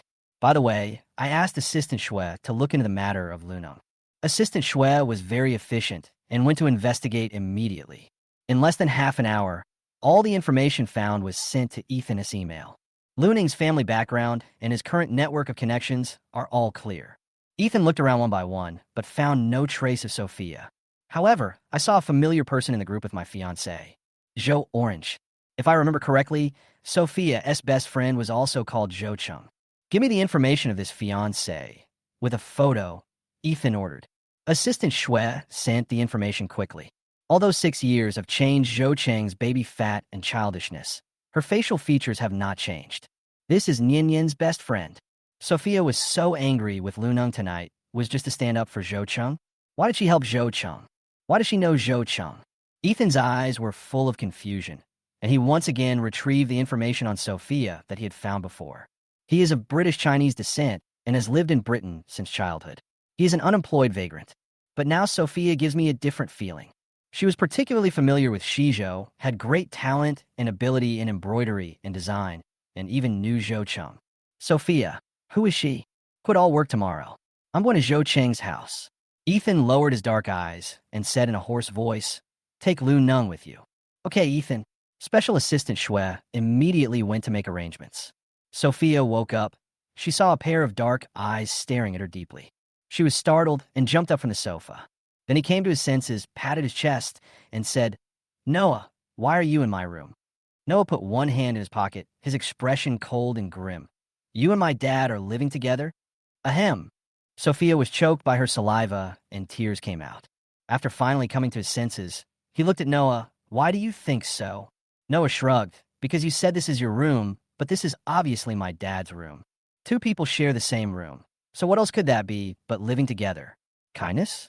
Sophia was stunned for a moment, looked around, and jumped up in shock. Holy shit, this really is Ethan's room. What's going on? Didn't she accompany Ethan to an auction last night, and then come back by car? Etc. Some horrifying memories gradually crept into Sophia's mind, and she covered her head in agony. She remembered all. Ethan like a koala and bit him. Sophia quickly lowered her head and touched around, and even lifted her skirt to look at her legs. "What are you doing?" Noah asked curiously. Sophia replied, "I want to see if my legs have been broken, or I've been abused or anything like that, or if I've had my organs removed." After all, she bit Ethan last night. The man almost strangled her to death after she slapped him. And having been bitten last night, it will definitely take revenge. But Sophia checked around and didn't find any problems. Daddy carried you back to his room, which means he cares about you and he wouldn't want to hurt you, Noah said seriously. Sophia sneered in her heart. "My dear silly son, you are really thinking too much. Your daddy almost strangled me to death last night. Care about her? Stop kidding." Thinking about this, Sophia looked around again and asked quietly, "By the way, where's your daddy?" "He left home early in the morning and said he was going to visit an old friend," said Noah. After a pause, he remembered why he came. "By the way, I'm also here to take you to meet two people. Come with me." Holding Sophia's hand, Noah ran out. At the same time, in a rental house in the urban village, Ethan in front of him with a dark face, and said with a particularly disgusted tone, "What wind brought Ethan here? I'm afraid my small temple can't accommodate you. So please leave quickly. I caught your fiancé cheating at the auction last night," Ethan said in a deep voice, "so I sent it to you." Special Assistant Xue behind him raised his foot and kicked Luneng down in front of Zhou Cheng. "Cheating?" Zhou Cheng's face changed drastically, and he looked at Luneng on the ground in disbelief. "What do you mean? What did you do?" Luneng was severely beaten by the auctioneers last night. There was not a single spot on his body that was intact. His nose and face were swollen, and his tongue was not working. He explained vaguely, "No, Cheng, listen to me. This is all a misunderstanding. It's not a misunderstanding. Special Assistant Xue couldn't stand it anymore, kicked Lu Neng again, and helped explain what happened last night. After Zhou Cheng heard this, his body shook and his face turned extremely pale. Chapter 44. They were living together last night. Zhou Cheng rushed back to the room to check and found that the beeswax necklace in the cabinet was really missing. Her heart was broken, and she returned to Lu Neng in agony. Why? Why do you do this to me? She hit and kicked Lu Neng. Finally, he even swung the chair next to him and hit Lu Neng hard on the head. Lu Neng fainted before he could even scream. Special Assistant Xue was sweating silently behind his back. Wow, this Zhou Cheng is so tough. He just knocked the guy out. Ms. Zhou, it will be bad if something goes wrong. You can tell us what's the problem, and we will help you solve it. Special Assistant Xue said. Zhou Cheng's eyes were cold. No need. Even if I have to kill him and go to jail, I am willing to do that. It would be foolish to go to jail for such a person. Ethan sat down on the chair in the dining room, crossing his legs freely, exuding the noble aura of a king. Zhou Cheng threw away the stool in his hand. Thank you, Ethan, for coming to tell me this. If you have nothing else, please leave. Ethan was not anxious, but said in a deep voice, Zhou Cheng, you know Sophia, right? Yes. Zhou Cheng confessed. What's wrong? What is the relationship between her and Sophia? Silence. In the deathly silence, Alex's hands clenched slightly, and his expression became a little tense. He was looking forward to Zhou Cheng's answer. But Zhou Cheng just tilted his head to look at him, and then asked, what do you think the relationship is? I found out that she is very familiar with you, and her familiarity with Xizhou is not what a Chinese overseas should be like. Ethan did not explain it directly, but it almost makes the point. He just suspected that Sophia was Sophia. But Zhou Cheng reminded him coldly, do you need me to take you to Nian Yin's grave to confirm it again? To see if she's a fake corpse or reincarnated as another person? Ethan's face suddenly turned cold. That's right, Sophia's tombstone is still there, and he even went to the cemetery personally carrying the urn. So how could there be a second Sophia in this world? Everything is just his wish. No, that's not what you want. Zhou Cheng corrected him. You want to atone for your sins, so you want to deceive yourself that Nian Yin is still in this world. You deceive yourself and put all your apologies on Sophia, thinking that you don't owe Nian Yin anything. Zhou Cheng's words were sharp, like a sword, piercing straight into Ethan's heart. Ms. Zhou, Assistant Xue couldn't stand it any longer. My Ethan didn't mean that. What does that mean? You catch a person like that and ask him all sorts of questions. What were you doing before? Why didn't you cherish her while she was still around? That's because Special Assistant Xue wanted to argue further, and Ethan had already called out to him. That's enough. Let's go. With that, Ethan stood up and prepared to leave. Although Special Assistant Xue was very unwilling, he had no choice but to stand up and drag Lu Neng away. Zhou Cheng grabbed Lu Neng and said, leave this person to me. I want to deal with it myself. He has to be sent back to the police station, Special Assistant Xue reminded. I will send it back myself. Before that, I have to get my money back. Otherwise, when I go to the police station, I will have to pay it back to the auction house first, even if I have the money. Zhou Cheng said. The auction house would certainly not be impressed by Lu Neng's money, but would definitely not let it go. By then, Zhou Cheng would have lost both his love and his wealth, which would be too unlucky. Special Assistant Xue also thought of this and gave up. He walked out with Ethan. When they got to the road outside the village in the city and got in the car, Assistant Xue began to comfort them. Ethan, don't be too angry. When Miss Zhou was with my wife, she was always very sharp-tongued. This is not directed at you, but I did lose Nian Yin. A look of pain flashed across Ethan's eyes. He thought he had found Nian Yin, but I didn't expect that it was all in vain and it was just false joy. The real Nian Yin had already died in front of him, and he died with his 2 children. Why can't he recognize reality? Ethan turned his head and looked out the window. He said in a hoarse voice, to the cemetery. Yes. Special Assistant Xue stepped on the accelerator and drove straight to the cemetery. Inside the cafe, Sophia looked at the 2 little pink balls in front of her and opened her mouth in surprise. How dare you 2 come near Repulse Bay? You'll be in trouble if others see you. Sophia said nervously. Especially the servants in Repulse Bay, they can tell at a glance that Jack and Noah look exactly the same. Don't worry, I have booked the entire cafe, and the cafe has one-way glass, so no one outside can see it. Jack said. Hearing this, Sophia breathed a sigh of relief. but still quite angry. What are you two doing here? How dare you say that? Jack rolled his eyes at her. You took care of Luneng last night without informing me. If I hadn't had an anti-reconnaissance system and detected someone locating my godmother's home, we would have been arrested by now. What? Sophia tensed. Are you all right? It's okay, Mommy, Zoe said in a baby voice, hugging Sophia's arm. Brother is a super hacker, very powerful. They confirmed that the pursuer was Ethan. They immediately slipped away, leaving Zhou Chung at home to deal with it. Then Luneng won't say anything he shouldn't, right? Sophia was still worried. Jack shook his head with a cool and cold face. No, he is so worried about the 1 billion right now that he doesn't have the energy to do that. Besides, I asked my godmother to admit that she knows you, but she will never admit your true identity. Add to that the urns in the cemetery, and it was hard for Ethan not to believe it. That's good, that's good. Sophia finally calmed down, patting her chest. Mommy, why didn't you tell me and my brother last night? It was so almost exposed. Zoe asked curiously. Last night, Sophia was very embarrassed and hesitated about how to tell the two little guys. She felt very refreshed after dealing with Luneng. Later, she was dealing with a wish issue with Ethan in the car. She didn't think about this matter at all and fell asleep immediately due to exhaustion. Jack will definitely dislike me, right? At this time, no one next to him quickly raised his hand, his amethyst eyes sparkling, and shouted, I know, Mommy and Daddy lived together last night. Chapter 45, he wants to cut off his own excuse. Puff.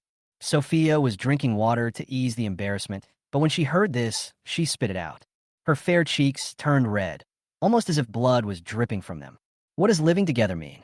Zoe was more innocent and asked while blinking her amethyst eyes.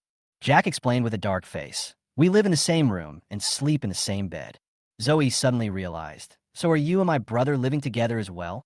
We are not, because we can't have babies. Jack explained simply and roughly. Zoe hugged Sophia's arm as if she had discovered a new world. Mommy, are you going to have a baby with that scumbag daddy? But he is a scumbag dad. How can I give birth to a child for him?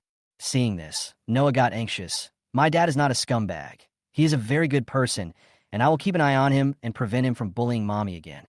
If he really changes, then I'll agree to let Mommy live with him. Zoe put her hands on her hips and made a decision.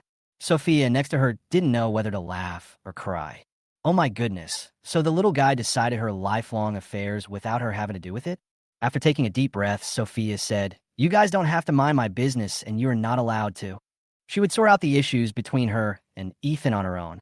The most urgent task now is to find a new place for Jack and Zoe. Zhou Chung can't stay at his house anymore. It's too dangerous. Ethan might come for a surprise inspection one day. It will be terrible if they are discovered then. But where else can I send the little guy? Sophia was very worried about this. Just as I was worrying, a familiar and gentle voice came from behind me. Nian Nian, you are too heartless. You don't even consider a living person like me? Sophia turned her head and saw Zhou Zi. Why are you here? Sophia asked in surprise. The next second, I saw Zhou Zi and Jack exchanging glances, and I understood instantly. You little brat, why did you call Uncle Z here? Jack was not afraid of his mother's questioning. He crossed his arms over his chest with a cool and cold expression on his face. As you can see, find a place for me and my sister to live. You guys want to live with Uncle Z? Sophia said, and immediately shook her head to refuse. No. Zhou Zi came to Xizhou to develop the Asian sector, and she felt embarrassed that he was helping her in the company. If I leave the two little ones to Zhou Zi, will Zhou Zi still be able to handle it? Okay. Zhou Zi saw the reason for her embarrassment and said with a smile, I'll have to hire a nanny if I live alone anyway, so I can just let the nanny take care of them, and I don't have to worry about it. After a pause, he added, Besides, if you leave the child to me, Ethan won't dare to come and check. If we really raid Zhou Zi's house, we would offend our partner. Not only will the business that the Bo family has obtained be lost, but even the fat meat in the Asian region that they have coveted for a long time will have to be spit out with tears. Although she had only been working at Bo's for a few days, Sophia could already sense how much Ethan cared about this case. After hesitating for a while, he finally nodded and said sincerely, Thank you so much, Z. Why are you thanking me? Zhou Zi waved his hand. You helped me so much in Britain. It's my turn to repay you. After confirming that the child was with Zhou Zi, Sophia felt noticeably relieved. Then I remembered to ask, By the way, where do you live? I have to ask for the address so that I can go back and see the two little guys. Zhou Zi snapped his fingers. It's near Repulse Bay, less than 500 meters away from Rose Mansion. You know it, right? Sophia, this is too close. He won't be discovered. Rose Mansion is behind Repulse Bay, and there are stubborn residents there. Ethan won't go there. Zhou Zi said. Zoe beside her also shook her head. Yes, yes, Mommy, there's a saying that the most dangerous place is the safest place. Sophia thought about it and said nothing more. After chatting for a while, Sophia took Noah back to Repulse Bay. As for Jack and Zoe, they followed Zhou Zi back to Rose Mansion. In order to reassure Sophia, Jack took some special photos of the environment after returning to Rose Mansion. I have to say, although this little guy looks cool and cold on the surface, he is actually very gentle and considerate. A typical person with a sharp tongue, but a soft heart. I wonder who this little guy takes after, Ethan. Sophia muttered softly. Ethan's voice came from behind. Sophia quickly turned her head, startled, not knowing where to look. You, when did you come back? There was no sound at all. You scared me. After a pause, he explained, I'm talking about Noah. He has a very arrogant personality. I think he inherited that from you, Ethan. Ethan remained calm. He's my son, so of course he looks like me. Yes, yes, yes. Sophia nodded in agreement. When Noah grows up, he will be just like you, Ethan, handsome, rich, perfect, and have all the happiness. When the word happiness was mentioned, Ethan's face suddenly darkened. Are you happy? Is that something he deserves to have? After all, the woman who once brought him happiness is dead. And Sophia, in front of him, gave him the illusion again and again, making him think that there was still a chance to make up for the past. After all, it was just an excuse he made up, right? Thinking of what Zhou Cheng had said indignantly in the rental house in the village in the city, Ethan felt as if his heart was being cut by a knife. Zhou Cheng said, Ethan, you have spent your whole life with guilt and self-blame. If it weren't for you, Nian Nian wouldn't have died. It was you who abandoned her in Xizhou, and it was you who was in a foreign country when she was being chased and bitten by sharks. Ethan, you owe Nian Nian more than just one life. You owe her 3 lives, and you can never repay her in this lifetime.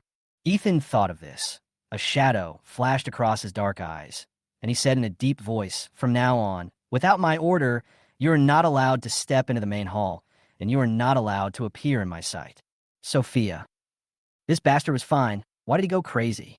But she didn't have any objection. Not meeting Ethan would save me from racking my brains every day to please him, who is so moody. Sophia couldn't ask for more. Then I will disappear from your sight now, Ethan, Sophia said. But after taking only 2 steps, Sophia turned around again and said, I have one more question. I'll leave after you finish it. Chapter 46, Always Can't Hide.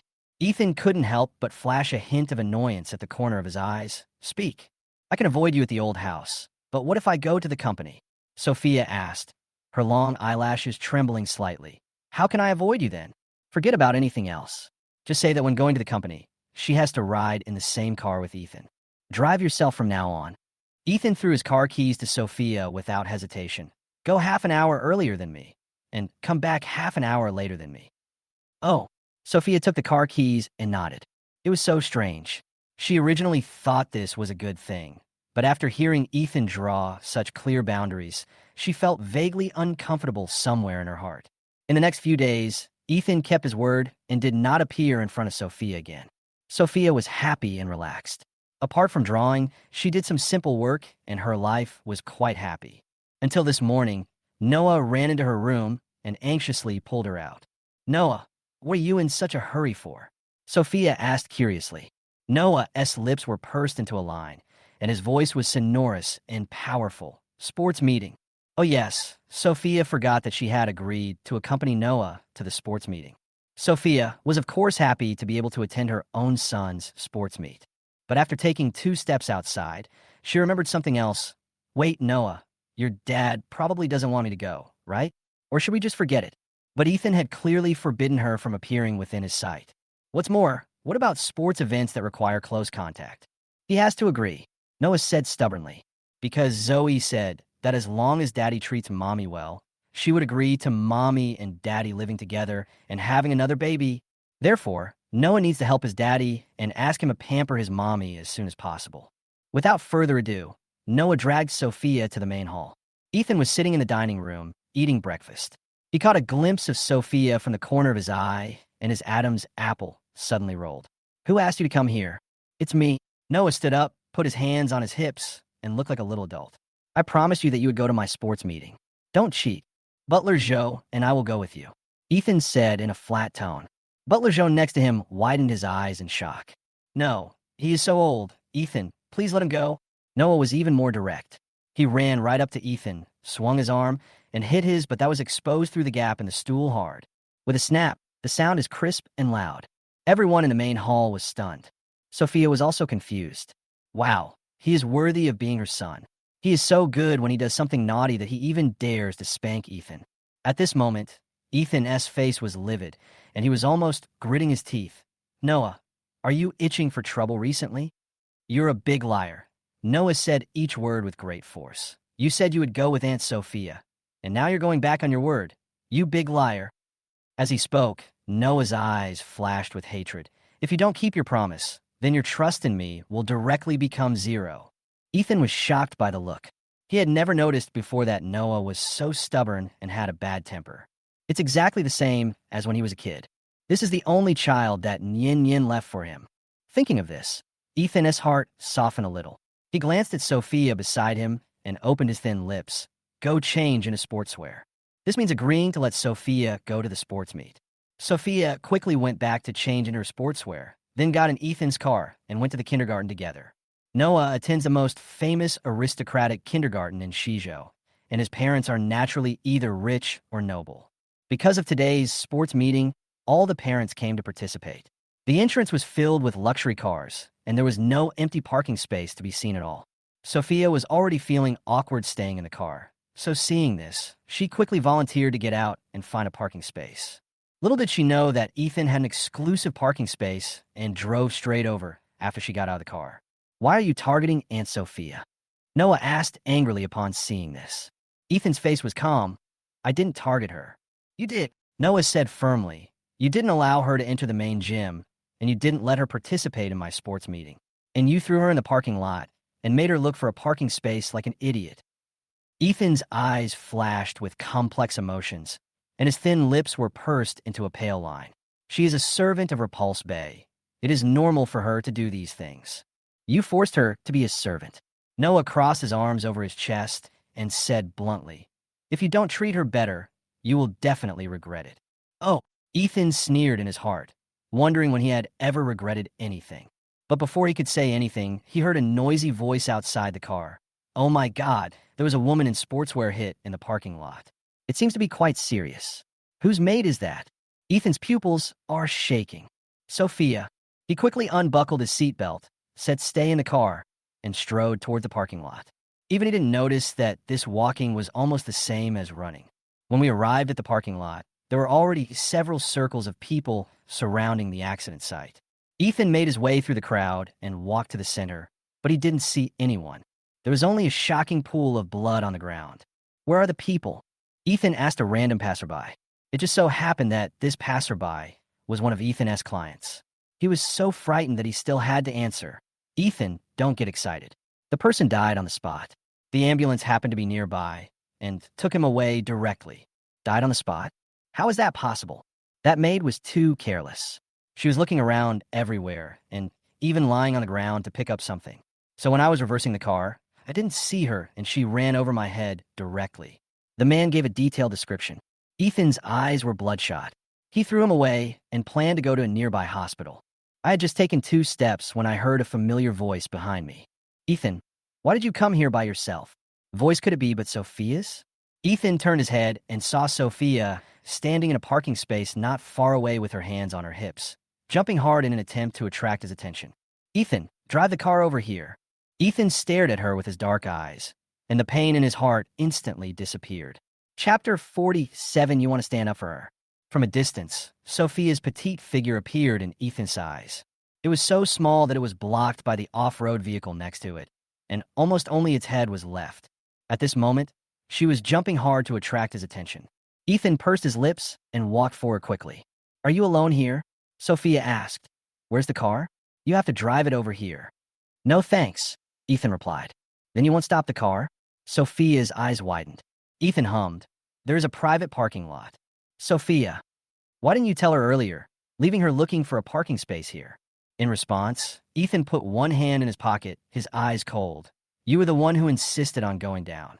If you don't want to waste your time in the future, just stay by my side and don't go anywhere. After saying this, he turned and walked forward. Sophia was left standing there, confused. What's wrong with this man? Didn't he tell her before that he didn't allow her to have any contact with him?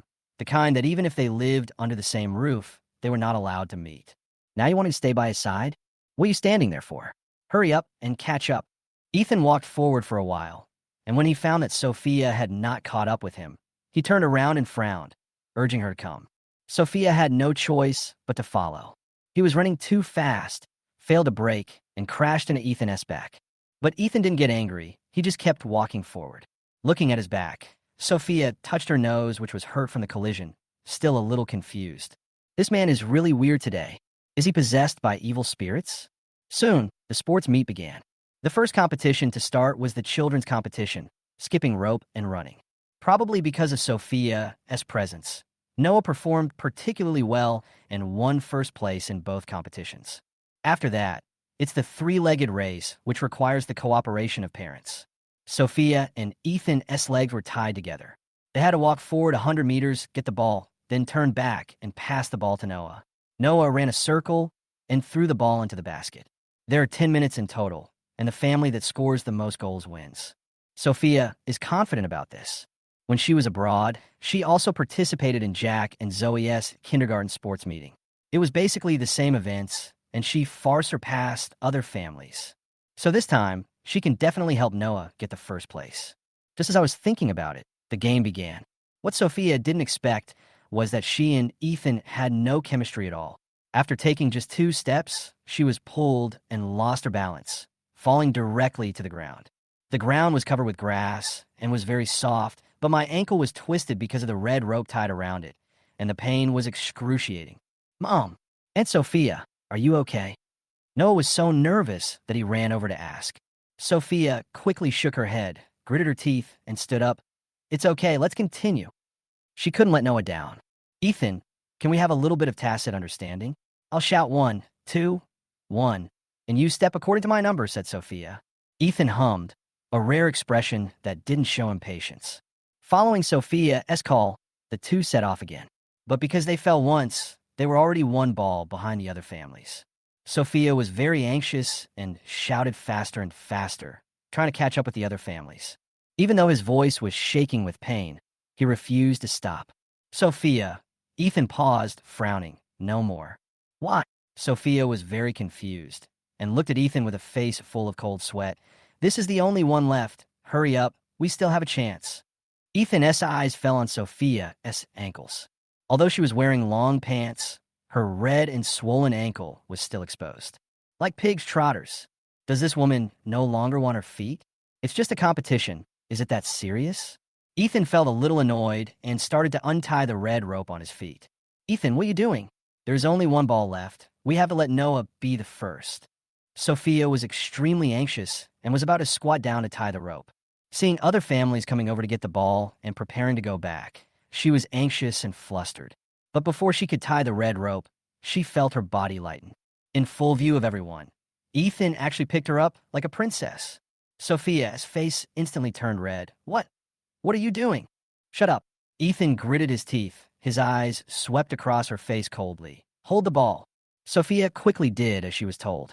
Then she was carried back by Ethan. Ethan had very long legs and was very strong. He didn't even breathe hard while holding Sophia and went straight back to the starting point. Sophia passed the ball to Noah and asked Noah to shoot. At the last second, Noah shot the ball into the basket, becoming the family with the most goals. But before Sophia could be happy, the kindergarten teacher came over and explained with an awkward expression that the last ball was not brought back by the three-legged race, so it didn't count. And because of breaking the rules, the previous ball was invalidated and Noah's score was invalidated. Not to mention the first place. He didn't even get the last place. I accept the last one, but I have to choose the ones before that. The kids ran very hard. Sophia got anxious and argued with the teacher. Ethan was more straightforward and blunt. His eyes were cold and sharp. Didn't you see her foot was injured? Why did she have to walk back? Her foot is broken, so I'll saw off yours and replace it with mine. His ferocious look scared the kindergarten teacher to tears. Sophia was also frightened. She didn't expect Ethan to be so angry, and she didn't expect that he was angry because she was injured and the teacher didn't care. What a shitty kindergarten. Ethan's eyes flashed with cruelty, and he directly called Assistant Xue. I'll give you one day to tear down the kindergarten Noah is attending now. The teacher was so frightened that he fell to the ground. In the end, the principal stepped in and said that the score of the last ball would be invalidated. However, since Sophia had injured her ankle but still tried hard, the first place still went to this group. Holding the trophy, Sophia still felt a bit like she was dreaming. Ethan, why are you standing up for me? Sophia asked, looking up in confusion. Ethan's eyes flashed with unnaturalness. I just feel sorry for you. Your feet are swollen like pig's trotters, and you can't get the trophy. It's too miserable. Daddy, you're lying. Noah shouted beside him, his eyes sparkling like purple grapes. You're just trying to stand up for Aunt Sophia? Chapter 48, Kidnapping. Ethan curled his lips and looked at Noah in front of him. Shut up. Although the tone was fierce, Noah was not afraid at all. He held the trophy in one hand and held Sophia with the other. Aunt Sophia, he just cares about you, so he helped you out. After a pause, he leaned close to Sophia's ear and whispered, when my dad hugged you just now, he was so handsome. Were you moved? Are you excited? Sophia's heart did waver slightly. But if you like the man in front of you, you will be asking for humiliation. After all, Ethan had made it very clear that he hated and even despised her. Why make yourself unhappy? Okay, didn't you just say you want to go to the bathroom? I'll take you there. Sophia changed the subject. Pulling Noah along, the two of them went to the bathroom. Ethan waited in the kindergarten playground for nearly an hour, but the two people did not come back. His dark eyes narrowed into a line, and he realized something was wrong. He immediately stood up and grabbed the teacher to go to the bathroom to check the situation and see if Sophia and Noah had fallen into the bathroom. Not long after the teacher went in, he ran out with a pale face. Oh no, there's a lot of blood inside. Noah and Sophia are gone. What? Ethan's forehead, a cold light flashed in his eyes, and he pushed the teacher aside and rushed in. There were several people lying on the floor in the bathroom, all covered in blood, but Sophia and Noah were missing. Check the surveillance. Ethan ordered loudly. He wanted to see who was so bold as to take someone away right under his nose. The kindergarten teacher did not dare to delay and quickly ran to check the surveillance video. But when they got the surveillance footage, the results shocked everyone. In the picture, after Noah and Sophia went into the bathroom, no one else went in. Moreover, there was a commotion in the ladies' restroom first. A petite woman wearing a baseball cap and a black windbreaker came out and then went into the men's restroom. Finally, he changed into cleaner's clothes, turned his back to the camera, stuffed Noah into the cleaning truck, and drove away. The petite woman in the picture couldn't see her facial features clearly, but the brooch on her chest deeply hurt Ethan's eyes. His expression became extremely sinister. The rose-shaped brooch was a gift he gave to Sophia at the auction, and that petite body is exactly the same as Sophia's. Sophia kidnapped Noah? Ethan, what should we do now? The kindergarten principal was already panicking. Ethan's hands creaked as he clenched them. He said in a cold voice, seal off the entire West Continent and dig deep into the ground to find them. If Sophia really did something to Noah, he would never let her go. Absolute. In the suburbs, inside a warehouse. Sophia was awakened by a sharp pain in her head. She opened her eyes in confusion, looking at everything completely unfamiliar around her, feeling a little bewildered. What's going on? Wasn't she just in kindergarten, accompanying Noah to the sports meeting? How come you are here? The next second, countless memories flooded into my mind. Yes, it was in the bathroom, and suddenly someone rushed over and knocked her unconscious. Then when she opened her eyes, she was in this place. Sophia tried to move her limbs and found that she was not tied up. Her limbs were intact, and she could move freely. She quickly got up and stumbled towards the door. Just as I was about to rush to the door, I ran into a familiar figure. Olivia, what do you want to do? Sophia's nerves suddenly tensed up. Olivia, what are you going to do by tying me here? Olivia was wearing a haute couture dress today and had bright red crystal nails, looking so exquisite as if she had walked out of a painting. However, the originally beautiful face was now filled with a hideous and distorted smile, which destroyed the beauty. Sophia, what method did you use to subdue Noah and make him stand firmly on your side? Olivia asked. Noah was mentioned. Sophia Olivia's pupils jolted again. Why are you asking, Olivia? Did you kidnap Noah as well? Olivia chuckled. It seems you're not that stupid. The next moment, Sophia's muscles tensed up, and she rushed to Olivia at lightning speed and grabbed her neck. As a mother, the power she suddenly burst out was very strong, and she pinched Olivia so hard that she rolled her eyes. Where is Noah? What did you do to him, Olivia? Are you still human? He was just a little kid. How dare Olivia do that to him? Olivia was frightened and cried for help desperately. Then two burly men rushed in and kicked Sophia hard. Belly, back, legs, even face. As long as the exposed area was exposed, they would kick up with their cold and hard leather shoes. But Sophia still held Olivia tightly and refused to let go. In the end, he tore off a piece of Olivia's scalp, and then she curled up on the ground and vomited blood. Bitch! Olivia had lost the elegance and refinement she had when she first arrived, and now looked like a crazy woman. Sophia, with her 8-centimeter high heels. The man next to her stopped her and reminded her in a cold tone, Ms. Shun, this will affect the plan. Olivia gritted her teeth and gave up. She angrily retracted her foot, then looked down at him with her chin raised. You want Noah, right? I sent him to the neighboring city. In another 3 hours, he will be killed. If you want to save him, you'd better leave now. It takes at least 3 hours to get from Xizhou to the neighboring city. Olivia didn't give her any chance to breathe. Sophia gritted her teeth, climbed up from the ground, and prepared to rush out. She thought Olivia would stop her, but she didn't.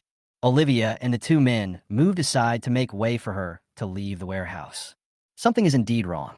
But now Sophia's mind was full of rescuing Noah, and she didn't think about these things at all. She just ran forward desperately. Faster, faster. Only by reaching the neighboring city can Noah be saved. Sophia stumbled, but didn't dare to stop. She didn't care, even though the corner of her mouth was bleeding. She just kept running and let the blood fly in the wind. Behind her, Olivia looked at Sophia's receding figure, and a sneer appeared on the corner of her mouth. Run, idiot. The farther you run, the faster you die. As long as this damn Sophia dies, the position of Mrs. Bow will return to her. Chapter 49, She Wants to Save Her Son. Only when Sophia's back disappeared from her sight did Olivia proudly look away. You guys, clean up this place and make sure no one finds out. Olivia ordered.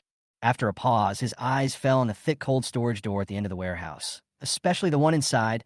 We must get rid of it. Don't worry, Miss Shun, the man replied respectfully. The key to the cold storage has been thrown into the sea. No one can open it. In an environment of minus 30 degrees, a child cannot survive for long. Olivia nodded with satisfaction and walked away with her hips swaying. She wanted to see if Ethan would still stand on Sophia's side when he found out that Sophia had locked Noah in a cold storage and was trying to flee to the neighboring city in a hurry. Sophia was still running desperately. She rushed to the road and waved desperately, trying to stop a car to go directly to the neighboring city. But when the cars saw her miserable appearance, they accelerated and sped away. No one wanted to pay any attention to her at all. Finally, a car stopped, but it asked Sophia if she had any money first. Sophia shook her head and said anxiously, Can I pay you when I come back? I will definitely give you double the money then, really. The driver thought about it and finally agreed. Sophia quickly climbed into his car, praying that it would go faster and reach the neighboring city sooner. She asked to hurry and save Noah. But when the car was about to reach the highway entrance, it was suddenly blocked by traffic, moving as slowly as a turtle. What's wrong? Why doesn't everyone leave? Sophia asked anxiously. The driver also looked annoyed. I heard they were checking someone. They were checking every car one by one, so they were very slow. Could they be looking for a fugitive? Hearing this, Sophia's cheeks turned pale and her body shook violently. My mind suddenly became clear. No. Olivia should have known long ago that her personal freedom was restricted and she could not leave Xizhou. But Olivia said that Noah was in the neighboring city and asked her to go and rescue him quickly.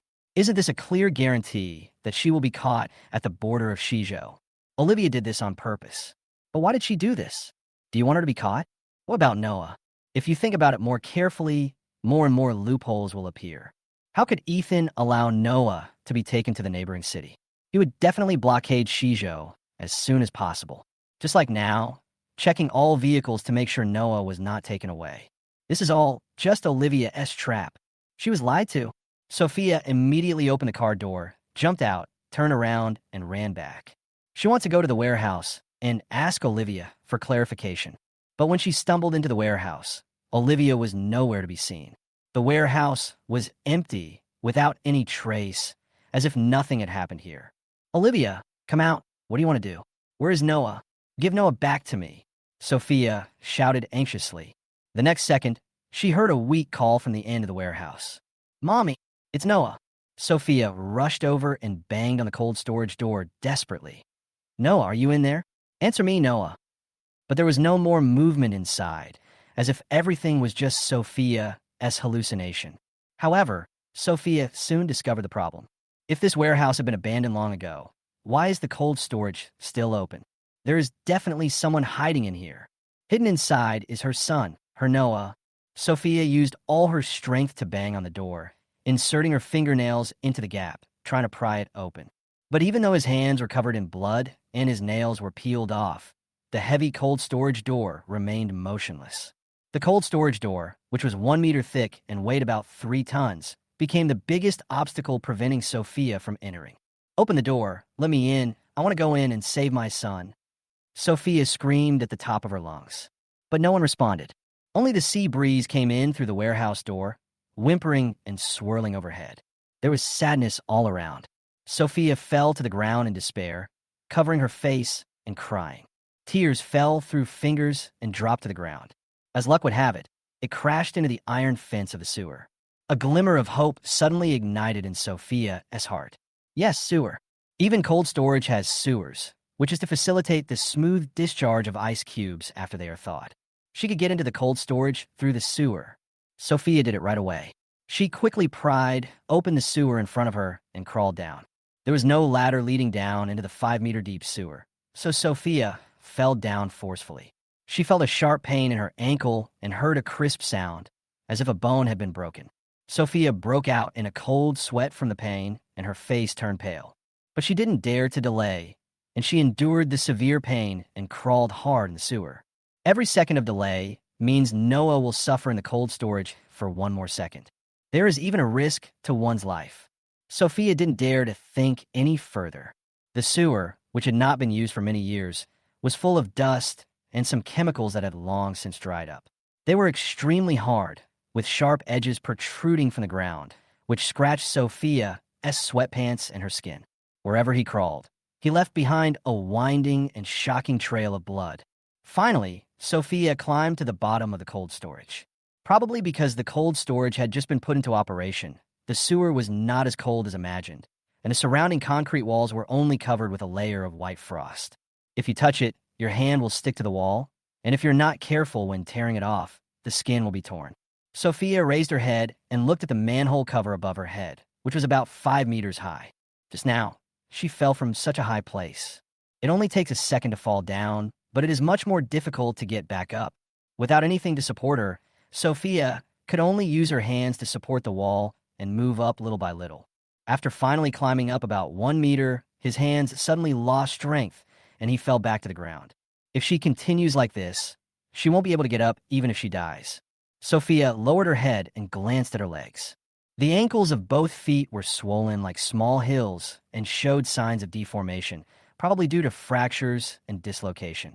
She gritted her teeth and managed to stand up using her dislocated bones. Then, he used his legs as support, stuck himself on the wall, and moved up little by little. The bone that was originally dislocated was squeezed and began to drill outward. The white tip was clearly visible through the skin that was stretched to almost transparent. Chapter 50, her blood type, is the same as Nian Nian. Beads of cold sweat kept oozing out of Sophia's forehead. She gritted her teeth and continued to climb up. Finally, I touched the sewer cover above my head, and my fingertips felt cold. She quickly opened the lid and struggled to climb out. At a glance, I saw Noah curled up in front of the cold storage door. No one knew how long the little guy had been trapped. His body was covered with a layer of white frost. Even his eyelashes were frozen.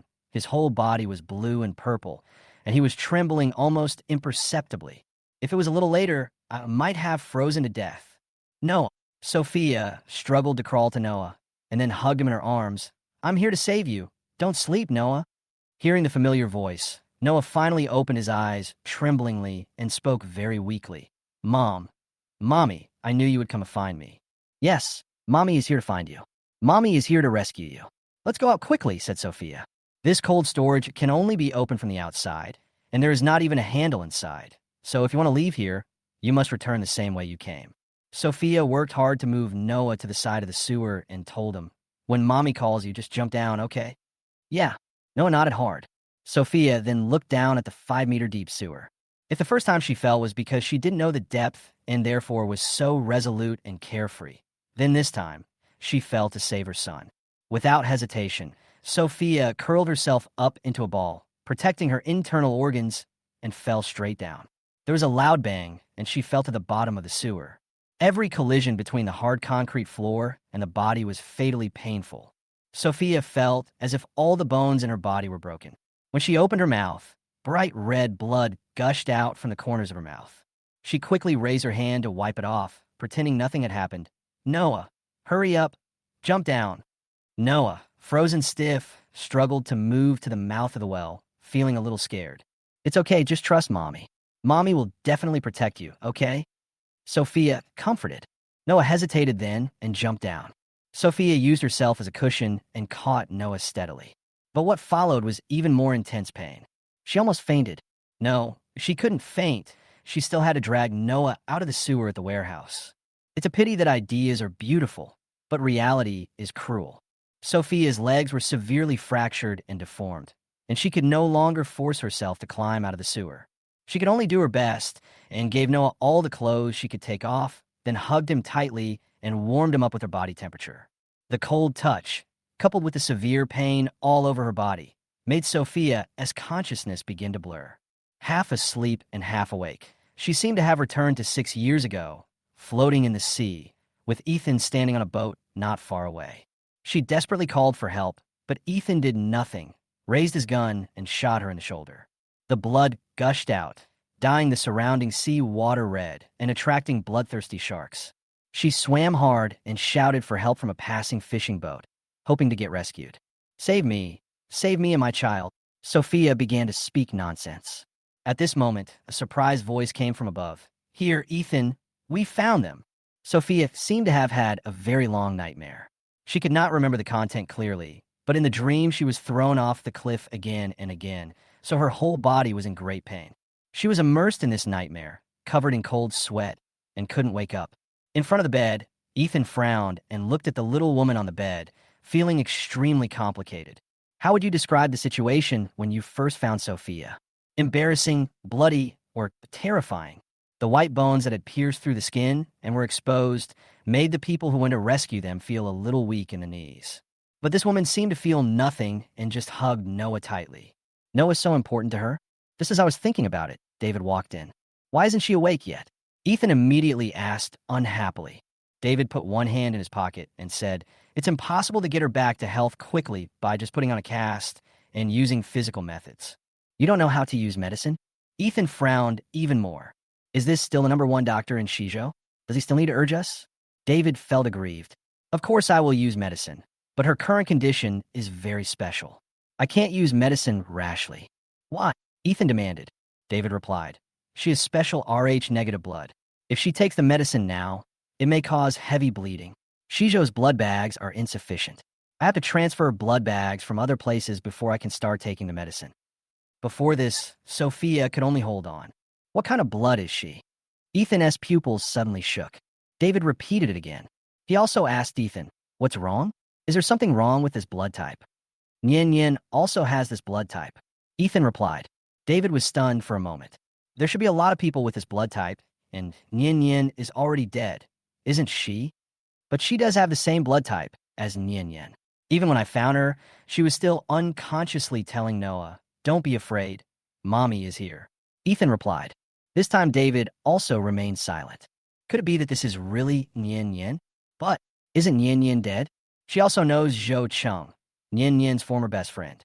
Ethan added, "No matter how similar two people are, it is impossible for them to have so many similarities. How about I go do a paternity test?" David asked tentatively. Ethan nodded. "Well, let's check her and Noah's blood." "Okay." David nodded and turned to go to Noah's ward.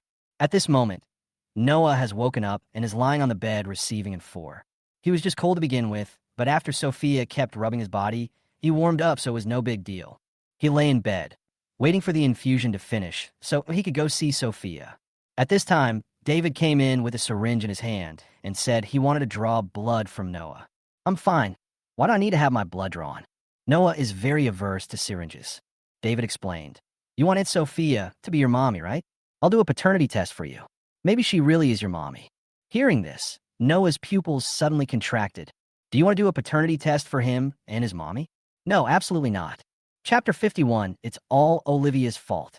Looking at the syringe in David's hand, Noah's forehead was sweating profusely. If the paternity test is done, Daddy will find out Mommy's true identity. But Jack clearly said that Mommy cannot be exposed now, otherwise Mommy will be in danger. When the time comes, Jack will take Mommy away and he will never see Mommy again in this life. Noah absolutely could not tolerate losing his mother again. Wow, my stomach hurts. Noah quickly covered his stomach. Uncle David, I think I'm sick. Is it appendicitis? Sihan saw that something was wrong with the place he was covering and immediately frowned. Noah, don't move. I'll draw blood for you to test. Noah? Why did he have his blood drawn even though he said he had a stomachache? I want to go to the bathroom. Noah said quickly again. David put down the syringe this time. Okay, then go to the bathroom first. I'll wait for you outside, and I'll draw your blood after you come out of the bathroom. Finally, a tube of blood was drawn from Noah and sent for testing. The paternity test results will be available in about 12 hours. By then, it won't be possible to hide it. Noah was as anxious as an ant on a hot pan, pacing back and forth in the room frantically. What should he do? What should he do? In the end, Noah simply ran out of the ward and went to find Sophia. Sophia was still lying unconscious on the hospital bed, and next to her was Ethan with a serious look on his face. Seeing Noah, Ethan's handsome brows immediately frowned, and he opened his thin lips to ask, Why are you here instead of staying in your own ward? I want to check on Aunt Sophia. Noah said, Is she okay? He's not in danger of death right now, but his health is very poor and he needs to rest for a long time, Ethan replied. Noah again, since you were here, just tell me what happened at that time. Noah looked confused. I don't know either. I went to the bathroom and suddenly someone hit me. Then I didn't know anything. Later, when he woke up from the cold, he was already in a cold storage. No matter how he shouted for help, no one paid any attention to him. Just when he was about to give up, he heard his mother's voice. Later, Mommy really came to rescue him. Don't you remember who knocked you out? Ethan's expression became more serious. Noah shook his head. I don't remember. Ethan had mixed feelings. If we can't find out who the other party is, how can we help Noah and this stupid woman get revenge? Sophia on the hospital bed moaned and woke up in pain. Before he could say anything, he vomited with a loud bang. Ethan was sitting on the edge of the bed with no time to dodge, and his black suit was covered in filth. But even if they're called filth, they're just some potions. Since falling into a coma, Sophia has not eaten anything and was only forced to drink some medicine. Now I have vomited all of it. Aunt Sophia, are you okay? Noah rushed forward to protect Sophia, fearing that his dad would be angry and punish her. After all, my dad has a serious mysophobia. How can I tolerate being covered in vomit? Sophia blinked in confusion and finally came to her senses. Noah, are you okay? Come on, let me. Ethan, why are you here? Sophia instantly broke out in a cold sweat. It was a close call. She almost said the word, Mommy. Ethan's face turned pale and he took off his coat. However, he did not get angry directly. Instead, he said in a deep voice, I found you in the sewer of the warehouse. Warehouse? Sewer? Hearing these two words, all of Sophia's memories came back. Yes, she wanted to save Noah, but in the end she was too exhausted to climb up, so she could only stay in the sewer holding the cold Noah. When he was about to die, he seemed to vaguely see Ethan appear at the top of the well. So that wasn't an illusion I saw before going to heaven. Sophia murmured softly. Heaven? Ethan snorted. You think too highly of yourself. You're so stupid, and you still won't go to heaven. I'm afraid that when you go to hell, even the devil will despise you for having such a low IQ. After all, any normal person would choose to call the police first when they find Noah in the cold storage. Only this stupid woman was willing to risk her life and break her legs in order to rush in and save Noah. Thinking of this, Ethan's mood became more complicated. I didn't have a cell phone at the time. How could I call the police? Sophia rolled her eyes. Besides, it happened so suddenly that I couldn't be sure if Noah was still alive. The longer we delay, the more dangerous he will be. Don't make excuses for your stupidity. Sophia was furious. Yes, I am a stupid woman. Ethan, you are the smartest. Why didn't you come to rescue us earlier? Why didn't you prepare for it and catch the murderer? After a pause, Sophia suddenly became anxious again. By the way, Olivia, did you catch Olivia? Why would I arrest Olivia? Ethan demanded. Sophia rolled her eyes. Of course it's because she did it. She was the one who arrested Noah. That was a cold storage. If I hadn't returned in time, Noah would have frozen to death. Hearing this, Ethan's dark pupils instantly narrowed, and his heart felt like a heavy hammer, hitting his chest hard. You said Olivia did all this? Yes. Sophia nodded. She did it all. Go and catch her right away. Ethan stood up in an instant. You stay here and don't go anywhere. Having said that, he left the ward with a chill all over his body. When we got outside the door, Special Assistant Xue had just finished the hospitalization procedures and came over. Ethan, Special Assistant Xue spoke very respectfully. Go and get Olivia for me. Ethan said in a deep voice. I want to see her within half an hour. Okay, Ethan. Assistant Xue immediately did as he was told. Half an hour later, in an empty ward on the top floor of the hospital, Ethan sat on the sofa, his long legs crossed, looking at the shivering Olivia in front of him. Ethan, what do you want me to do? Olivia asked in a trembling voice, her hands tightly grasping the corners of her clothes, her face already pale. Ethan didn't even raise his head, but his voice seemed to rise from hell. He asked in a deep voice, Why did you do that to Noah? Olivia, did Noah do anything to offend you? What? Olivia's eyes widened in horror. Chapter 52. Fight with me? Olivia's beautiful body was shaking violently, her eyes full of disbelief. Ethan lowered his eyes and touched his thumb. Do you admit it? What are you talking about, Ethan? Did you say something happened to Noah? Olivia asked anxiously. Are you asking this question even though you already know the answer? Ethan said in a deep voice. Olivia looked like a little white flower in the wind, looking pitiful. I really don't know, Ethan. What happened to Noah? Take me to see him. Even Assistant Xue beside him couldn't stand it anymore. He took a step forward and reminded in a low voice, Ms. Shun, if it was you who did it, then you should admit it right away. Otherwise, if Ethan finds out, you won't be able to talk to him now. Olivia squeezed out tears as big as beans from the corners of her eyes. I don't even know what it is. What can I admit? Where were you this weekend? Ethan asked in a different way. Without hesitation, Olivia answered, I went to a friend's wedding in a neighboring city. I was a bridesmaid, and I also got the bouquet. Afraid that Ethan wouldn't believe it, Olivia immediately took out her cell phone and showed him the photo. In the photo, Olivia was wearing a high-end dress, heavy makeup, and holding a bouquet of flowers. She almost outshined the bride next to her. As for the time, it is easier to check. Assistant Xue searched the internet and found the news that the daughter of the Shun family attended the wedding of her friend and claimed that she had plans to get married after receiving the bouquet. So, Olivia was really in the neighboring city at that time? Ethan's handsome brows instantly frowned. Ethan, what happened to Noah? Don't be silent. Can I go see him now?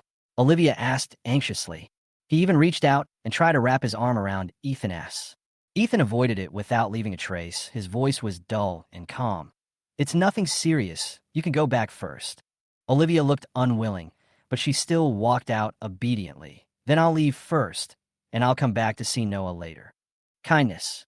After walking out of the hospital and sitting back in a sports car with anti-peep film, Olivia's face showed a twisted expression of resentment. Why? Why didn't that damn bitch Sophia die? Olivia was so angry that her nails dug deeply into her palms, completely unaware of the pain. Olivia left this backup plan for herself as an alibi. Her original thought was that if she was going to get close to Ethan after his son's death, she would have to prove her innocence first. But who would have known that Noah didn't die? And he was even reported by that bitch Sophia. If the nurse in the hospital hadn't tipped her off, she would have panicked and exposed herself. Sitting in the car, Olivia was puzzled. What went wrong that caused Sophia to return to the warehouse and risk her life to rescue Noah? Mumbling in annoyance, Olivia drove back home. She told Maria about it. He originally wanted to let Maria guess the reason with him, but who knew that Maria slapped him without saying a word? Olivia was beaten so hard that she fell onto the carpet, her ears buzzing. Mom, are you crazy? Why did you hit me? You're almost ruining my newly made hydration injection and nose job. Olivia yelled angrily. Maria sneered again. If you give me a few more injections, I think all you'll have left in your head will be this kind of crap. What's wrong with me? Olivia was very unconvinced. Seeing that she still didn't understand, Maria felt very disappointed with her. He glared at her with gritted teeth. Didn't you tell me last time that Ethan restricted Sophia from entering and leaving Xizhou? She must have remembered this, so she didn't fall for your trick. Olivia suddenly realized. No wonder. She said, why did Sophia come back suddenly? And this Sophia is obviously here to take your place. She's risking her life to save Noah, just to tell Ethan that she's Noah's savior. Olivia knew very well how much Ethan doted on his son, so when Sophia becomes Noah's savior, she can make any request she wants, including letting Ethan marry her. Hearing this, Olivia's face suddenly changed from blue to dark, and she screamed, no, Mrs. Bo's position can only be mine. Her original intention was to kill Sophia and then kill Noah. But who knew it would become a wedding dress for Sophia? Idiot, Maria said, feeling even more disgusted when she saw her hysterical reaction. What's the point of you shouting here? It has already happened, and we need to find a way to make amends as soon as possible. What have I done? Olivia couldn't think of any solution. She looked at Maria pitifully. Mom, you have to help me. Wait for me to think of a solution. I will help you keep this position. Maria thought carefully. After a pause, he did not forget to warn Olivia. During this period, don't act rashly, otherwise I really can't help you. Okay, I promise to stay home and wait for your good news. Olivia nodded rapidly. Maria then got up and left home. She went to the hospital, but did not tell anyone. Instead, she secretly went to the pharmacy to check the medicine Sophia used every day. If all else fails, she will poison Sophia and kill her. Although there are great risks in the later stages, at least it solves the scourge and is the simplest solution. But after searching around, Maria didn't see Sophia's medicine. What's going on? Doesn't Sophia need medication? Maria was puzzled and planned to ask the nurse for clarification. At this time, I saw a page in the nurse's file with special notes made with a sticky note. She lifted it up and saw two big words written on the line referring to the condition, which instantly made her pupils shrink. In the ward, Sophia vomited all the medicine, feeling extremely weak, and leaned against the head of the bed to rest. Next to him was Noah, who had cried himself to sleep. His little face was covered with tear marks that had long since dried. It looks as pitiful as it can be. Sophia stretched out her hand and reached for the napkin on the cabinet. After wetting it, she wiped Noah's face bit by bit. This heartwarming scene was captured perfectly by Ethan, who was standing outside the door. But his handsome brows were deeply furrowed, and he was obviously very unhappy. Sophia inside, but because of the news brought by David in front of him, I have confirmed again and again that Sophia is indeed pregnant, 5 weeks pregnant. Because of the pregnancy, she is very reluctant to take the medicine, so she vomited it out directly. After a pause, he smirked and winked at Ethan. Brother, this child could be yours? Chapter 53, do you want this child? Ethan didn't deny it, but his brows were tightly knitted into a black. Calculating the time, it was exactly the night he and Sophia were in the basement. Didn't this woman take the emergency contraceptive pill? David looked at him with a complicated expression. She was still your prisoner at that time. Where could she buy the emergency contraceptive pill? After a pause, he asked again, for what you said, you don't plan to have this child anymore? I don't know. Let's wait until the paternity test comes out. Ethan suddenly became irritated. If Sophia is not his Nien, then does he really want to keep this child? Ethan himself doesn't know. Forget it. David stopped pushing him inside. Let's wait until the results come out before we decide. It is really too difficult for Ethan to make a decision now. With that, David went to make rounds. He is handsome and has a gentle personality, so he is very popular in the hospital. Many female patients would secretly put things in David's arms during ward rounds. David chose to check Sophia's ward last. When I went to measure my blood pressure, I took out the food in my pocket and said, here are some sour plums and spicy strips. Do you want some? Although they're all junk food, Sophia can't eat anything now, so it's good to eat some junk food. I don't have much appetite. Sophia just glanced at it and then shook her head. David had no choice but to put the snacks away and said, then I'll ask the nurse to come and give you a nutrient solution. This kind of thing that is directly injected into the blood vessels will not make Sophia feel uncomfortable. Okay. Sophia nodded and thanked David. Then, when she saw David was about to leave, she quickly stopped him and said, "My ankle hurts so much. Can you give me some painkillers?" "Not for now." David shook his head and refused. As a pregnant woman, it is most taboo to use painkillers because it will affect the development of the fetus. We don't know whether Ethan wants this child or not. If Ethan is sure to have this child, then he cannot use the medicine now. David thought about it and told Sophia, "Tomorrow, I will give you medicine tomorrow. You are very weak today and you are very resistant to the medicine, so it won't have much effect." Okay. Sophia had no choice but to give up. She lay on the hospital bed, grimacing as she endured the severe pain from her broken ankle. David looked at her deeply and left the ward. After 12 anxious hours, the paternity test report came out. After David got the report, he did not open it himself, but gave it to Ethan. "I'll leave this report, which may be a surprise or a shock to you," said David. "He has a bad heart and can't accept such stimulation." Ethan, the hands holding the report were trembling slightly. Finally, he slowly opened the brown paper bag and took out the paternity test report. Reading line by line, the last few big words instantly stung Ethan's eyes. "How is it? What's the result?" David asked immediately. Ethan had already thrown down the report and walked away. That tall and straight figure was mixed with a bit of anger. David was puzzled and bent down to pick up the report form on the ground. When I saw the results, I was also surprised. The results show that Sophia and Noah are not related by blood. So, they really guessed wrong before? Yes, Sophia died right under Ethan's nose, and it was even Ethan who personally carried the urn to the cemetery for burial. A person can fake death, but it is impossible for a handful of ashes to turn into a living person again, right? The reason why Ethan was so angry was probably because his hopes were dashed, so he found it hard to accept. David shook his head, tore up the paternity test in his hand, and threw it into the trash can. By doing this, we can ensure that no one will use this appraisal report to make trouble. But just after tearing it, David's face suddenly changed, and he remembered something. If Sophia was not Yin Yin, then why did Ethan leave in such a hurry? Could it be that he was going to ask Sophia to have an abortion? David cursed under his breath and quickly ran to the ward. As soon as I walked away, a small figure appeared from the corner. "Hey, Jack, my dad has seen the fake paternity test and seems very angry," Noah reported. Jack on the other end of the phone snorted coldly. What is he angry about? If it weren't for him, would Mommy not even dare to admit her true identity now? The one who should be angry is Mommy. Okay, but my daddy has been very nice to Mommy lately. Noah spoke weakly, trying to restore a good impression on his father. Jack wouldn't listen to that. "At least my mom's true identity is not revealed," Jack said. "This way he won't hurt Mom again. I'll keep an eye on Daddy and make sure he doesn't hurt Mommy." Noah quickly promised. Jack hummed, "We'll tell you if you can do it." After saying that, he hung up the phone. Noah was holding a children's mobile phone, his little face full of seriousness and solemnity. He can definitely do it. It is imperative for him to protect Mommy. In the ward, Sophia was lying on the bed, drinking the porridge brought by the nurse in small sips. She had been hungry all day, and her stomach finally felt better and she could eat a little. But just after eating half a bowl, I saw Ethan walking in with a cold look on his body. The porridge in the bowl seemed to become cold. "Finn, Ethan," the nurse said quickly. "Get out," Ethan said in a deep voice. The nurse was so scared that she ran out of the ward.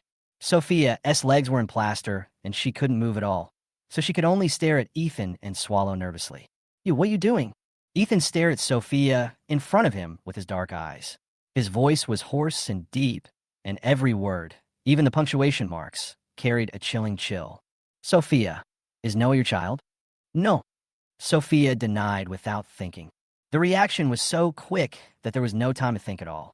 Ethan's narrow eyes narrowed into a line. People usually tell the truth without thinking. Plus, the paternity test was there, so Ethan had to give up his fantasy. The real Sophia is dead. No matter how much the woman in front of him resembled Sophia, she was fake. There will never be another Sophia in this world. Ethan bowed his head in thought. Sophia had a layer of cold sweat on her back and was extremely panicked. What happened? Why did Ethan suddenly ask her this? Did she reveal some clues? Chapter 54, Abort the Child. Sophia suddenly became nervous. But Ethan didn't ask any more questions and just got up and left the ward. When he went out, he slammed the door loudly. Sophia's ears hurt. What's wrong with this man? Sophia looked puzzled. After a while, David came to check on the patient and told Sophia a piece of news. She is pregnant. How is this possible? Sophia's eyes widened in astonishment. How could I be pregnant? She doesn't even have a man, so how can she? Yes, Sophia remembered. This child must have been left behind that night. Judging from your reaction, the child is indeed Ethan, right? David observed Sophia's reaction and said softly. Sophia nodded with mixed feelings. Then he grabbed David's wrist again and asked eagerly, "Does Ethan know?" "He knew it before you did," David replied. "So what's his attitude?" Sophia asked again.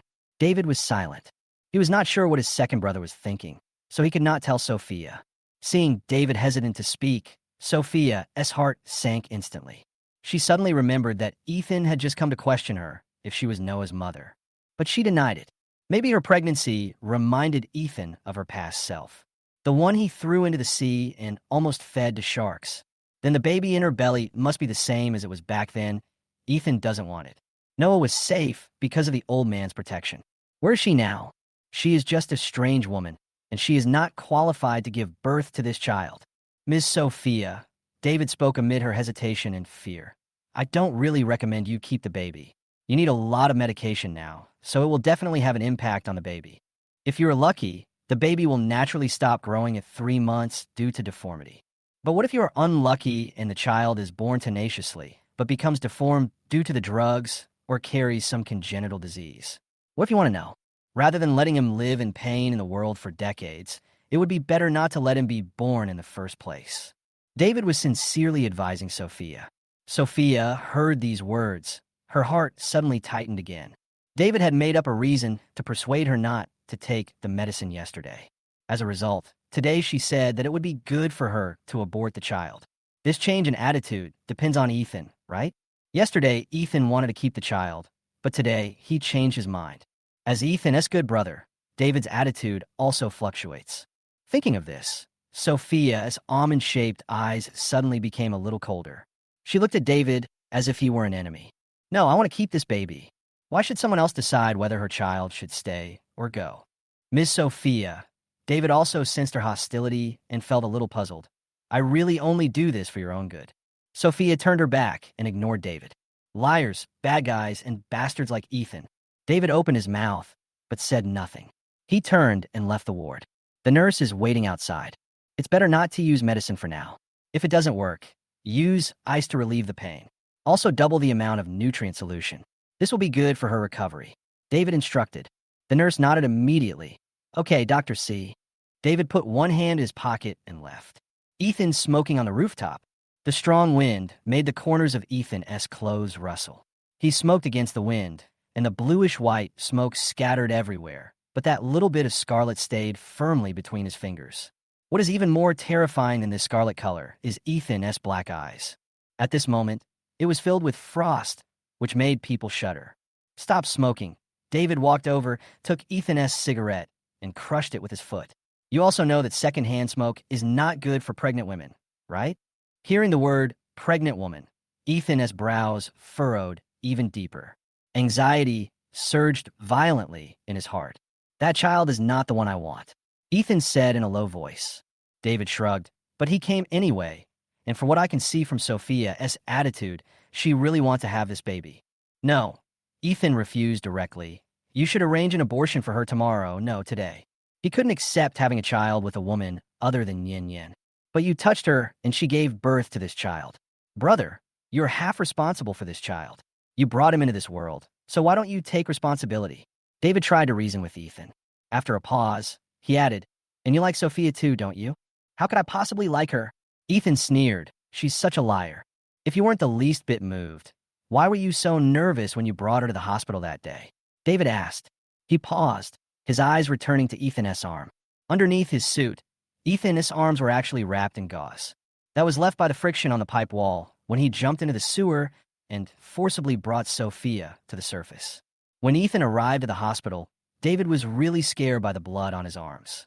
But Ethan seemed to be completely unaware and just urged him to go check Sophia and perform surgery. My usual cleanliness obsession was cured at that moment. If you don't like it, why do it to this extent? Ethan's eyes were still extremely cold. She was Noah's savior, so I saved her life. Okay, Seeing that he was determined to stick to his guns, David had no choice but to give up. Abort her, baby. The surgery will be done this afternoon. Ethan spoke again. David's eyes widened. Are you really going to be so cruel? She is already a patient. You also know that she's a patient? Ethan sneered. David touched his nose awkwardly and understood.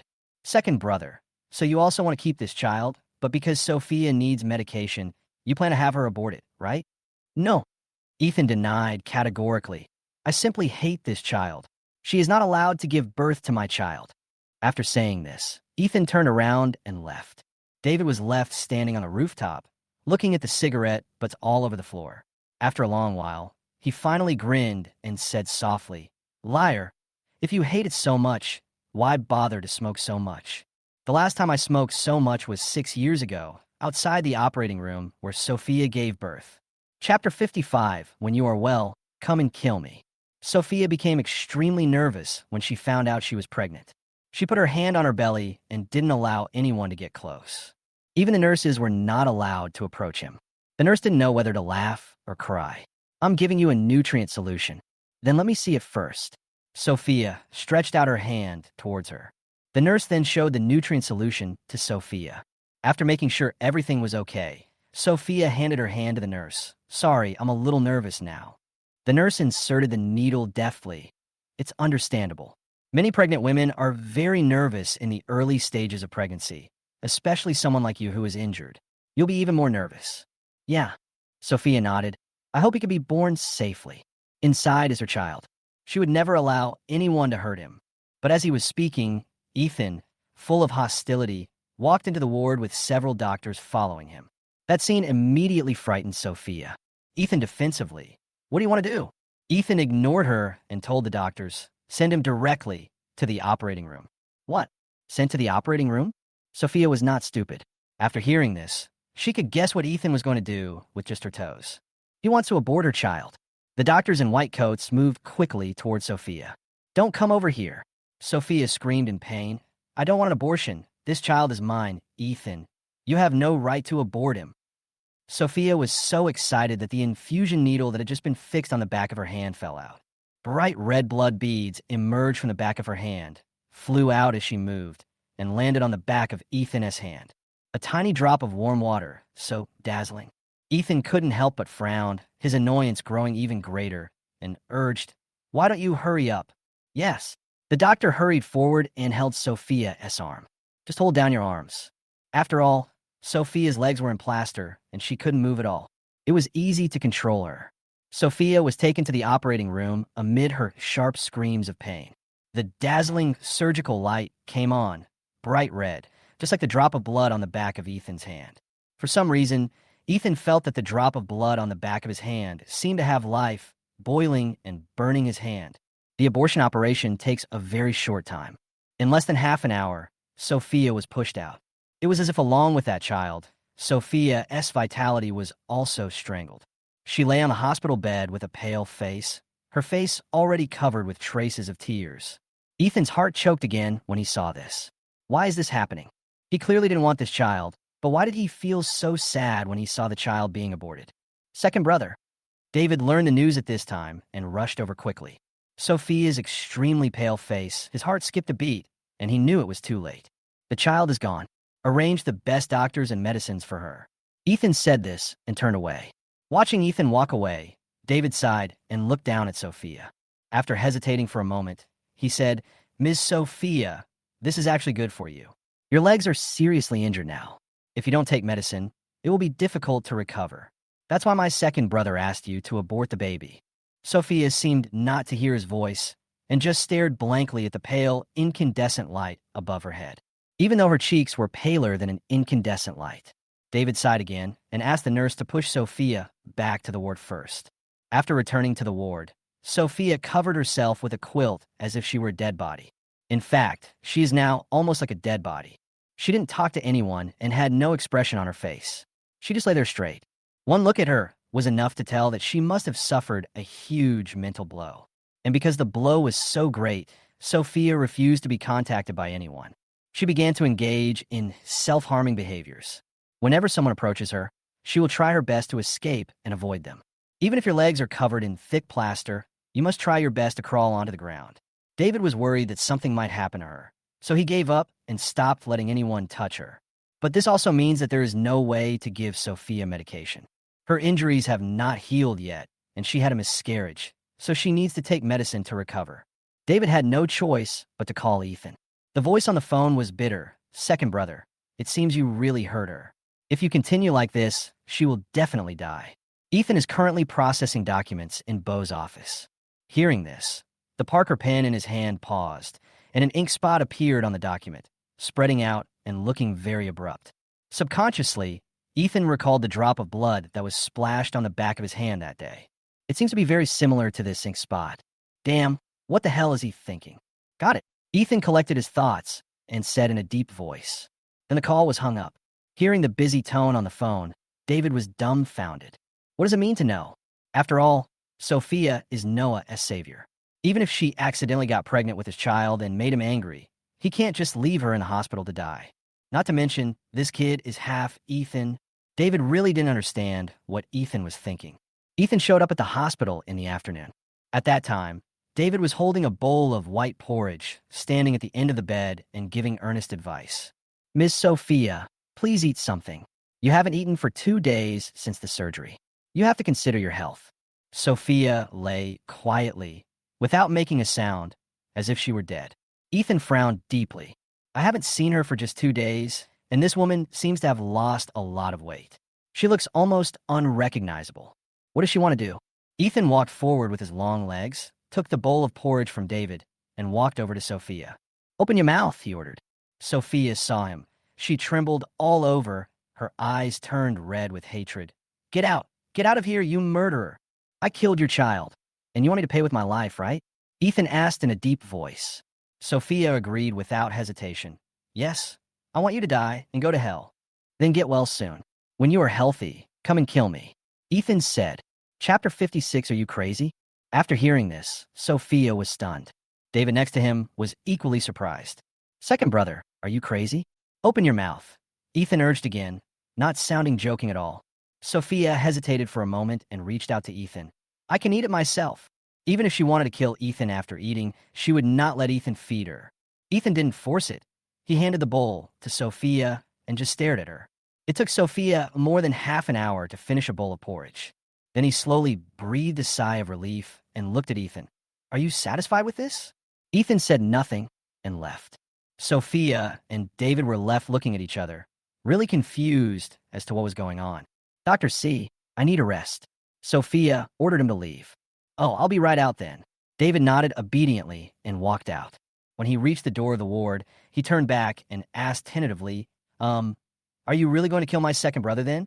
If I want to kill him, I have to have the ability to do it. Sophia chuckled self-deprecatingly. Do you think I can do it? David opened his mouth. If that were the case, Sophia might not even be able to get close to Ethan. But if Ethan had agreed to let her kill him, the situation might have been different. But he didn't say this in the end. Of telling Sophia, if Ethan is really killed, he will be an accomplice in the final analysis. David left the ward. Sophia lay in bed, her hands clenched into fists, trying to suppress the nausea that was rising up in her. She couldn't vomit now, otherwise it would be seen that she was still pregnant. That's right, Sophia is actually pregnant. Although Ethan sent her to the operating room, she threatened to commit suicide and even grabbed the scalpel to insert it into the surgeon's heart, refusing to touch her child. When a person becomes a mother, he or she suddenly becomes powerful. Finally, the surgeon compromised and lied that Sophia had already had an abortion. In order to relieve morning sickness, Sophia didn't dare to eat for the past 2 days, for fear that she would be suspected of nausea. Until just now, Ethan forced her to eat a bowl of porridge. My stomach, which was so empty that it was almost sticking to my back, finally felt a little better. Baby, you have to work hard to live, and I will work hard for you too. Sophia stroked her belly and murmured softly. She had already made an agreement with Xizhou that after she was discharged from the hospital, Xizhou would ask Ethan to let her go abroad for 3 days in the name of a field trip. As long as she goes abroad, she can leave, take the child, and run away far away, just like 6 years ago. Shouldn't family? Olivia stood up excitedly. Mom, what did you say? That bitch Sophia is pregnant with Ethan as child. Why are you so excited? Maria pulled her back to sit on the sofa. It's already been aborted. Ethan's idea. Hearing this, Olivia's expression eased a little. Fortunately, it was aborted. Otherwise, she would be so angry that she would die. I knew that Sophia was not a good person.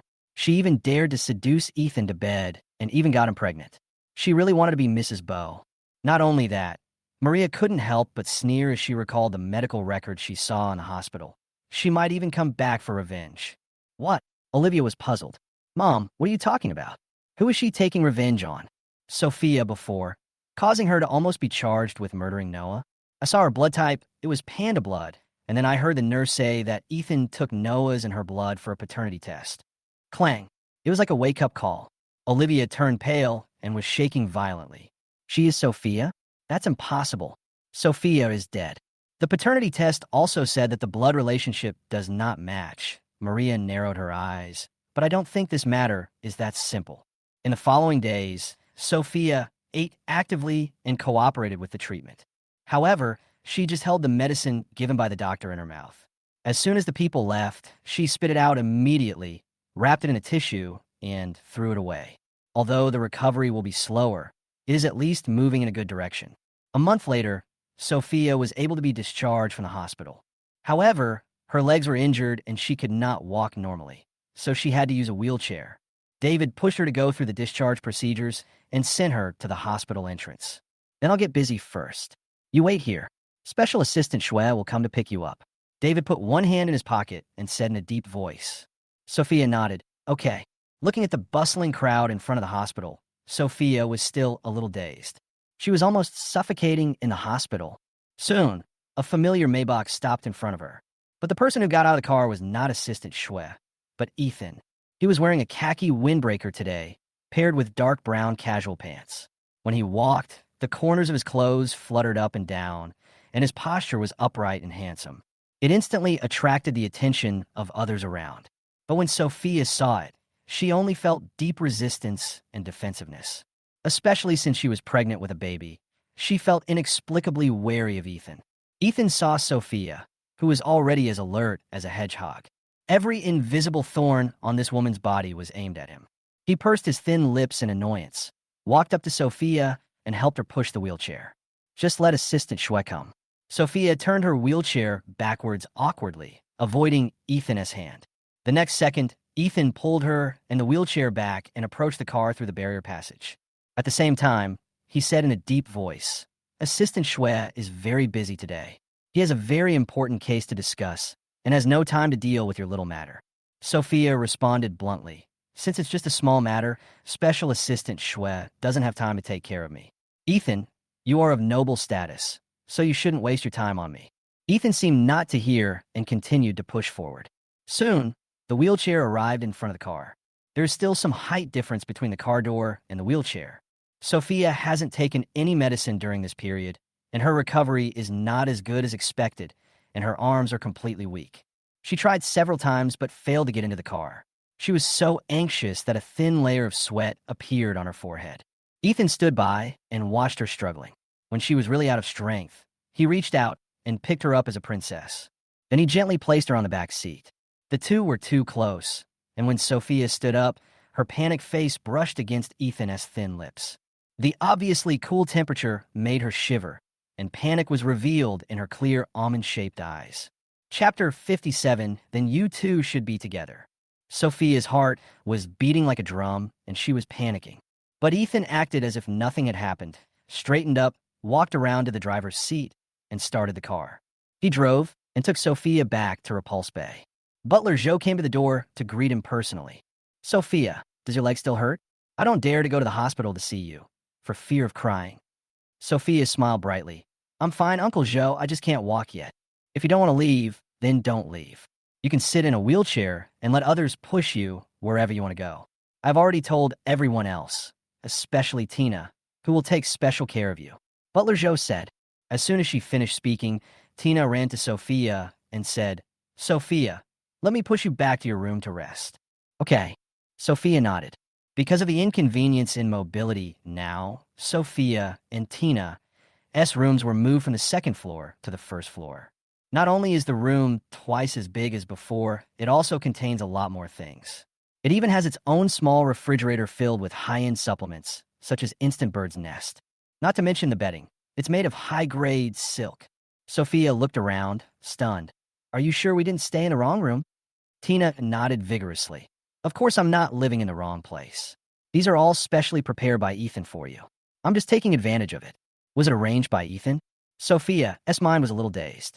Tina came closer and whispered, Sophia, do you think Ethan is so nice to you?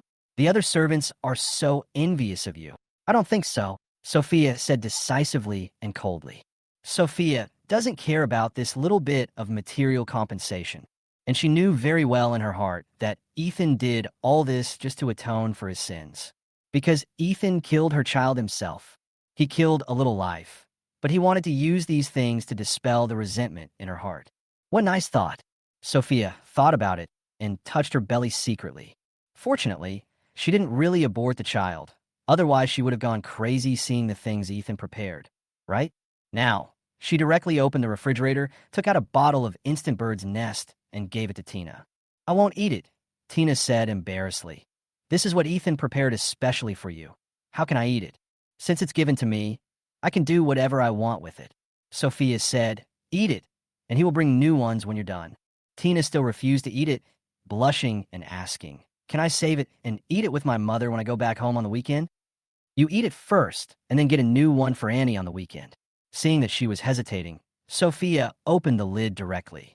After opening, it must be eaten within 12 hours. Tina ate it quickly to avoid wasting it. In the next few days, Sophia would share half of whatever she got with Tina. Of course, she didn't give for nothing. She would also let Tina push her for a walk in the garden, and then try to take a few steps with Tina as support. She couldn't walk with a cast on, but she was pregnant now, and it wouldn't be good for the baby if she didn't move all the time. Sophia strolled back and forth in the garden, trying her best to avoid Ethan's sight.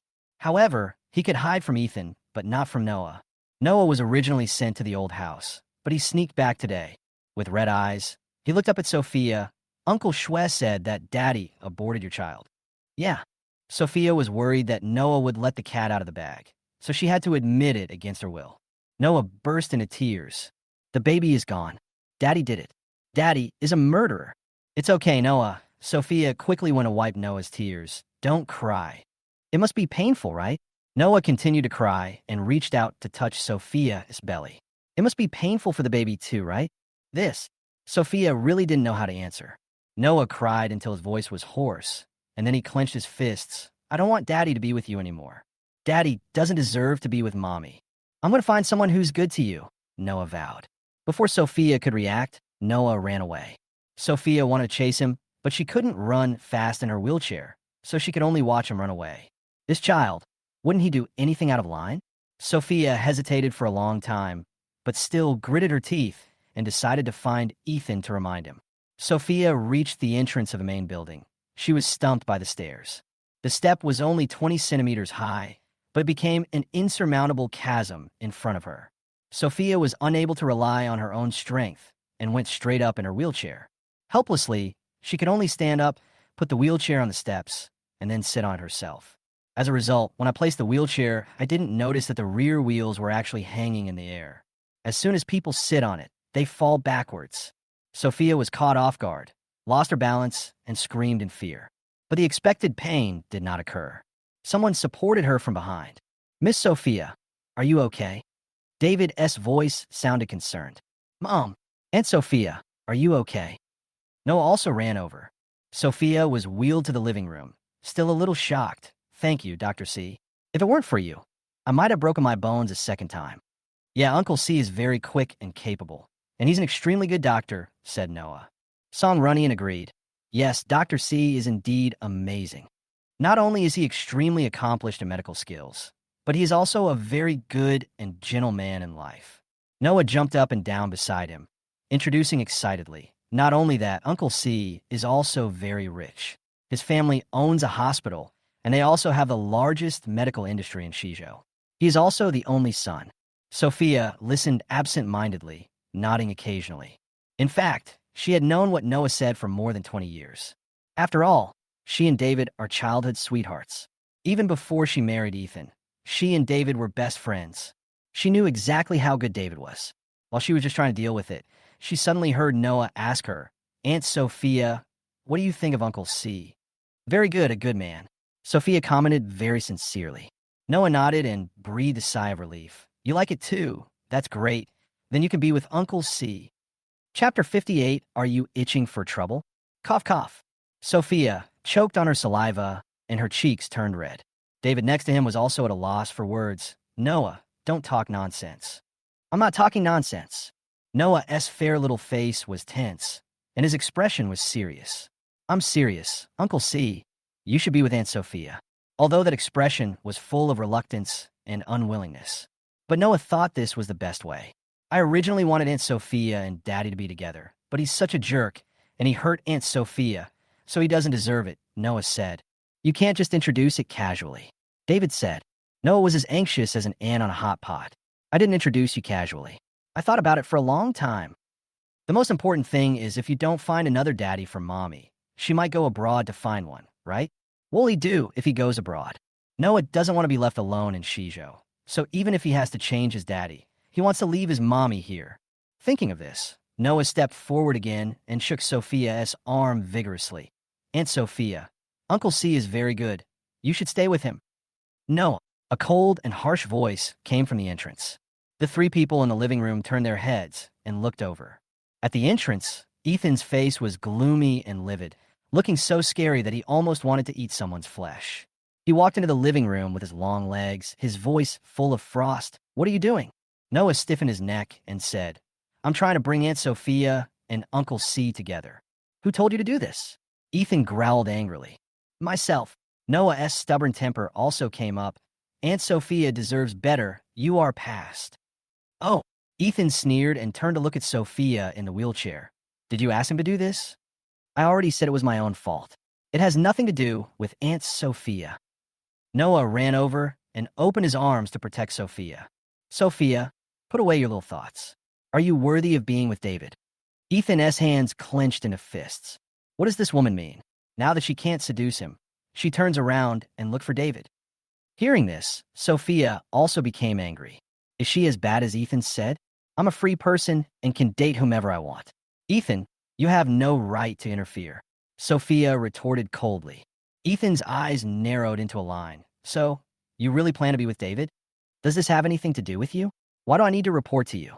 After saying this, Sophia just pushed her wheelchair away. The steps down the entrance were easier than going up, so Sophia left the main building without asking for help.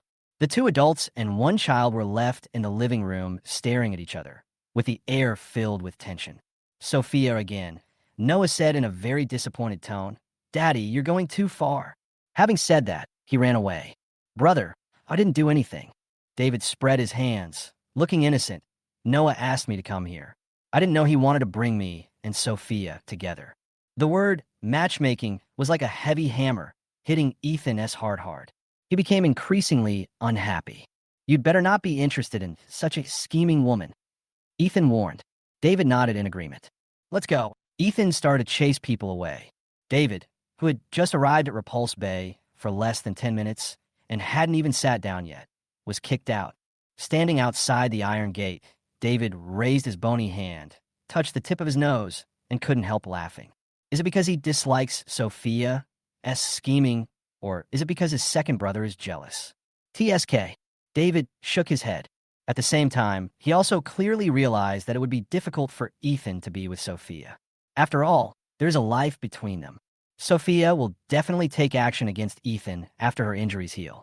Just as David expected, Sophia pushed her wheelchair back to the room and immediately started sharpening the knife. The cold, gleaming blade was pointed at the window, occasionally illuminated by the sunlight, making people feel creepy. Tina, who lived with her, was shocked. Sophia, what are you doing?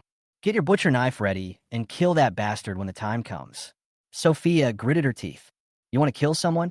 Tina was shocked and quickly stepped forward to stop him. Murder is against the law. Don't be impulsive, Sophia. He promised me that after I got better, he would allow me to stab him, said Sophia. Is there such a thing? Tina's face was disheveled. Waiting to be killed? What kind of approach is this? By the way, Sophia put down the knife in her hand and looked at Tina again. Aren't you going to visit your mother this weekend? How about I go with you? Okay. Tina agreed readily. Although our house is a little shabby, it's very clean, and my mother cooks delicious food. It's settled then, said Sophia. When the weekend came, Sophia followed Tina and left for Pulse Bay, taking a car to a small town in the suburbs where Tina lived. Sophia even bought 2 cartons of milk. After all, she couldn't go to the door empty-handed. After arriving at Sophia's house, Tina, as parents, welcomed her warmly and said they would cook a lot of delicious food for Sophia. Uncle and aunt, just do whatever you want, Sophia said. After a pause, he continued, by the way, when I came here just now, I saw a market being held in the town. I haven't seen it for many years. I'll go take a look. Tina jumped up. I'll go with you. No need, just stay at home with your uncle and aunt. Didn't you complain last night that you hadn't been home for a long time? Don't ruin your time together because of me. Sophia shook her head and refused. Tina really wanted to stick to her mother. After hesitating for a moment, he handed his phone to Sophia and said, call me if you have anything to say. The shortcut key is my home phone. Okay. Sophia nodded. She pushed her wheelchair and walked out of the Sue family. But Sophia did not go to the market, but went to the town's health center. That's right. The reason she followed Tina here was for a prenatal checkup. Ethan would most likely find out. This was the only small clinic in town, far away in the suburbs, a place Ethan was too disdainful to even ask for help. Sophia pushed her wheelchair into the clinic and said directly that she wanted to have an ultrasound examination on her child. Register here. The nurse handed Sophia a form. Write the names of both the baby's parents. Looking at the spouse column, Sophia was immediately troubled. Chapter 59, the child is healthy. For a moment, Sophia really didn't know whose name to fill in the spouse column. Ethan? But if Ethan knew about this, the child would not be able to hide it. Pregnant woman, have you filled it out? Our doctor will be off work at 12 o'clock, the nurse urged. Sophia made up her mind and quickly filled in a name.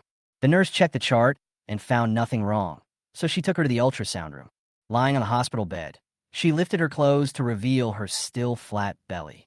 The doctor applied coupling agent on her belly and began to examine her with instruments. The cool touch made Sophia a little distracted for a moment. I don't know if there's anything wrong with the name I filled in. As I was thinking about it, the doctor had finished the examination. Sophia, who was trying to move to the wheelchair. After a moment of hesitation, he asked again, your leg is broken. Don't you need to take medicine? If I take medicine, the child will be affected.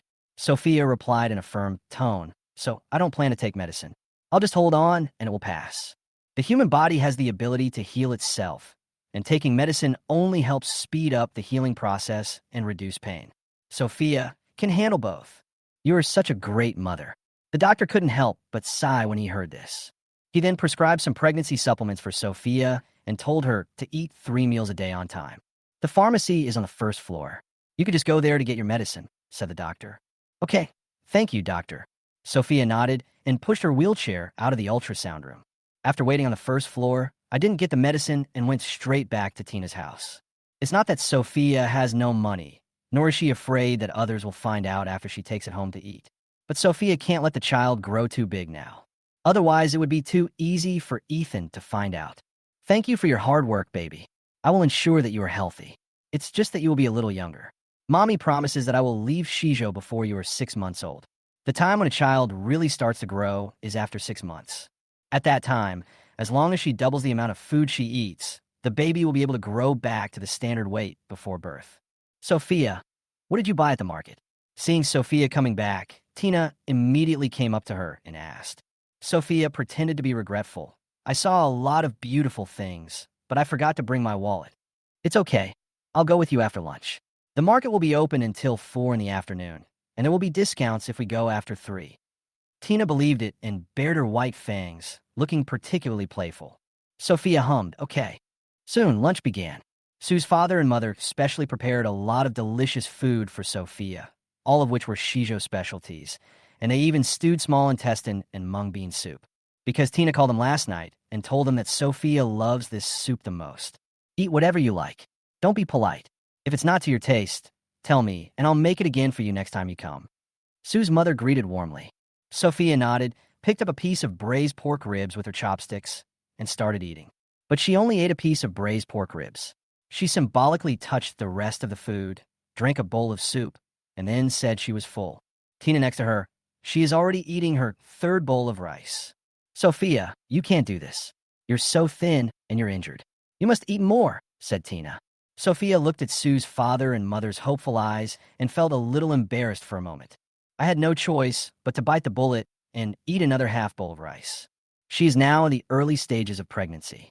Not only can she not eat, she even feels like vomiting when she smells meat.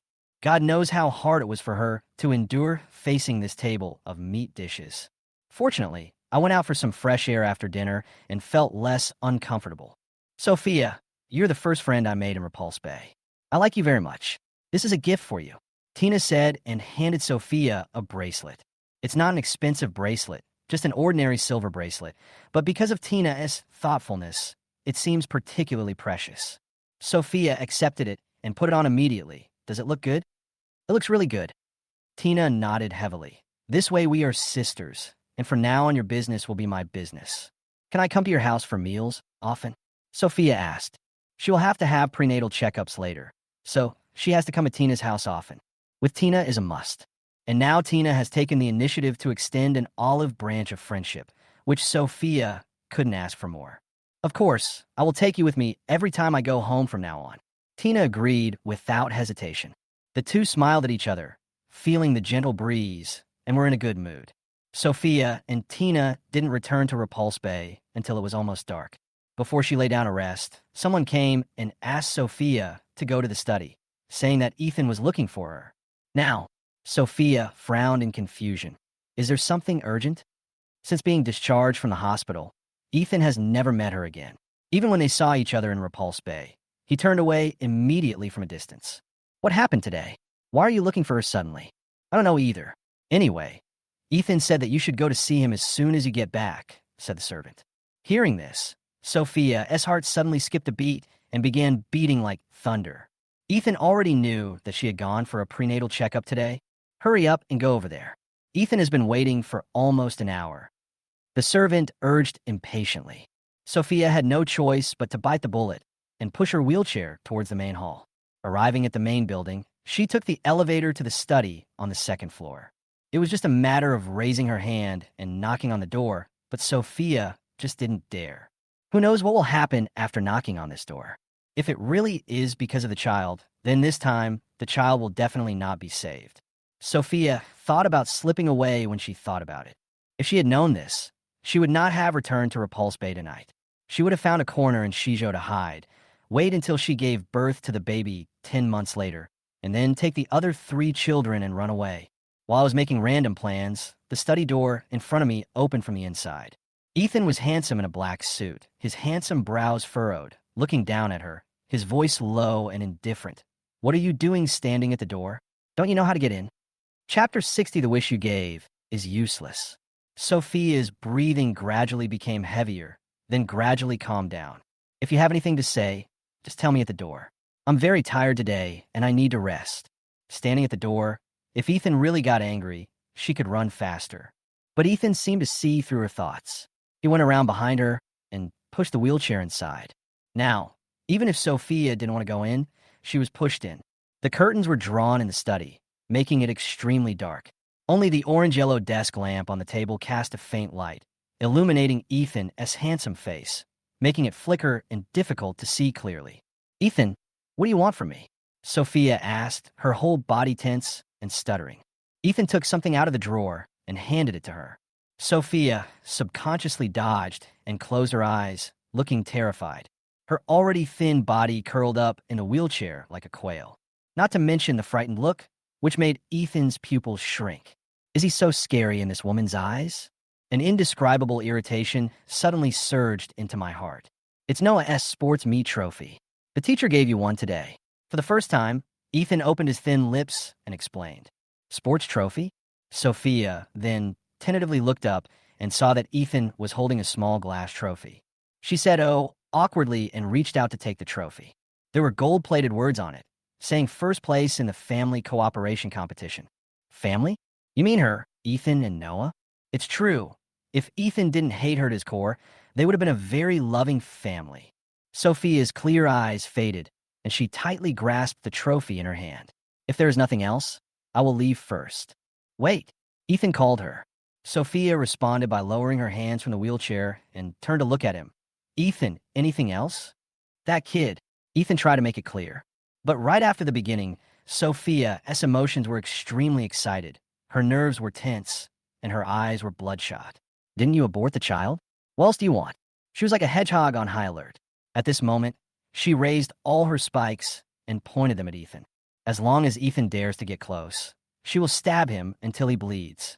Ethan's breathing became heavier. He didn't expect Sophia to react so strongly to this matter. I had to change the subject. I owe you a favor from the last auction. What do you want? Sophia subconsciously wanted to say that she wanted to leave Xizhou and stay away from Ethan. But given Ethan's temper, how could he let her go? After all, this request had been made before, but Ethan did not agree to it. Ethan can't afford what I want, so forget it, Sophia said. She pushed her wheelchair and left the study. Ethan was left standing alone in the study. There was another trophy quietly lying in the half-open drawer, exactly the same as the one in Sophia's hand. He reached out and touched it, and his dark eyes instantly became complicated. Back in a room at the annex, Tina came up to him and said nervously, "Are you okay? What on earth did Ethan want you to do so late at night?" Sophia forced a smile and shook her head. "It's nothing. It's just that I participated in Noah's sports meet last time. Give me the trophy." Hearing this, Tina breathed a sigh of relief. She immediately picked up the trophy and began to look at it, her mouth wide open in exaggeration. "Sophia, this trophy is covered with gold. It must be very expensive. It really deserves to be in aristocratic kindergarten. I envy you so much. If you want it, it's for you," said Sophia. "That won't do." Tina shook her head like a rattle. "You got this, I can't have it." Sophia's mind was full of her children's thoughts, so she didn't really pay attention. She just hummed perfunctorily. "Then next time there's a sports meet, I will recommend you to go, so you can get it." This time Tina was horrified and stared. "How can I go? I don't dare. Ethan is so scary. He is only a little gentle with you. If I dare play team sports with him, I will probably die when I come back." "Be gentle to her?" Sophia thought of Ethan's cold and resolute look when he insisted on sending her to have an abortion, and she felt angry. Is that still called gentleness? He is really gentle. It's the first time I see Ethan being so nice to a girl. He even carried you out of the car that day. Even Miss Shun has never been treated like this. Tina said, "Olivia, how is it possible? They have a very good relationship and have even reached the stage of discussing marriage. How could they have never had any intimate contact?" Sophia thought, maybe Tina just hasn't seen it. Just because you don't see it doesn't mean it doesn't exist. Anyway, in her heart, Ethan is a bastard and a scumbag, and he will never be able to clear his name. As soon as Josie was able to successfully take her out of Xizhou, she ran away immediately without looking back. In the blink of an eye, it was the next day. Ethan went to work at the company, feeling depressed and having a very bad temper. All the documents and plans submitted were rejected. Managers from various departments complained bitterly, but they did not dare to complain directly to Ethan, so they could only go to Special Assistant Xue. "Assistant Xue, if this continues, our sales for this month will be ruined." "That's right. The client is still waiting for me to deliver the contract. If I don't deliver it by today, the deal will be lost. I have drawn this design for 25 times, and I really can't do it anymore."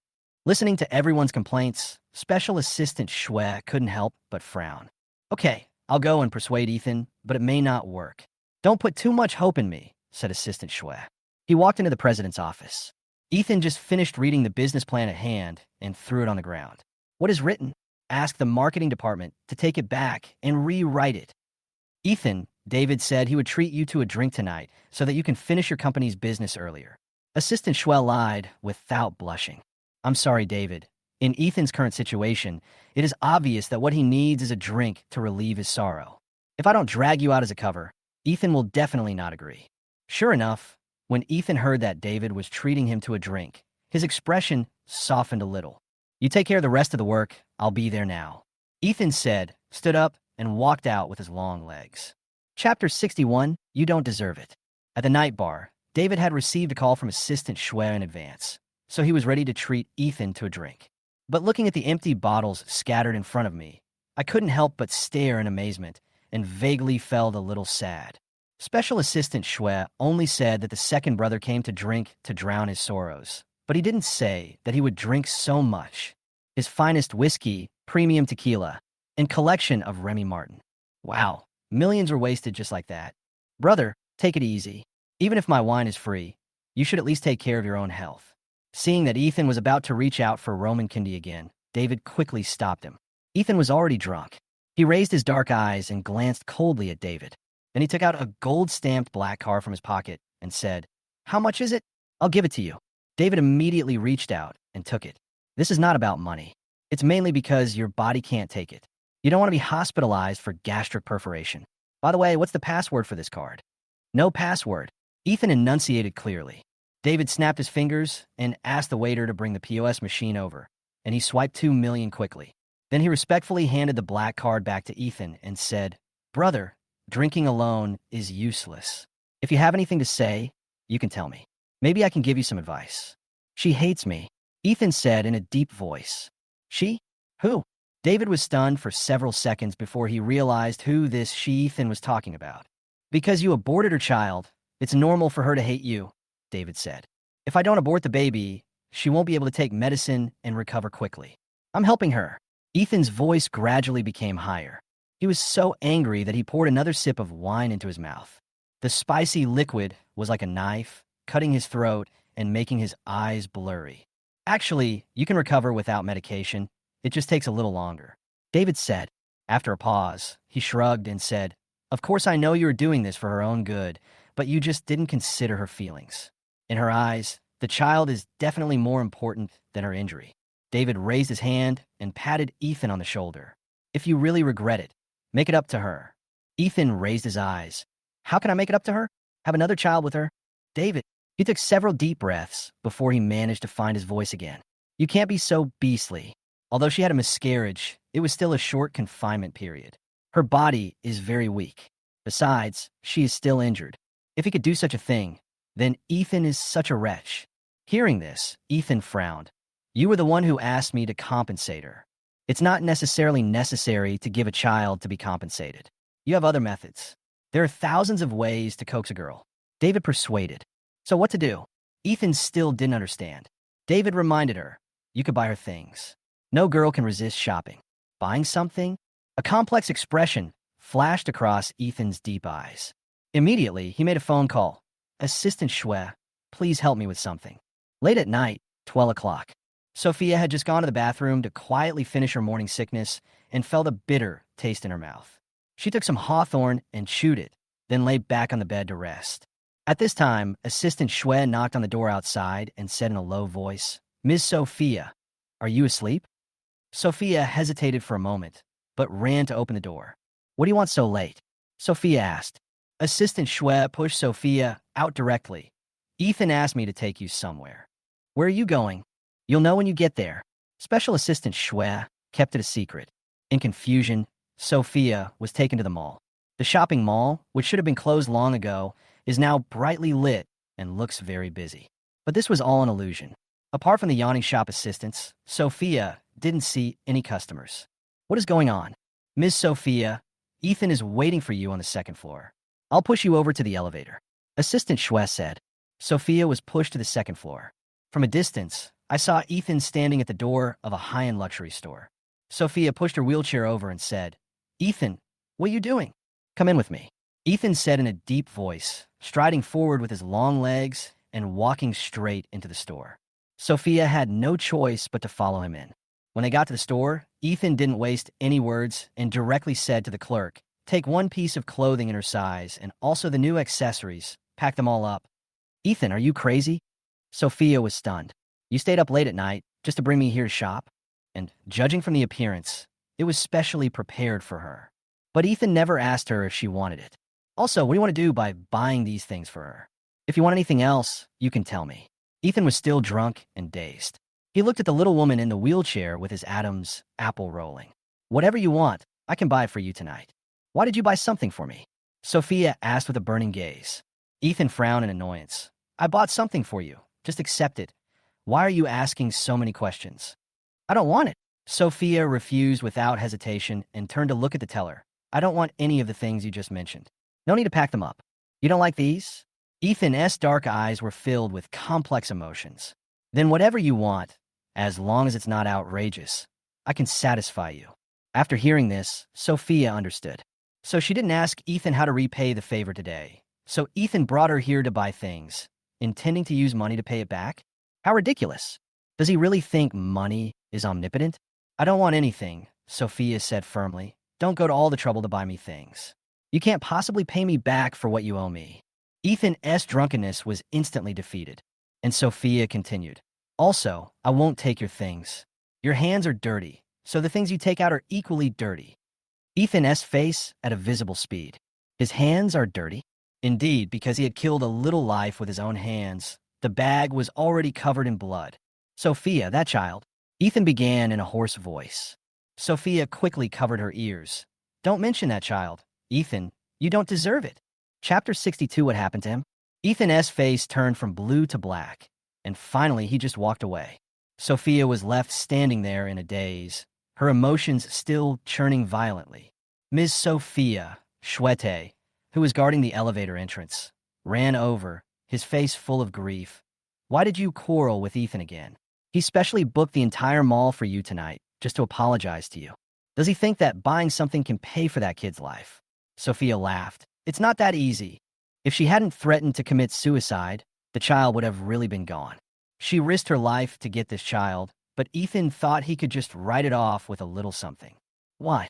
Even if he bought the entire shopping mall for me, I would never forget what he did, Sophia said as she pushed her wheelchair down the elevator. After leaving the mall, Sophia saw Ethan in the car at a glance. She pursed her rosy lips, then resolutely pushed her wheelchair along the side of the road.